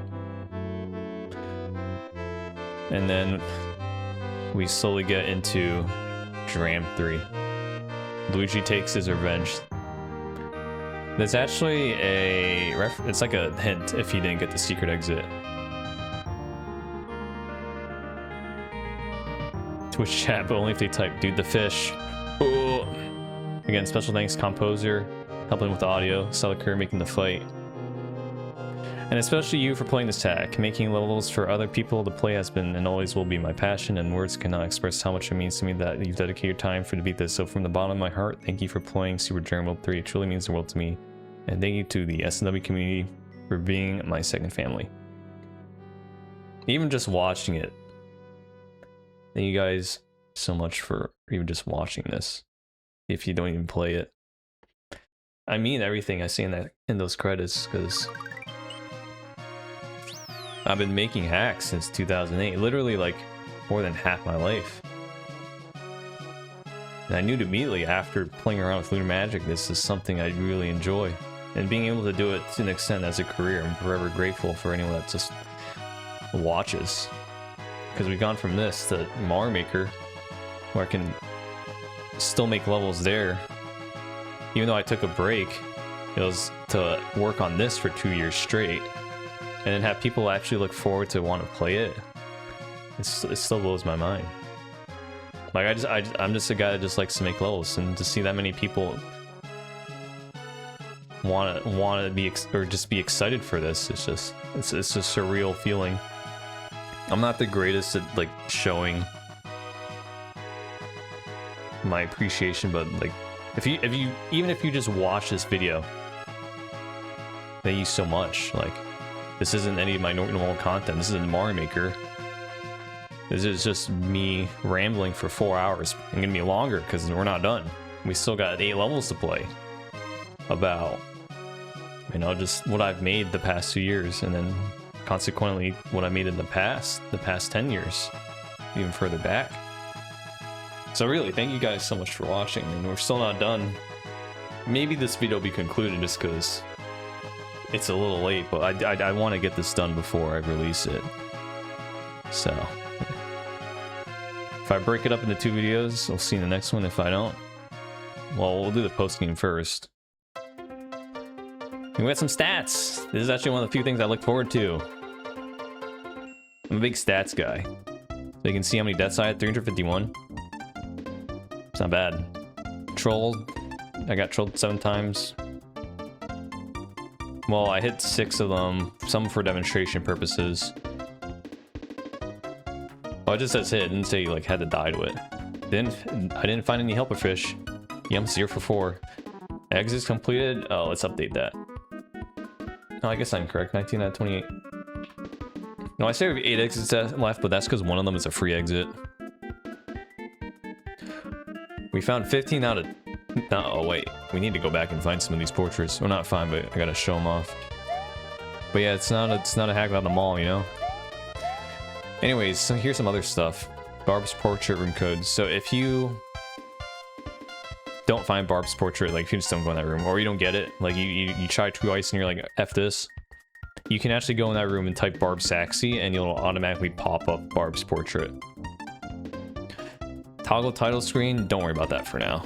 We'll demonstrate that later. And if you want to watch the credits again, you can go in here. Let's just make sure it works. And you can skip it, just push A or B. And let's take you back here. But, wait, which portraits did I not even find? I need to go back.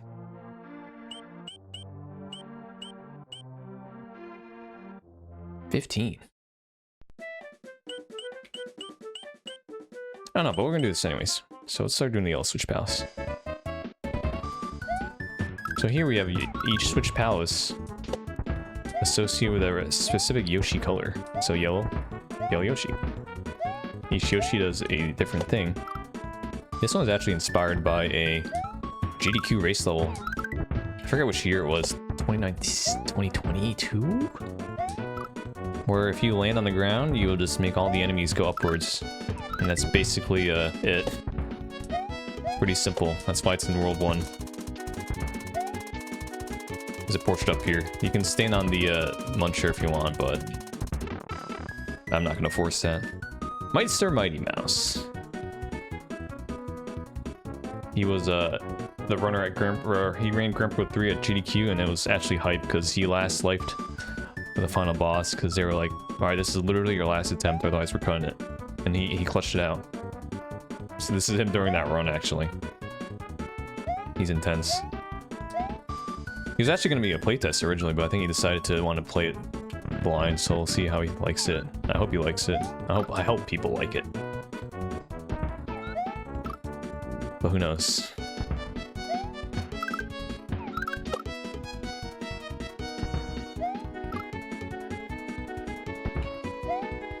Oh my god, this Goomba's owning me. I made bouncing off falling enemies like easier, slightly more lenient. I don't know if anyone's gonna notice that, but landing off falling enemies isn't as well. It's still pretty friendly, but I'm trying to make it even friendlier.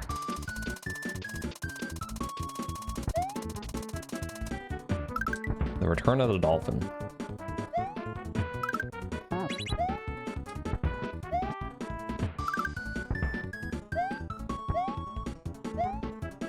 This is just to show you the spikes can actually be interacted with.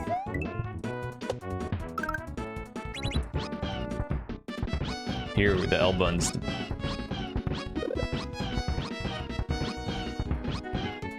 Okay. Oh man, I suck.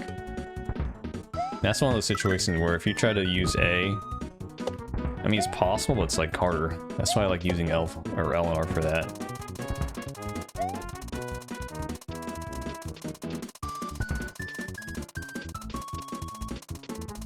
That was terrible. My estimate to beat all of this was 6 hours, so we'll see if we can actually do that. That was with like commentary too.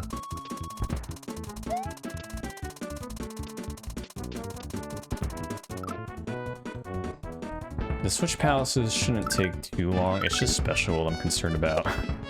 Special World is hard. But that's why it's Special World.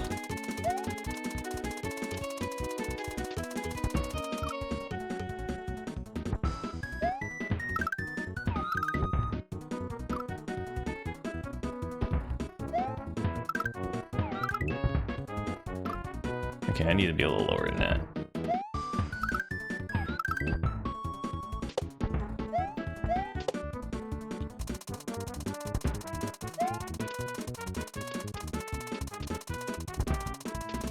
Wow, that worked.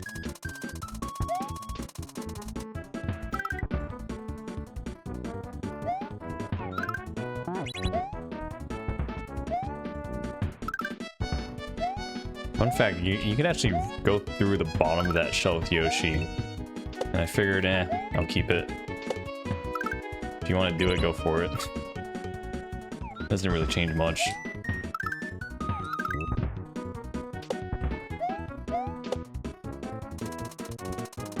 Same with the saw, I can go from the beneath it. Which I think I kind of did the first time, right?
Troll.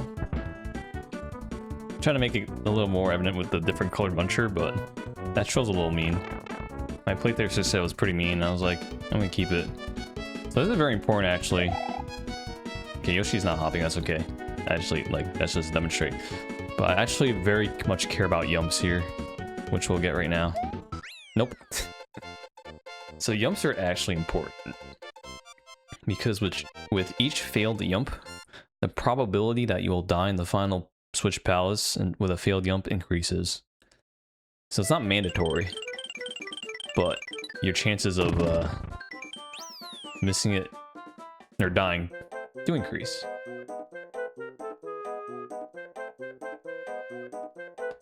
But these Switch Palace levels aren't too bad. They're all one section. Like, I don't know if 28 exits is really that many, considering that I have a lot of one section levels. Not a lot. Yoshi's tongue game has improved and can now eat certain blocks. A little too far. So the thing about this game compared to Mario Maker is Yoshi's tongue is a lot more precise. Because you basically have to have the end of it touch the block, unlike in Mario Maker where it's just any part of the tongue. So, subtle difference, but very important. I'm gonna get the secret. We got Shoujo, one of the intentionally placed portraits for the hat. Shoujo is another very talented Mario player in both Mario Maker and Mario World. Shoujo's on my relay team for Mario Maker one of the years, and then I was against her, I think the following year. But she's also been part of the Mario World relays too. Very nice. Very good game.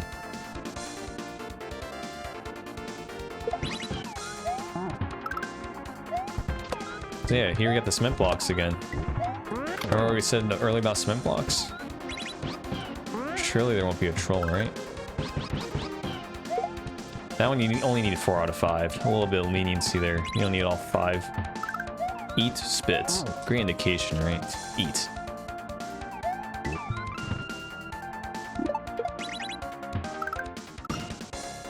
Rip. Also for the music, I didn't really talk about the music because again, I kind of just picked some songs that sounded cool. I don't really know where they're from. For the Switch Palaces, I did pick songs that were just from old Mario games and were remixed. So I think the other Switch Palace was what, Mario Land? Even I could still be wrong. I mean, this is from Super Mario World. This one.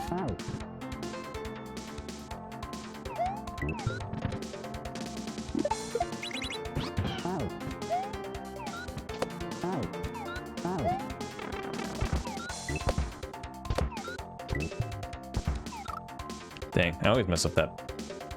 That fire bar is pretty lenient though. You have a lot of time, but I just like to be fast because speedrunner brain. This sounds familiar, doesn't it?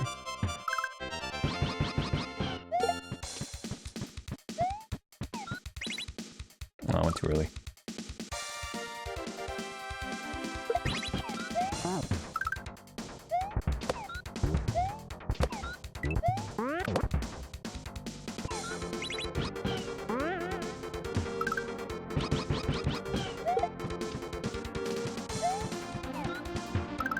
Nope, see what I'm talking about with the tongue? You gotta be really precise with it.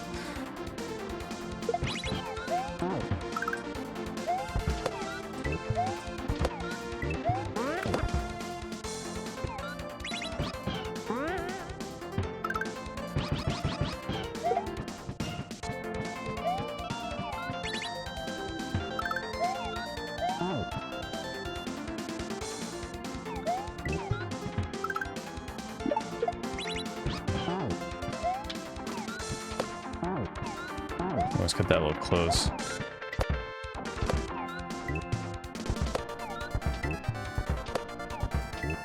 So here, that's a coin. If you try to eat the bottom block, you will eat the pipe.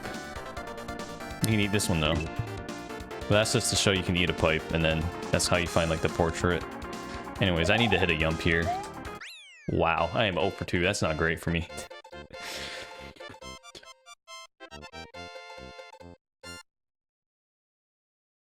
The great thing is people don't know that they need to actually hit these yumps. But I mean, people try to hit the yumps anyways, because it's just a thing. If you don't yump, you suck. Basically what's going on. Also, it doesn't matter the order you do the palaces, and I'm just doing it start to finish, but whatever your last Switch Palace is, that's when it'll show up. So if I did the blue Switch Palace last instead of, you know, second to last, it would show up here, but we're gonna do it here. Yoshi can now fly while eating a shell, even if Mario is not mounted on top. And then we also demonstrate that there's some ice blocks here. That's just the gimmick. And his portrait is just up here. Well, you'd actually have to dismount off Yoshi for this one.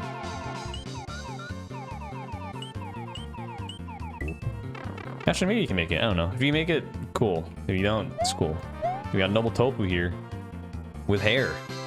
Can you believe it? We have a haired person. No bald people so far yet.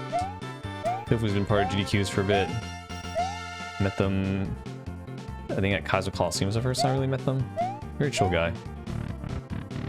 The shirt color is a coincidence also.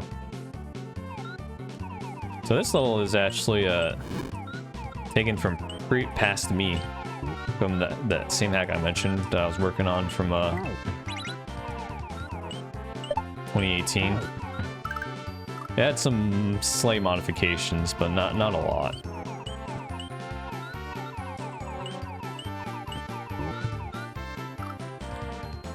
Not really inspired by anything. I was just trying to think of ways to be creative with all the different colored Yoshimins, because I was going to do that eventually in that hack. Eventually I came up with this, and I was like, shorter timer and also flying while eating sounds pretty cool. Coming up with ideas is hard for gimmicks.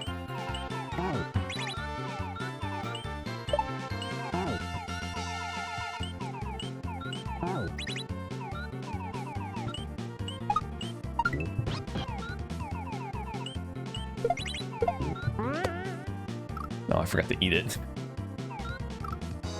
There's actually 2 strats for that on-off part. I'm curious what people are gonna do if people realize that if you just dismount full speed and grab the block, it'll line up. Because originally I would stop my momentum and do it that way, which still works. But then eventually I was like, what if I just go full speed and send it? And it actually worked relatively well, and I was like, wow, I'm gonna do this. But the important thing is there are 2 strats that work, and they're both like, well, I mean, I guess the holding right one's a little easier, but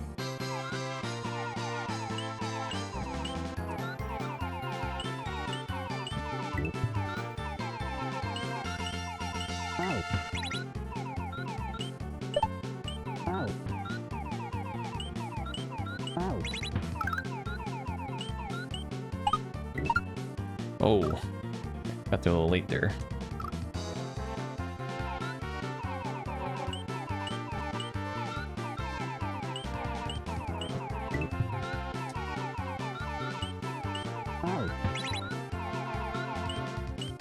Yoshima, no!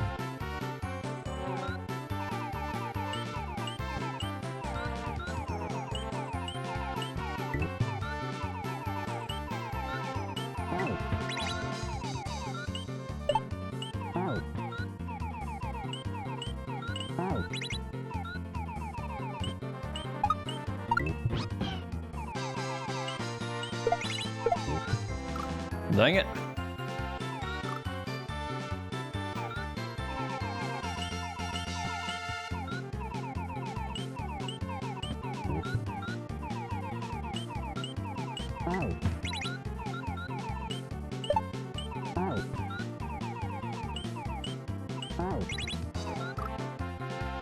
It's like one of the hardest parts of the level right there. I actually nerfed it a little as well, like very recently. I'm curious rather to how much I'm gonna have to nerf or buff stuff. Probably not buff, but curious to how much I'm gonna have to nerf. Or if like 1.1 to 1.2 is just gonna be like bug fixes.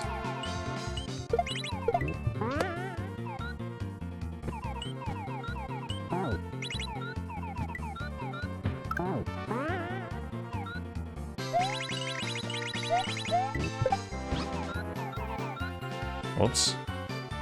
I forgot when you like actually have Yoshimin have the shell in their mouth, they just fall slower.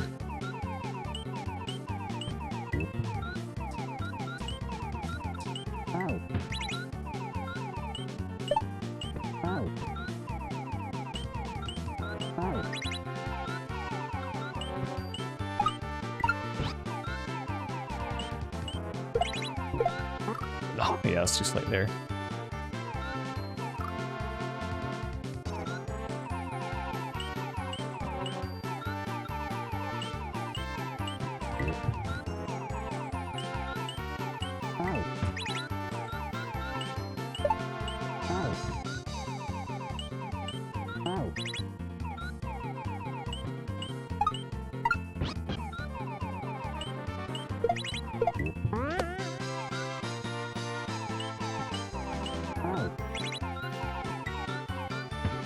Yoshima, no! I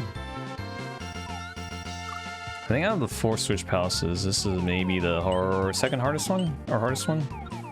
The red switch is pretty tough as well.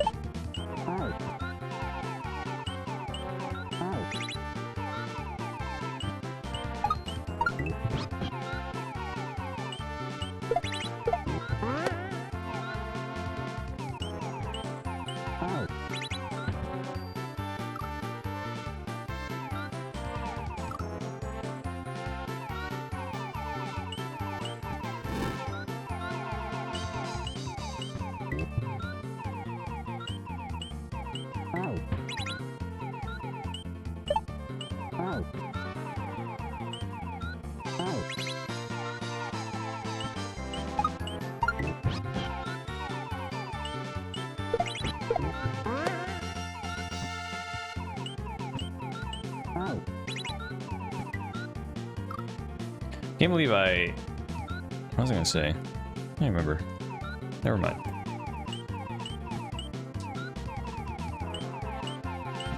We're kind of the delusional phase. Well, not really. It's gonna be that thing again where I die in the last shot and don't get back there in 10 minutes, because that where I die in that spike is just like it. But I'm gonna spend forever to get back there.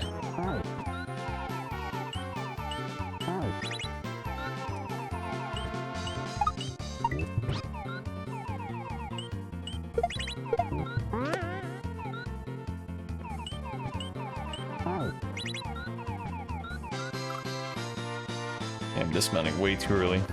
Yeah, it's one of the few coins that says, or few coins that are actually not just say spit, but I kind of needed you to be like exact with where you want to spit it there.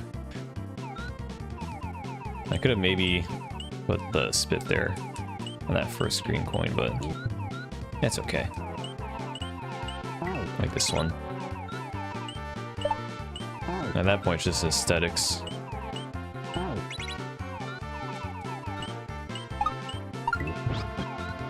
Oh, what?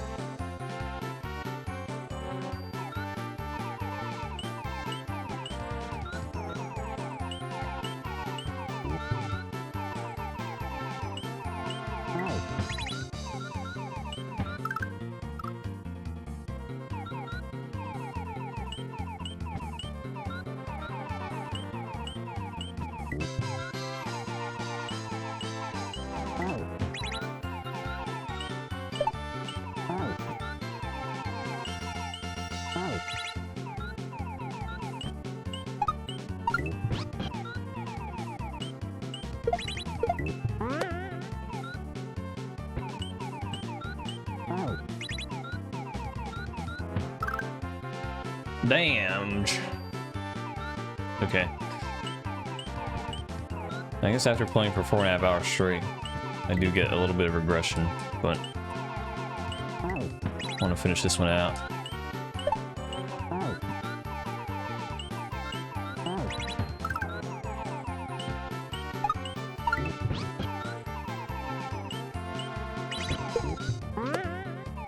Wow, that worked. Incredible. Okay, I need to actually spit a little later than that coin.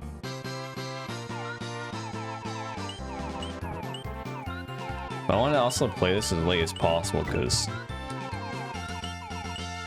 I don't want to like make any last minute adjustments or like play this and make an adjustment like if I played it like a few days before release. So if I play it like right before release, I know like pretty much all I can do with changes. Right now, at least I only had to change. Oh, I should have probably wrote down the change.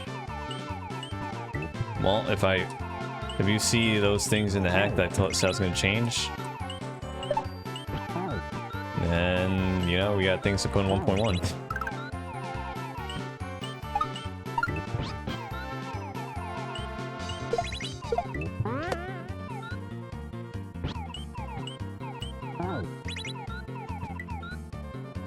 Oh, now I'm too late. That's what I get.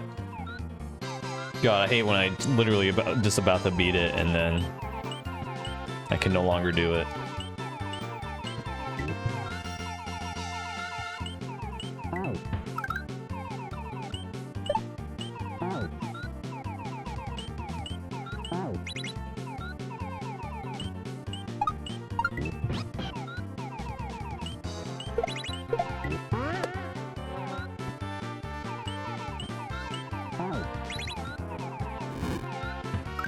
Oh, that time I just, my button got stuck because I'm sweating, or the hand goop.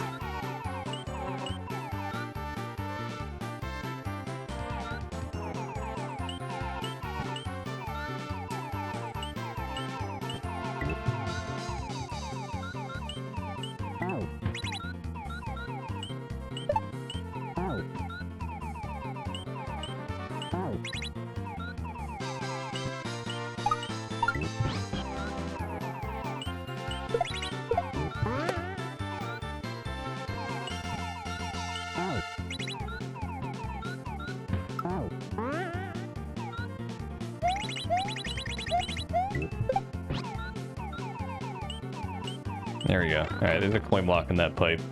That one should be easily readable. Alright, we really need to get one yump at least. Oh, I'm 0 for 3. Well, you're gonna see why that's bad. We might have to do this last switch palace a few times, huh? Unless I hit the yump. But it'll be great if people actually go 0 for 3 and then they see it. It'll be exciting.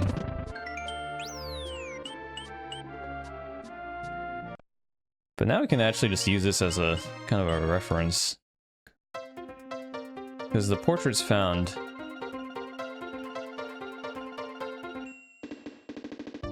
Oh, I'm sorry, I can't do math. I forgot, like, the secret exit is another exit, but there's only one portrait. I was like, I definitely tested this and it was correct. It's 8, that's why it's 18 out of 23 and not 28. So the way to look at it is there's actually 23 levels, but 28 exits, because 5 of them are secret exits. So I was actually correct. So we have found them all. I was like psyching myself out. So we get the pre they're 22, right? I didn't pay attention. This might get the pre-release nerfs that things are breaking. I was afraid I had to fix that. Anyway, so here's the red switch palace. This Powerup can be eaten and will bounce off the sides of the screen. It also interacts with Mario as well. So I spent forever trying to figure out how to make the red Yoshi cool. And eventually I was like, you can maybe do something with the screen and Powerups, right? And eventually I came up with this. So Yoshi can also bring sprites through pipes in this level. I hope you remember that. So this is an example of where my Mario Maker and my Mario World knowledge got mixed up. Because in Mario Maker, right, you eat something with Yoshi, go through a pipe, go through a door, you keep it. But in this game, you don't. Right? See, now I'm confusing myself. But here, I made sure to let you know that in this level you can do that. But that's just one of the few examples where I play so much Mario Maker that I forget what Mario World, like, mechanics are. And here's ice blocks too, in case you didn't get to the Blue Switch Palace. Anyways, this port goes hard with the Super Mario World, or Super Mario Bros. 1-1, but in minor. World Peace actually did a port of this a long time ago, but I like this one. Oh, I forgot to get the portrait. Well, if I die, I'll get it.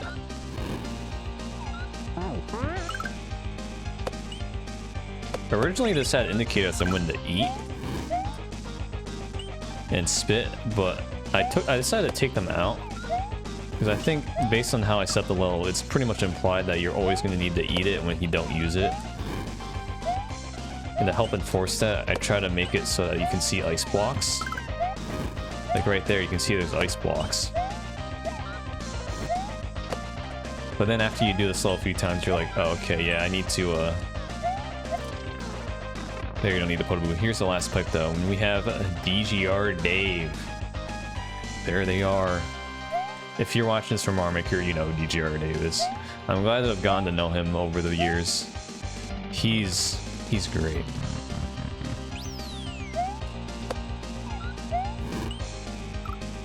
I even went golfing with him too, but I don't know if you'll play this hack, because it is very difficult, but DGR Dave is great. He's just so fun to get along with.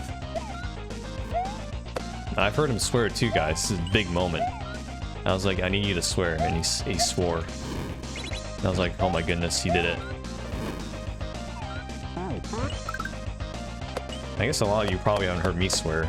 That's because I don't really swear for YouTube, right? But I usually just swear normally. If you ever come to my Twitch stream and you see me not playing Mario Maker, I will probably just swear. Because I never really branded myself as like some guy that doesn't swear, but I don't mind swearing. But we won't.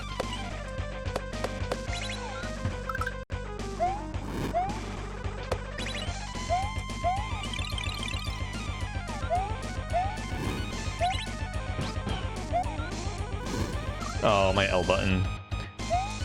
Yeah, I need to... Probably after I actually do the stream where I, like, play this again and talk more, I'll definitely have to clean my controller, because my L button is sometimes going to drop inputs, which is not ideal for one more level that uses L and R.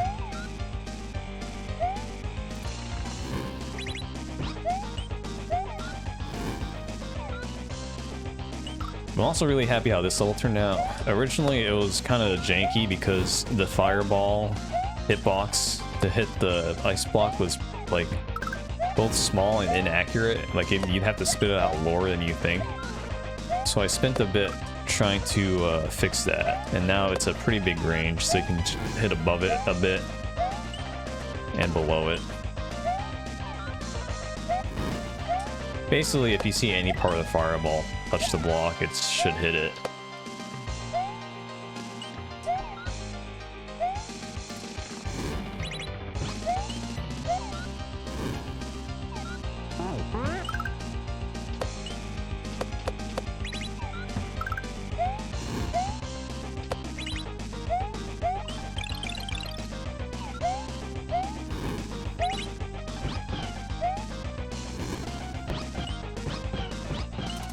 Oh, I pushed jump too late. Actually, who knows? Maybe this one might be easier than the blue switch balance one. The ending of this level is tricky, but I mean, that's like most of my levels. The ending is hard. That's why I always die to the end and not get back there for like a bit.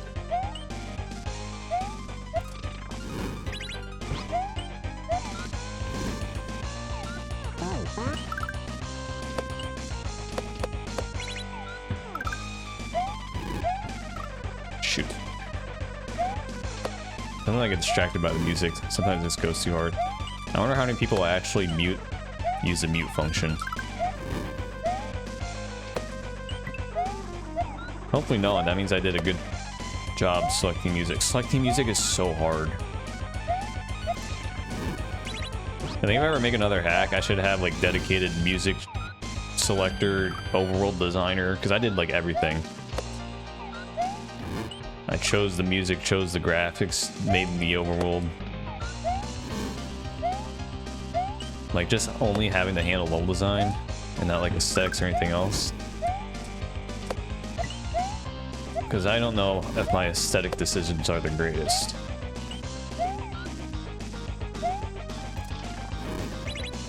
Hopefully they're good enough though.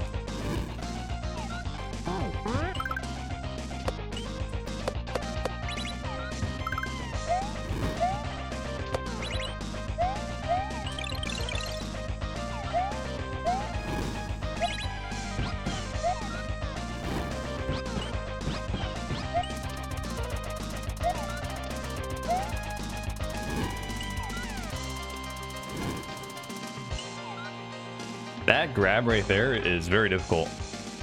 And here we go. Because you missed 3 yumps, you have a 75% chance of dying if you don't get this yump. And then we have this message box. Be careful. There's a troll. If you don't eat that again, it's going to hit the switch, and then you will kill it, and you can't hit it. So here, we gotta hit the yump. Nope. Oh, I can't believe I went 0 for 4 on yumps, so that's actually insane. Usually I'll at least get 1, but I actually went 0 for 4.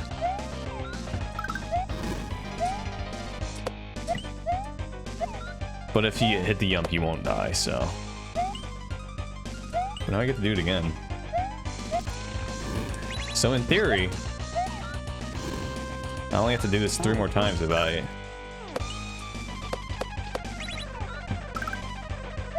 don't get the yump.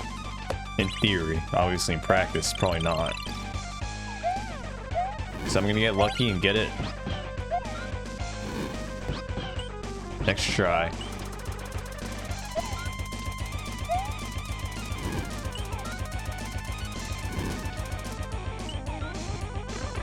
Alright, let's do this again. Oh my goodness, I can't yump for my life.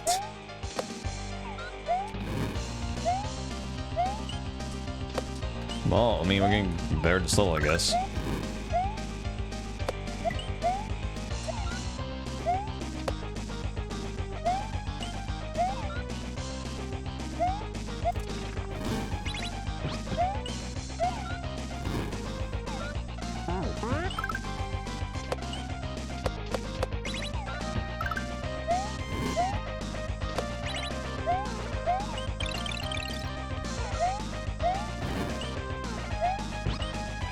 Dang, I definitely pushed left. That's okay. I was gonna say, gonna get there 3 times in a row.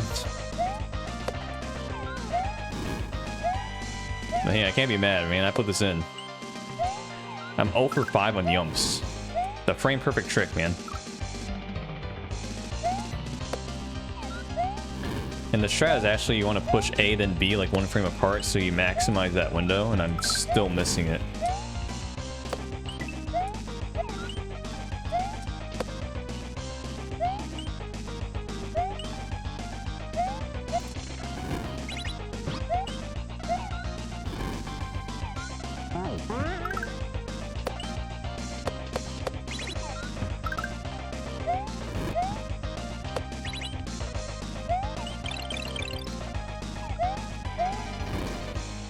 Dang it, I was scared of not shooting it to the left.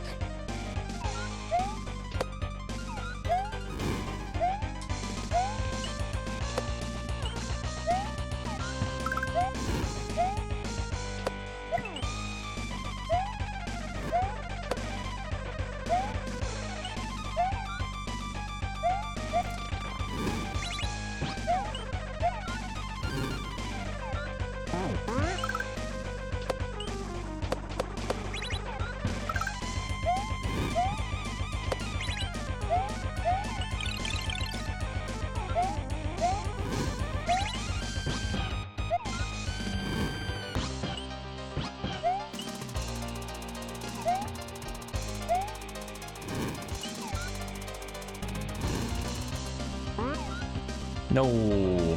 Dang.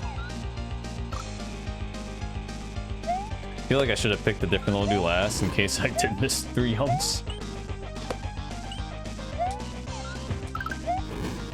Also be curious, so the other probabilities are if you get 1 yump, you have a 50% chance of dying. If you get 2 yumps, you have a 25% chance of dying. And if you get all 3 yumps, then you will not die.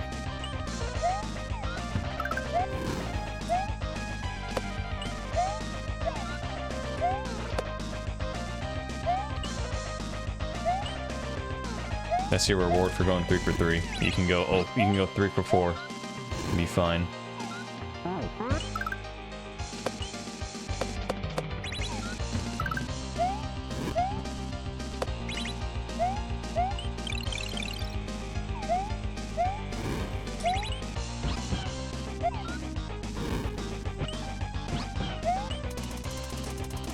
Holy, saved.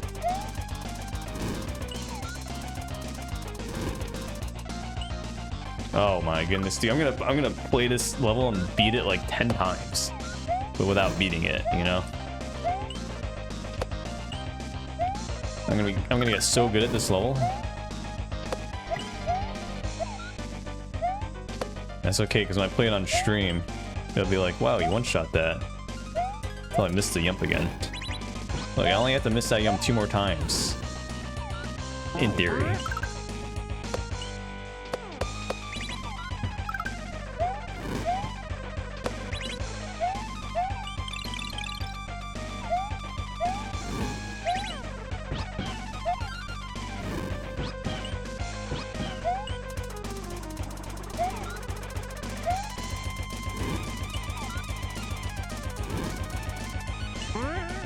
Oh my goodness, I'm actually trolling. I'm gonna get caught trolling here.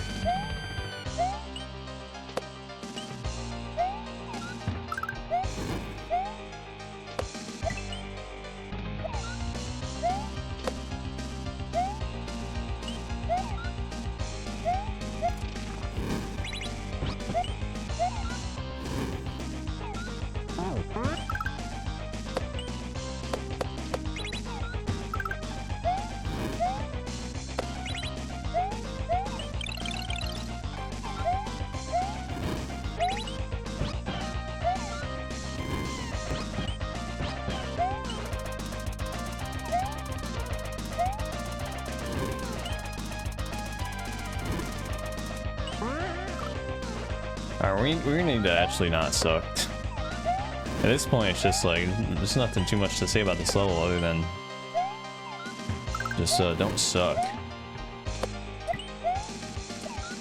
This did quickly turn out to be one of my more favorite levels.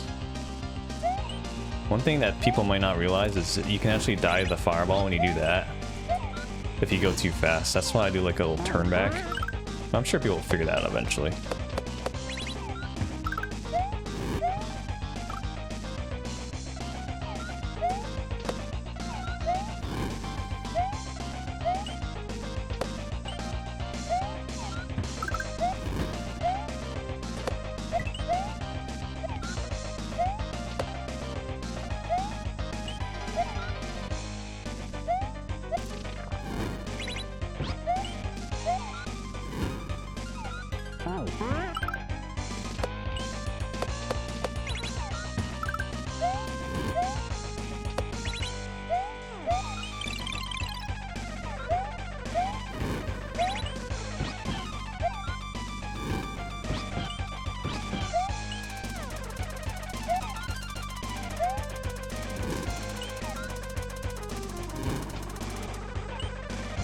There we go. Well, we gotta hit the yumps.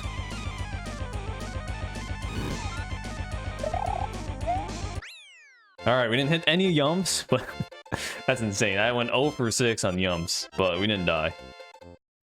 I need to practice yumps more than anything at this point, right? But yeah, so that's why yumps are important. It's a little twist on, like, there's been, you don't yump, you die. But I want to make it, like, there's like a small twist, but also like to help you.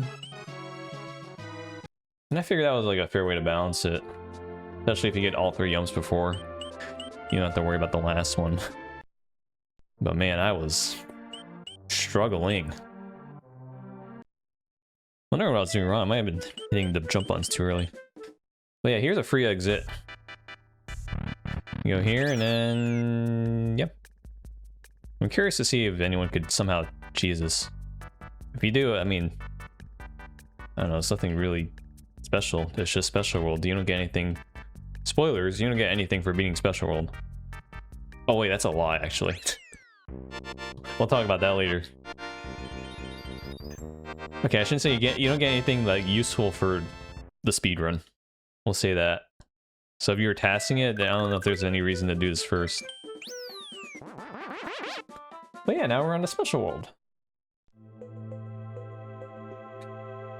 Gotta throw in the little Donkey Kong country music, right? I hope I got that right. Bram Sticker Bush Symphony, one of the few songs I know. This overworld is based off of Kaiser Kindergarten, and in Kaiser Kindergarten's overworld is based off of Cooler Cruel's overworld. Like I said, you can tell I got some inspiration from World Peace. It's very peaceful and I like it though. The colors are great. So this level is called Exit This Earth's Atomosphere. It is not a typo, it's not atmosphere. And it's based off of a Camellia song. If you're a rhythm gamer, you know who Camellia is. Camelia's got the bangers. And this is actually the first level I made for Dram 3. Believe it or not. And it's in special because I wasn't very proud of it. I think as I built more levels, I started to get an idea of my, like... What's the word? Identity, I guess? And... this being the first one is not as polished, but it's still polished enough to be proud enough to release. But I figured I put it in Special World. Special World to me is not necessarily the hardest levels, but it's the levels I'm the least proud of.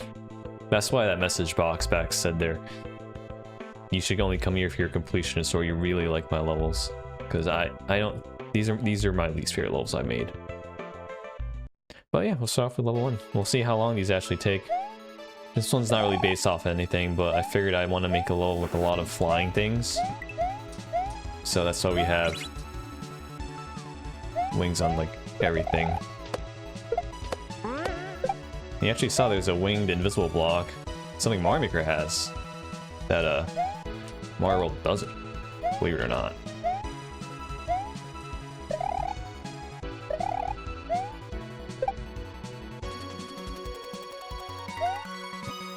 Multicultural shell. Or disco shell, your pick.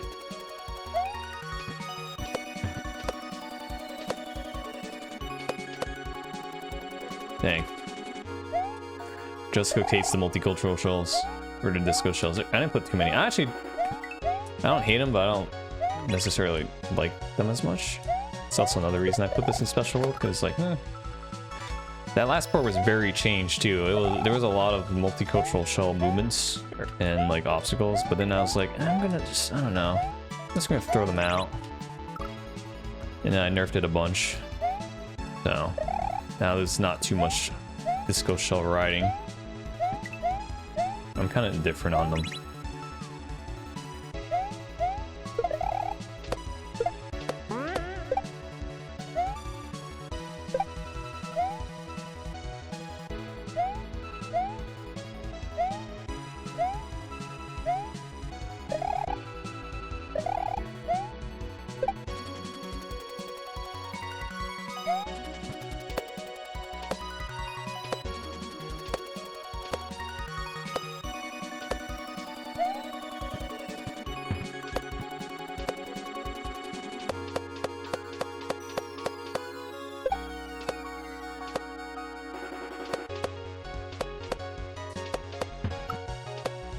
So here I nerfed a bunch. Can I get in the pipe, please? Originally there wasn't a sprite killer there. And I decided I'm just gonna put it there to make the pipe a little less annoying. Actually took like 2 minutes. I mean, special level 1's not gonna be that bad. So here's a funny troll, or not funny, I don't know. So we love blindfolds, right? So you can see there's a midway here, and then you just have no ground. But actually, this midway point is a troll. People will probably figure out it's a troll, but I'm curious if someone will go for it. But if you do go for it...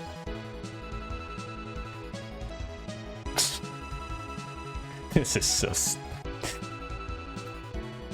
I tried to see if I can make a blindfold troll like a little more funny. And we came up with this. That top left midway is fake. This one is real. But if you grab that, I think it'll just like... poof and it won't be good. Just don't grab it. But I spent way too hard on just making this midway look like that. Also, the colors are reversed too. It's dark blue.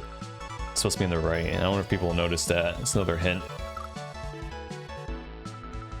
So here I actually got to do a little weird claw action. Oh, this jump always gets dropped for some reason. I'm like pushing it way too early. I think that's why I died to the ump. I kept pushing it too early. And then we'll get this secret here. Fun fact, I just made it so you can't go back.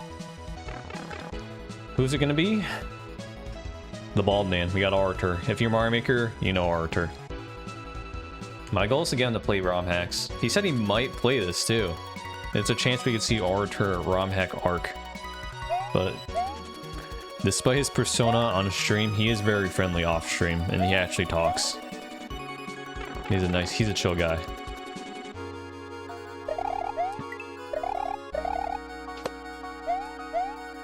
And yeah, he has a pic that I said take that picture of him with hair.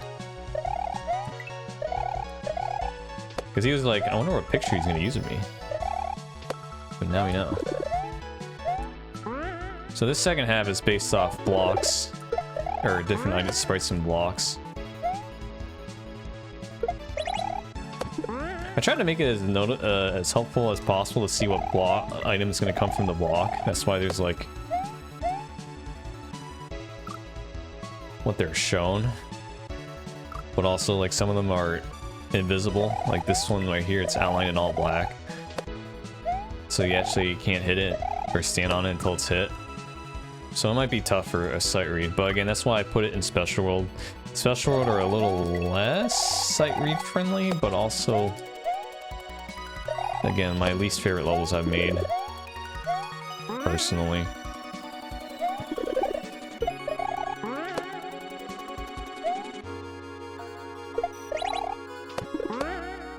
So you can see you can't stand that.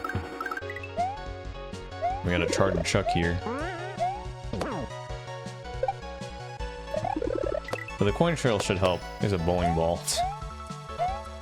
Up airs with the muncher should hopefully help as well.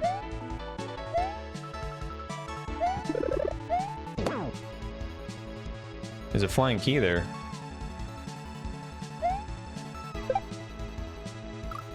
We'll never see because I died.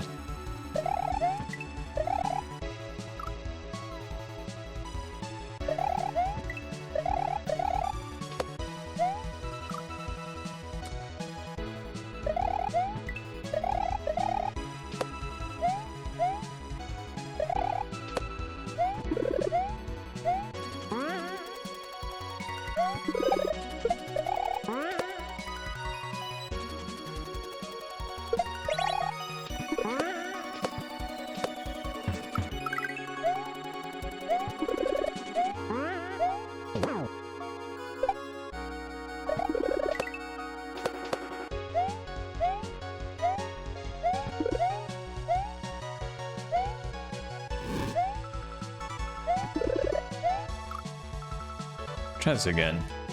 There's a flame sound. I actually think I know what that is, and I actually have to fix that. I think it's another minor thing I have to fix. It's okay.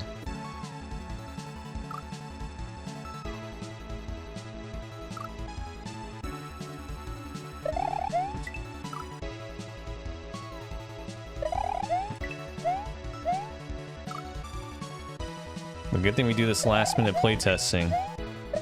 Start to finish to make sure we can hopefully polish out most things. I might do this beginning now with this hand movement. This hand movement isn't the greatest.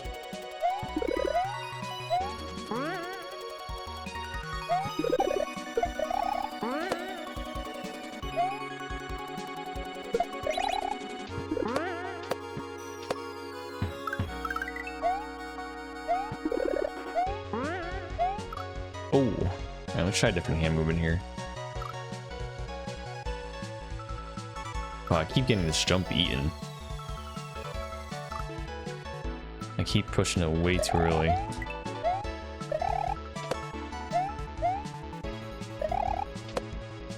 Yeah, I said I'm gonna try a different hand movement and I still did not.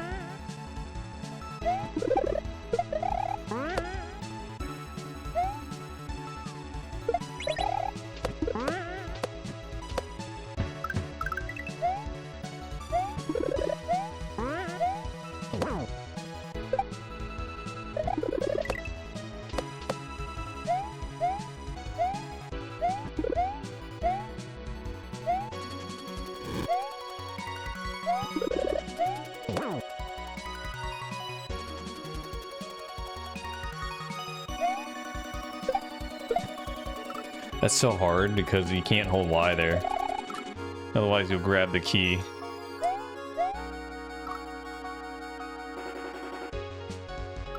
I think I do this little claw action here. I swear I'm not pushing jump too early.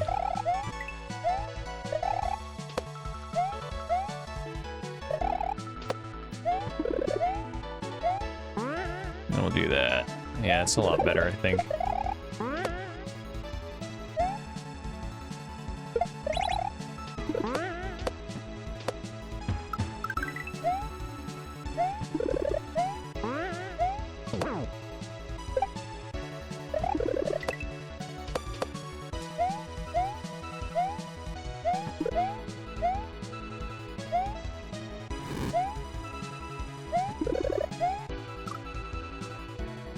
Oh, we're in for a rough treat for Special World, guys. Oh, I'm back to this hand movement. It's funny because when I playtested this yesterday, I like one-shotted the second half.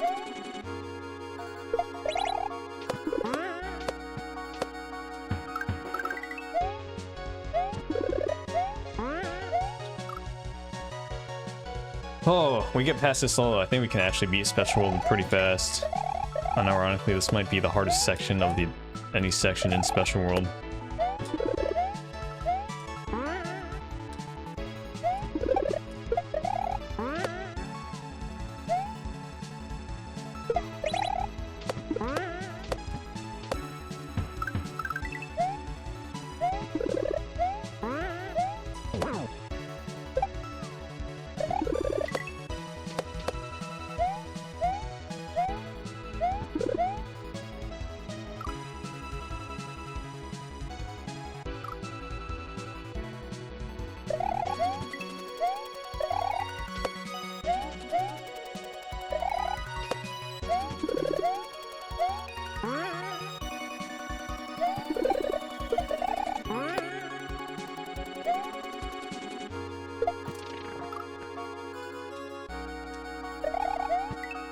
This might be one of these rare moments, so I actually cut out every attempt before I beat it.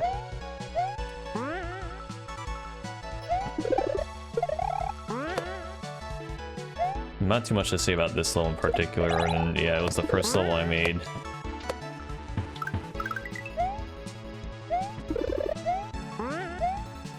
Day after Grand Prix World 3, man. I went straight to work.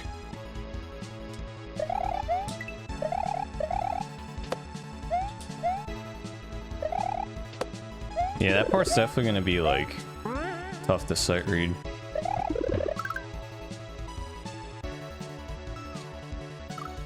But we'll aim for the sub 6 here. It's gonna be tough.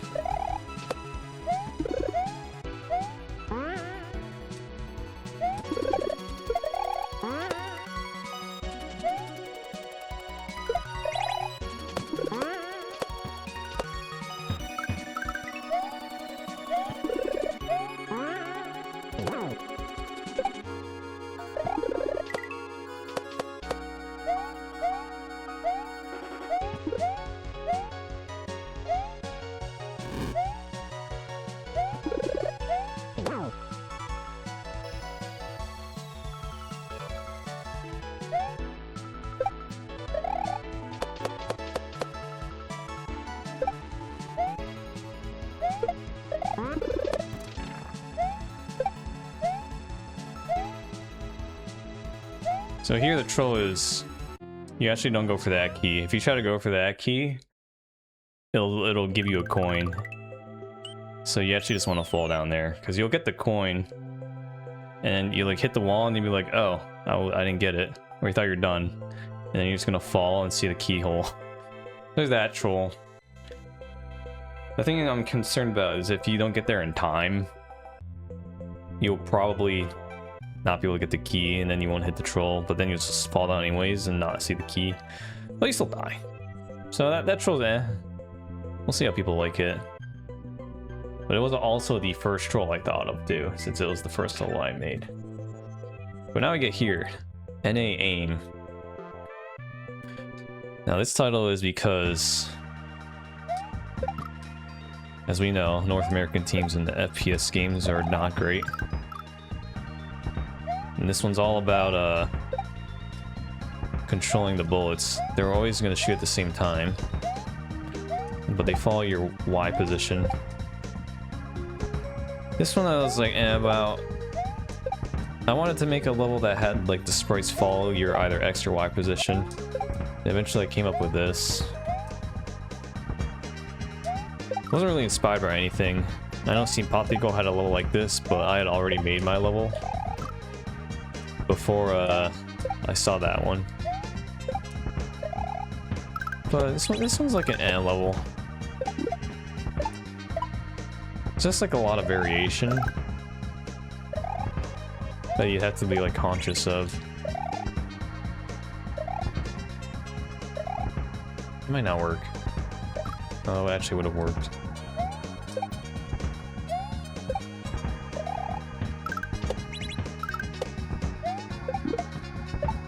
But it's definitely a tough read.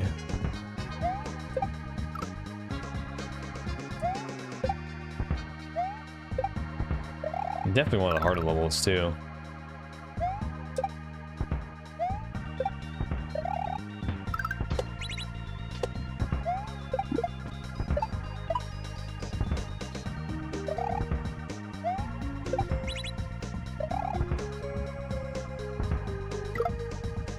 That was a scam. That's okay.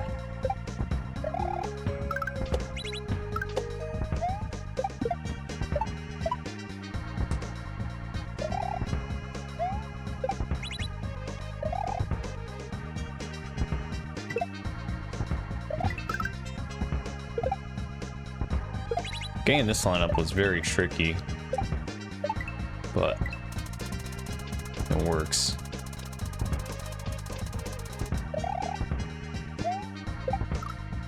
Oh, well, I was gonna say we'll see how people handle the next section, and then I died. The next section is very... not the most sight read friendly. But that's why it's a special world.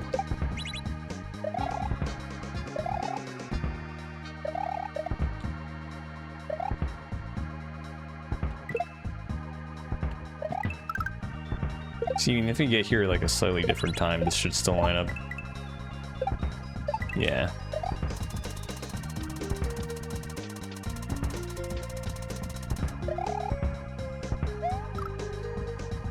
It's tough.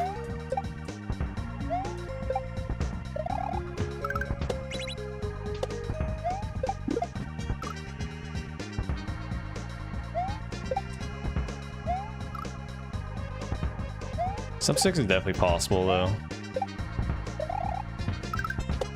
Actually, it depends on the final level, which you'll see. Also, my thumb's actually starting to hurt, which is not great because there's a shell level, and shell levels are like the only levels that hurt my thumb. But fingers crossed it doesn't take us long, because I playtested it yesterday. And it took us 5 minutes, so hopefully it won't take us that long. But we said about like half these levels, and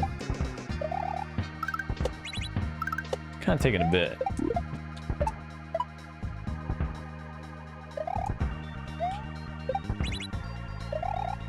Oh, that's terrible. Terrible bounce.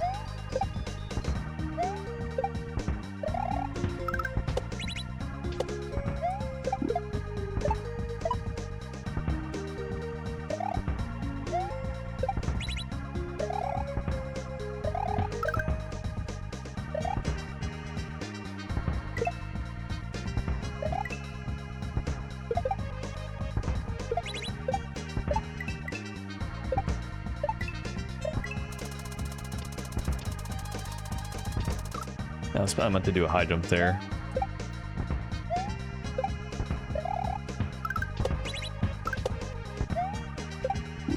Honestly, the first half isn't even like the hard part. The second half is going to be a real ball buster.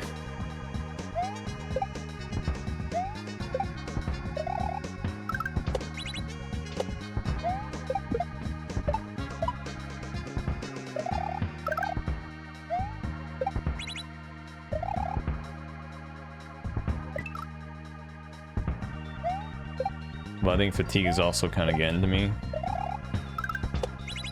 We're not here to make excuses. We're here to play and, I mean, talk about the level. I mean, the level, like I said, it's hard to design around this because of how much variation there is with your movement.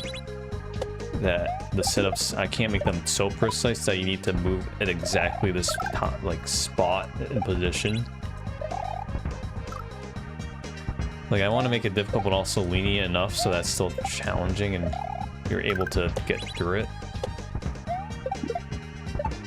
Which is another reason why I didn't really like this one too much. Especially getting, like, everything past this tunnel onwards to be, like, consistent. I mean, it is consistent, but just, like, finding that consistency from a perspective of a person playing this for the first time. It's not, like, the greatest.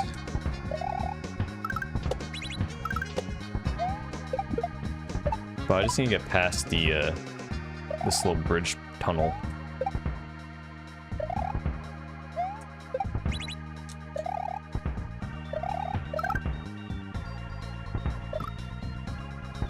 We'll see. That tunnel is the hardest part. Apparently, it's not supposed to be.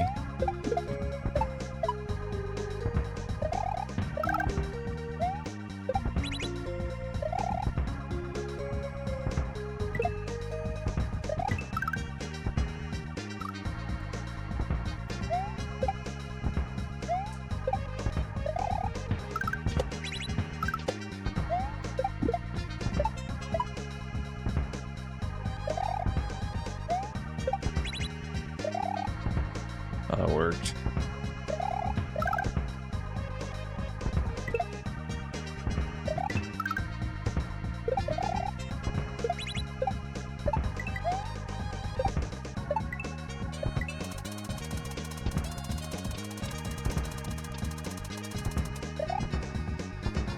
Oh, that was way too late of a jump. Okay.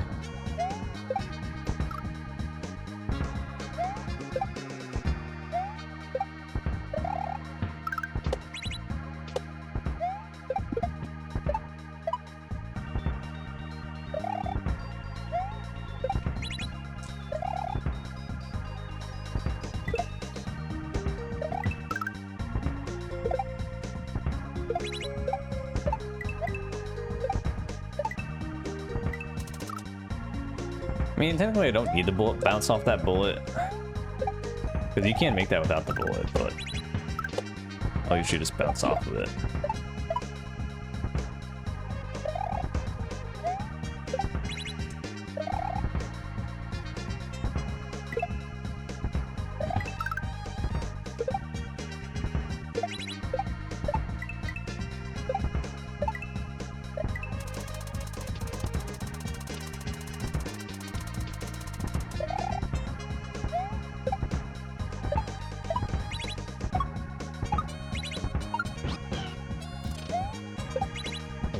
Yeah, like that. We'll see if people can figure that out, but... Oh, fun fact, you don't have to actually enter the door. But here we go. So now this part is pretty tough. Press L or R to shoot a bullet. You can shoot up to 3 alive bullets on screen. That's not good for my L button. We'll find out if my L button can hold up for this video. Don't forget that you can dismount off of Yoshi with L or R. Therefore, you will shoot a bullet and dismount at the same time. Just in case people forgot. Oh, speaking of L buttons. So if you want to go up here, there's a little ledge that kind of hits that. Now we have X-Water. X-Water. One of the early people I met as well. Yeah, X doesn't really play much SNW or Mario Maker anymore, but he's very friendly as well. We'll see if he plays this. He told me that he would play it if it came out, so...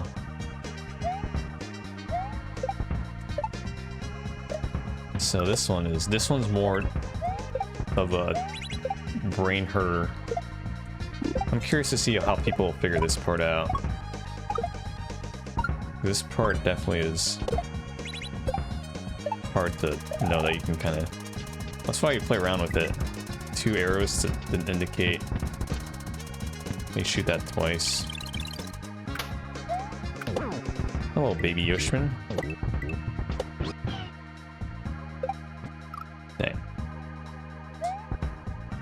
I'll use R for that to make it easier for my brain. Which is weird, use both L and R.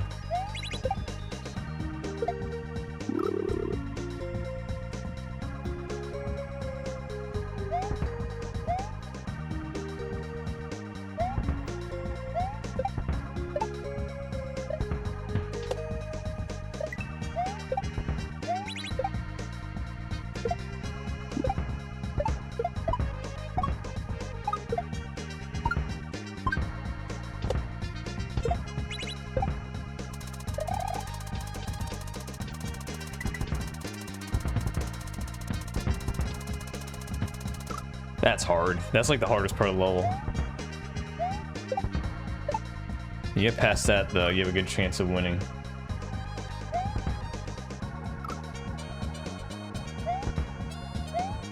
Well, I shouldn't say that because I died. And actually the second half's hard to... It's also hard to sight read. So I'm kind of just lying.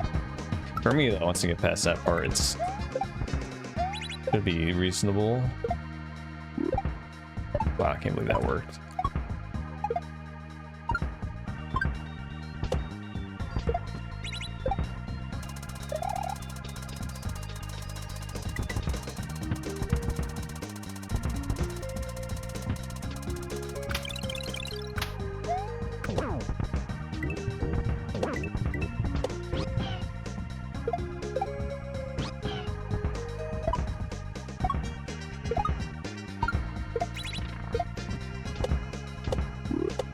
Oh, I lied.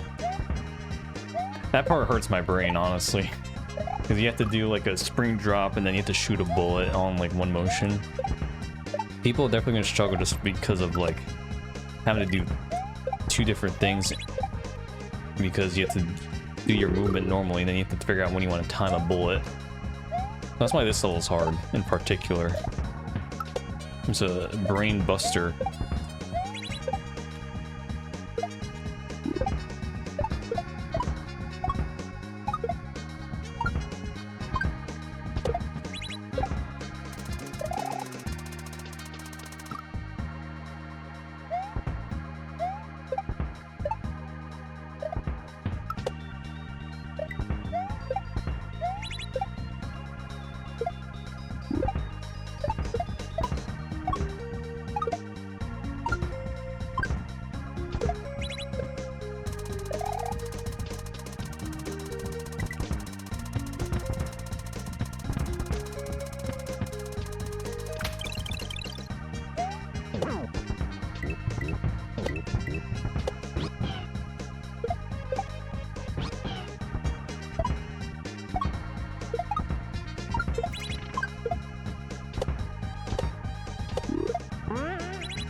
But yeah, I mean, that last part's kind of tough to execute because of the L button, or the LR, but it's really cool when you do it. So, we'll see how people handle that. And now, hopefully I remember to edit this out, but we're gonna take a quick bathroom break, because I've been playing for 5 hours, and I need to go to the bathroom. Alright, we are back. So now, we are entering a Welcome to Shell. As you can probably guess, it is a Shell level. This level is actually based off of another Shell level that I made like 5 years ago, I think 2019. It was never finished, and I decided to put it in here, and I actually made some modifications, but the majority of it is pretty unchanged. But here we have press select to toggle shell indication on or off. When on, the next shell you are intended to bounce off of will be yellow. The speed of the oh, we gotta fix that. The speed of a thrown shell will always be the same regardless of how fast you are moving when you throw it. Well, 2 message boxes. Good thing we're proofreading, right? So, this is mainly used for sight reading purposes, because the last thing I want you to do is like try to have to find a clear video to beat this, but it is pretty tough to sight read, but hopefully the shell color will help you along the way so you can get an idea of how this looks. Alright. But otherwise, it's just literally a basic shell level. I shouldn't say basic, but there's nothing fancy. It's just you have a number of bounces you can hit for each shell. In this case, all these are 2, and then the theme I wanted to go with is the shells are like constantly moving. There's always at least like 1 shell moving on the screen at a time. And then the music choices, you can thank the Beast71 for that, because he commissioned composing to port this song, which I think was it Seymour's Fight, Final Fantasy? And Thab was like, please put this song in the hardest level of your hack, so that way I can listen to the banger as long as possible. And I figured this would probably be the hardest level in the hack, the sight read. I think once you know how to play it, it isn't like necessarily the hardest, but I think definitely from a first time playing perspective, it's hard. I mean, it can also just be hard in general. But you can see how the shells are constantly moving, and how much slower the shell speeds are. Then we have the last portrait here, or not, second to last portrait. And we have Glitch Cat 7. This one was also handpicked because Glitch Cat really likes shell levels, so I've had the honor of getting to know Glitch Cat better. Very nice guy as well. He's done a few runs at GDQ. We're on the same relay team, or relay race team as well at 2019. I think Tofu was also on my team. No, Tofu was on the other team. Remember, because I think he was the one that won the fight and beat us. Well, it's not a good start if we can't get past the first jump, so let's we'll do a little better. You can also see kind of the camera manipulation with the vertical aspect, not really the horizontal. Nice little indicator, 5. Originally it said 6 because I don't know how to count, but fix that.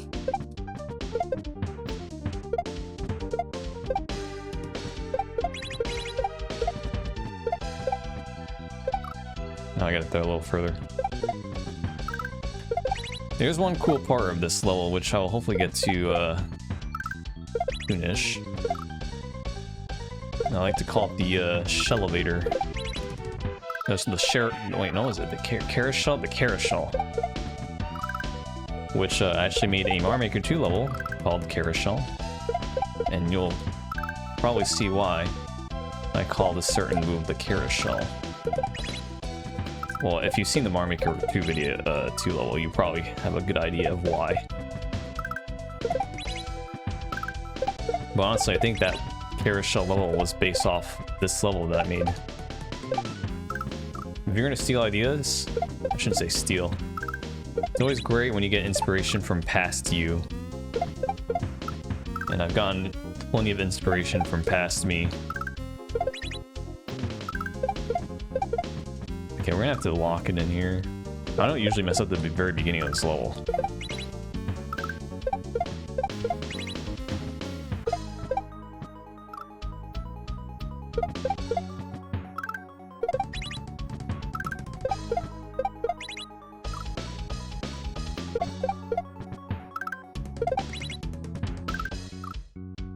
We're in for a long one. Well, already 5 hours in, so.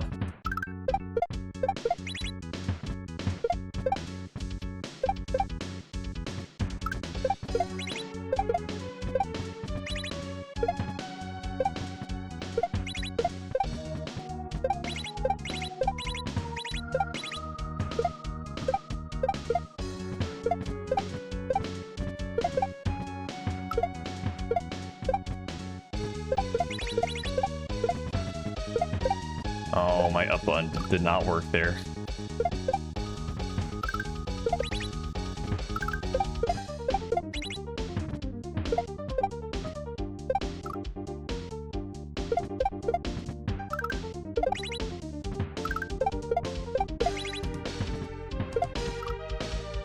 Oh yeah, I gotta beat this fast, otherwise my thumb is gonna be really being like, why you do this?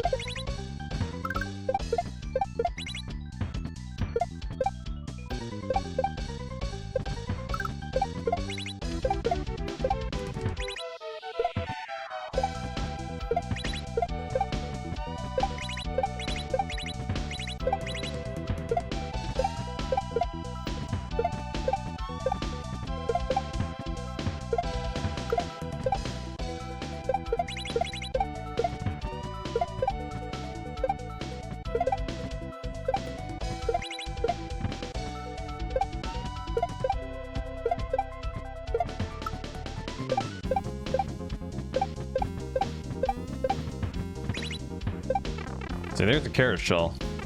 Really cool, but really tough. You gotta be really good at regrabs if you want to be able to handle that one. But like I said, it's probably gonna be one of the hardest levels for a first time playthrough. Once you played like all these levels for a bit, it might be a little easier. Because I mean, clearly I spent way less time on this one than like the other 2 levels already. But no, I think I'm at 27 out of 28. I could reset, but instead we can do this. Just take a nice quick gander on the overworld, why not? But yeah, we're coming to a close. The final level is gonna be hit or miss. But the nice thing about the final level is it's a lot less taxing on the hands. But it's gonna be very interesting how people and yeah, it is 27. Oh, for 4 yums, amazing. But yeah, it's gonna be very interesting to see how people enjoy the final level of Special World. And that's why you really gotta like the levels I make if you have gotten that far. But this is an idea I had for a bit, and I didn't do it because I didn't know how to code it, but now that I am a little more familiar with assembly, jumping over it. Just from this title, you can probably guess what the theme is. So, if any of you have played Jump King, you'll know exactly where I'm going with this. If you haven't, then you're in for a treat here. Off the bat, you can see our movement's a little different. And we get some wise words of wisdom here. Remember that if you're going to make a mistake, it is usually better to risk falling down rather than dying. Good luck. So in Jump King, you have two things. You move and you jump. That's it. So that's all we're doing here. You move and you jump. Pick a direction, left, right, straight up. That's it. Just climb the mountain. Easy as that, right? Shouts to Celeste again. Oh, fell down. A little bit of some Bennett Foddies, man. We love Bennett Foddies. But this one is a chonker. It's definitely longer than 40 seconds to a minute. Same with that Wendy fight too, though. But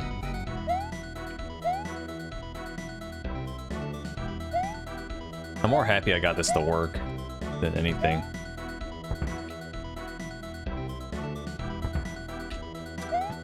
I'm sure people quickly realize that you can just jump straight up, so that way you can see what's next. And if you fall down, sometimes it's not bad. Other times, it could be catastrophic. Who knows? But you can see I'm already making mistakes, right? But it's all depending on the type of mistake that you make. That will determine whether you can go upwards or not. You play for your misses. As you can see, I'm already kind of doing.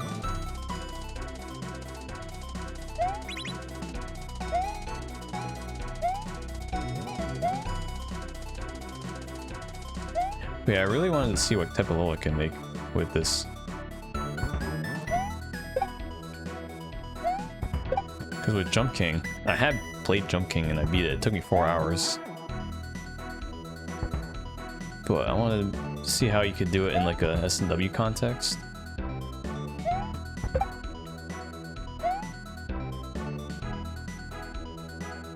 We're gonna get the portrait first, I think. Play for your misses. Remember, that's the key to this level. Play to your misses.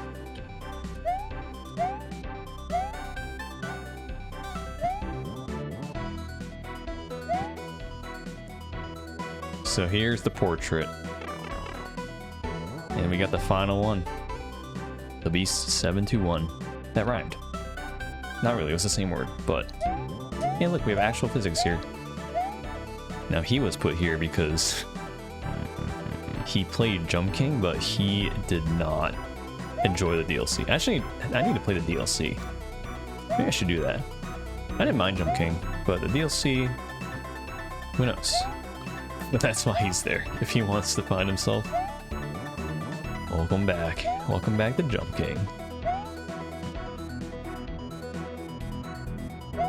Oh, I gotta climb again.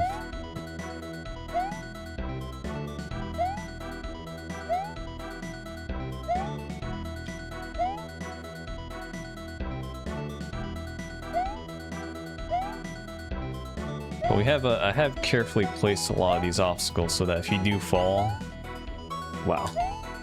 I mean, you won't go all the way back down. Obviously, if you die, you will, but that's why, again, you play for your misses. But if you do fall, it's not the end of the world. In this case, well, that sucks, but it's only up from here.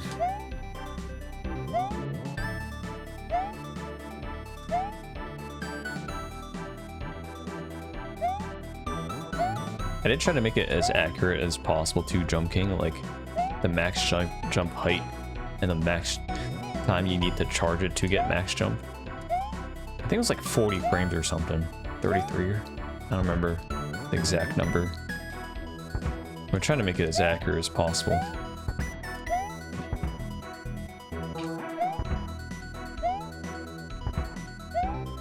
But we're getting there.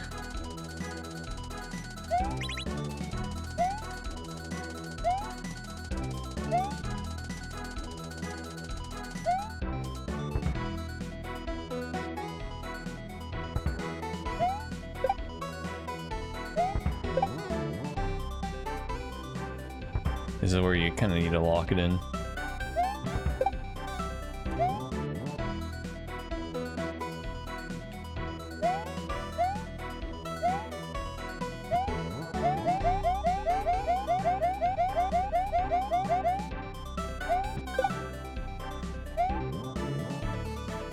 One thing I had to do is make sure everything respawns. So like when you hit a P-switch, it doesn't respawn, but in this level it will. See? So that way if you do fall, it's fine. You're not like screwed out of an attempt.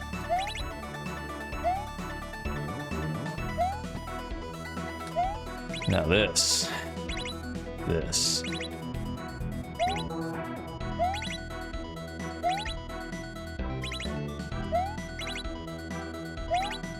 Oh, okay, we hit that. Rather be short than long here, you know?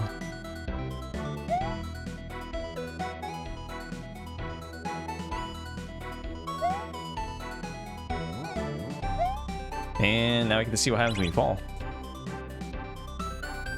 Ruh-roh. Not all the way down.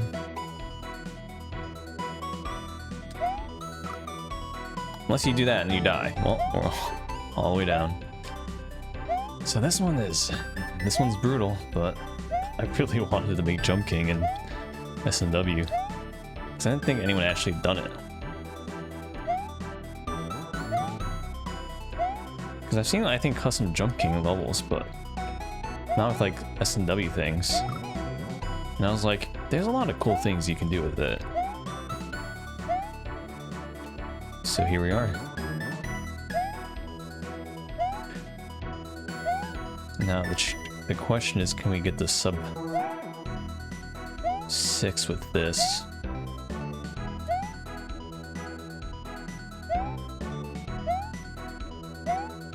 I think we can.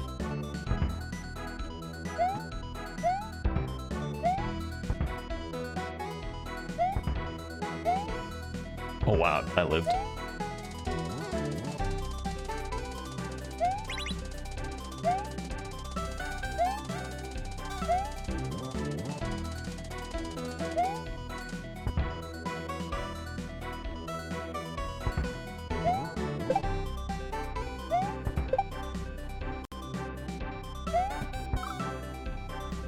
Dang. I've actually never died there before. I usually barely like close to death, but that's the first time I died there. I did think about making it so that you couldn't die, and if you die, you just like fall down a space, but I figured this is the last level in the hack. I will not be that generous. I'm already a little bit generous with letting you fall down. So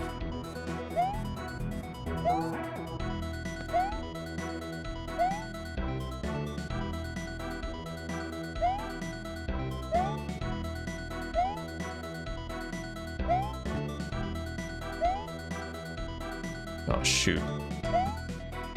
I held jump. That's a problem. Oh, we're going back down.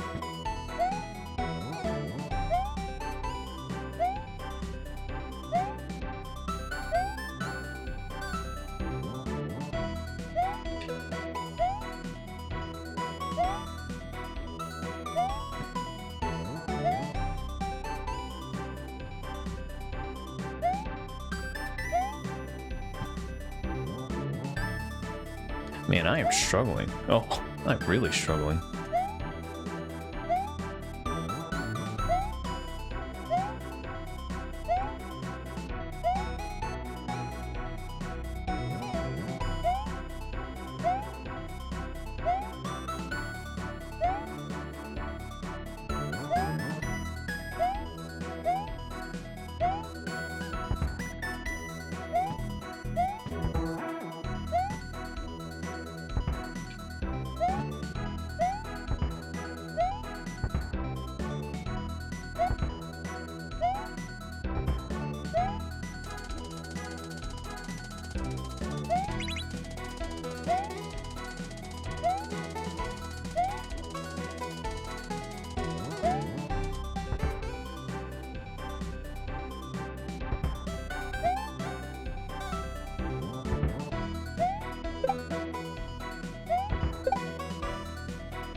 Can't make that mistake again.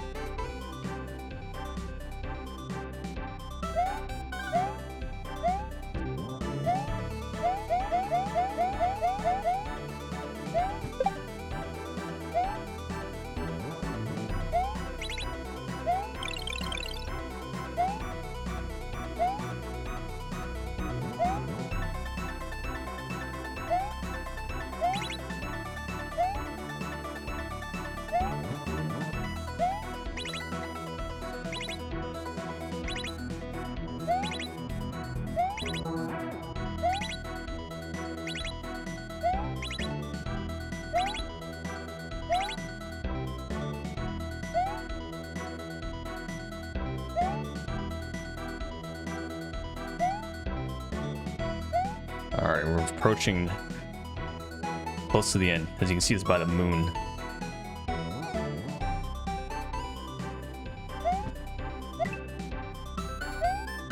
Oh my god, I actually hit that, wow. So here, you don't want to go in the pipe. You want to go to the top left. You can see it's not blocked off. If you go and try to hit that pipe, you're going to hit a coin block and you're not going to have a good time.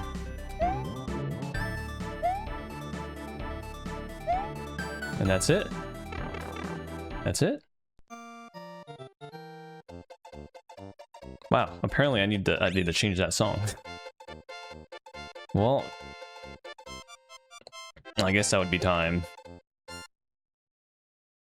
Actually, before I time it, we go to here for ultra players. Level name is just based off a song in Simultext made by Cosmo. That chart is hard. But anyways, so now I get to here. I guess it's not technically over yet. Congratulations on reaching this far. You are officially an ultra player. That's a play off of you are a super player in Super Mario World, so you're an ultra player. Everything beyond the store is completely optional and does not count towards 100% completion, nor the exit count.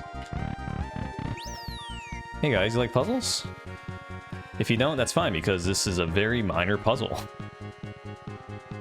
I thought about putting like this big convoluted puzzle in, but because like Grand Prix World 2 did it, and then I think ever since Grand Prix World 2 everyone's like, oh yeah, we gotta put this big ass, you know, big puzzle. And I was like part of that, and I was like, yeah, I kind of want to try, but I decided against it because 1, I'm not good at making puzzles. 2, people want to play Kaizo, they don't really want to play puzzles, and I don't want to make. I want to force a puzzle into a hack just for that, you know? And if I did, I would make it optional, which is why this is optional, and is why this is probably not even a puzzle. You probably solve this in 10 seconds. But basically this says, the path that led you here holds the answer that you seek. This is just simply where it begins. Now, if you saw in the README, or if you just want to type for memes, you can type in 69420. That's not the answer, but you can go in here, and then you are prompted with this. And this is a QR code that takes you to a video. And I'm not going to tell you what the video is, because you can probably guess what that video is. It's safe for work, don't worry, but scan if you want. But anyway, so reading this again, you want to pay attention to this part where it says this is just simply where it begins, implying this overworld. So for this puzzle, again, the other reason I want to make you do puzzles is because a lot of the times if you want to find clues, you gotta like replay everything, especially in the Kaizo sense. People don't want to replay Kaizo levels. And the other thing is, like, a lot of the puzzles, if I were to make one, I wanted to make one that's like unique, not just like go in here, find this clue, find this hidden area that's actually just a fake wall that'll tell you what this cipher is. You know, I wanted to actually try, if I were to make one, make a unique puzzle, but I don't know how to do that. I'm not a puzzle guy. It's not for me. That's why I didn't want to force it in. I'll stick to Kaizo, because that Kaizo levels are actually what I'm good at making. Puzzle levels, no. Troll levels, no. Putting trolls in levels, though, it's a different story. Might even be hit or miss with some of these trolls, but only time will tell. But I guess by the time you watch this, you can already tell how people have reacted. But back to the puzzle. So you probably maybe already noticed looking at the overworld. that. This is, it spells out stuff. So you probably noticed this overworld is a giant 2. And then the special world was it's kind of a 0. It's a little chonky 0. Maybe even an O. Then you go to here. Would you look at this? It's looking like a little 7, right? Also, side note, the overworld to the left here, that's Dram 1. The overworld down here, this is Dram 2. And here's a smile, and then here is nice. That's just a sidetrack. And then you go to this one. It's a 5. And then finally, we got a long 4. So that's the code. That's basically it. I don't want to make you replay anything. Just find clues. It's just like a small puzzle for people that may actually want to try. For some people, it might take 10 seconds to solve. Some people actually might take longer. Who knows? I don't even know. But this is where it begins, right? So you'd work from this overworld, and then you go backwards. So it would be 0. Then you go to the first world, 2, world 2, or I guess world 1 because that's the first castle. But and then you get to the second castle, and then the final one. And then you get to this. Welcome to my lost archives. Here you will find old, unfinished, and potentially unbeatable levels I have created over my lifetime. Also, we have the waifu room. Very important, alright? Doesn't count towards the portraits. Great waifu, guys. Your forger. So here we have, I'm not gonna play these, but we have Fireflower Power, last edited on September 1st, 2015. I guess it was a puzzle level. I don't remember what this is for, but it was a puzzle level. And then here we have Sendude's. I miss her. Oh, yeah, I do. Last edited on May 29th, 2019. So this is what I was talking about with the Powerup level. And the Blue Yoshi level that was from this hack. Sendude's. But the title was just temporary. Then we have here the Shell level. Unnamed Shell hack. Last edited on February 7th, 2019. Save states are recommended. Yeah, I didn't even bother playtesting to see if they were possible. I just copy-pasted. But this was from the Shell hack I was talking about, that other Shell level from Special World. Then there's this, World of Pain. Last edited on November 29th, 2010. Save states are required. So when I went through my old hard drive just to find things I've made over the years, I found this. And there's actually 3 levels that I uploaded on YouTube on my other channel. They might have been deleted, I don't know, but these 2 levels, excruciating, aggravating, those videos were deleted 100%. And I never released a demo past this, I think, because I think I released the first 3 levels. So I found this and I, decided to just put it in the hack. I'm not going to show it off. I don't know if anyone's actually going to bother trying these. You might try these for like 10 seconds and realize you're not beating this. Or maybe you might take it as a challenge. But again, if you beat any of these, it doesn't count to anything. There's like orbs, but it's like a fake orb that'll just warp you back here. So again, these are all completely optional. Nothing is given for beating any of these. But I figure this is a nice little thank you for bothering to want to even play literally everything in this hack. Well, I guess the portraits don't count to this, but beating all the levels, even suffering through the Jump King level, and even wanting to do that small puzzle. That's my thank you. You can play all these other levels that I've released. Well, not really released, but made over the years. And that's it. I wouldn't say it's time yet, but... And then you don't have to input the code anymore, because... you have this door now, as well. But if we go back to post-game, I think that's what will stop the time. Because there's actually a little special message. for completing everything, including the portraits.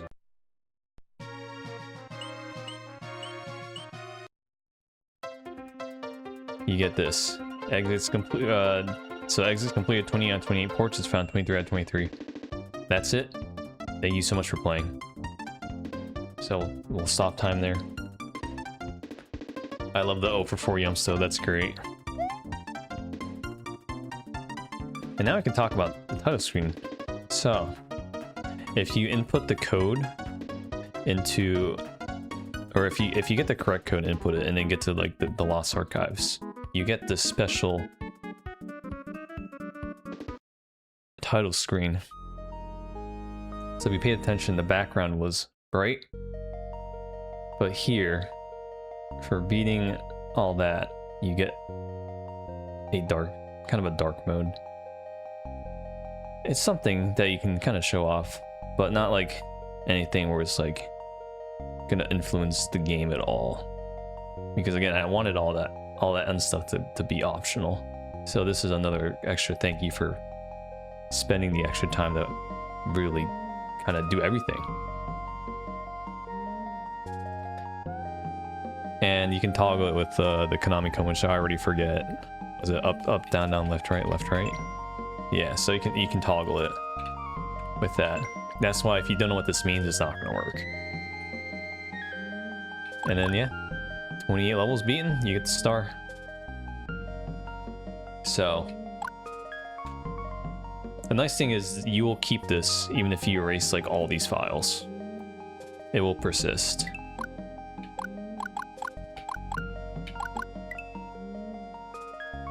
But that's Dram World. That's Dram World 3. I mean, that's everything I got. I guess we'll play out with the credits, but again, if you stayed for this entire video, thank you so much for watching. I think a majority of it won't really be edited. Maybe the few times where I'm just like actually just trying to beat the level and can't think of anything else, but other than that, yeah, thank you so much. Again, this won't be the last time I make anything. Even in like Mario Maker. Like I still want to make Mario Maker levels, but this had taken up the majority of my time. And I'm hoping people can have fun with this. I didn't realize it was going to take 2 years for this. I didn't want it to take 2 years actually. I was hoping it'd take just a few months, but I guess that's what happens when you really care about something. It'll take a lot of time, but I don't regret any of it. It's actually helped me personally because those 2 years were pretty difficult for me. So being able to devote all my time to work on this, literally like 12 hours a day. Like I would, you know, do my stream, editing, all that. And after that I would work 12 hours straight just to get this done. So I'm happy we finally reached that point where I'm able to release this. Even if there's jank, even if there's things that I need to fix. We got it out. So that's all I have. I mean, again, I'll probably do a stream where I talk again about all this. But this was just kind of unwritten, unscripted. Just wanted to talk as I played, which I actually did pretty well in terms of being able to play and talk at the same time. I cannot express enough how much it means that you guys are still here 10 years later, 10-15 years later, just still watching my content or even playing my content. I really do appreciate it. I would not be here without any of you guys. And that's all I've ever wanted to do in life, just make things for people to play. And that's not gonna stop. That, from the bottom of my heart, as I said in the credits, thank you so much for just watching, playing, anything. And with that, I think the video is gonna come to an end.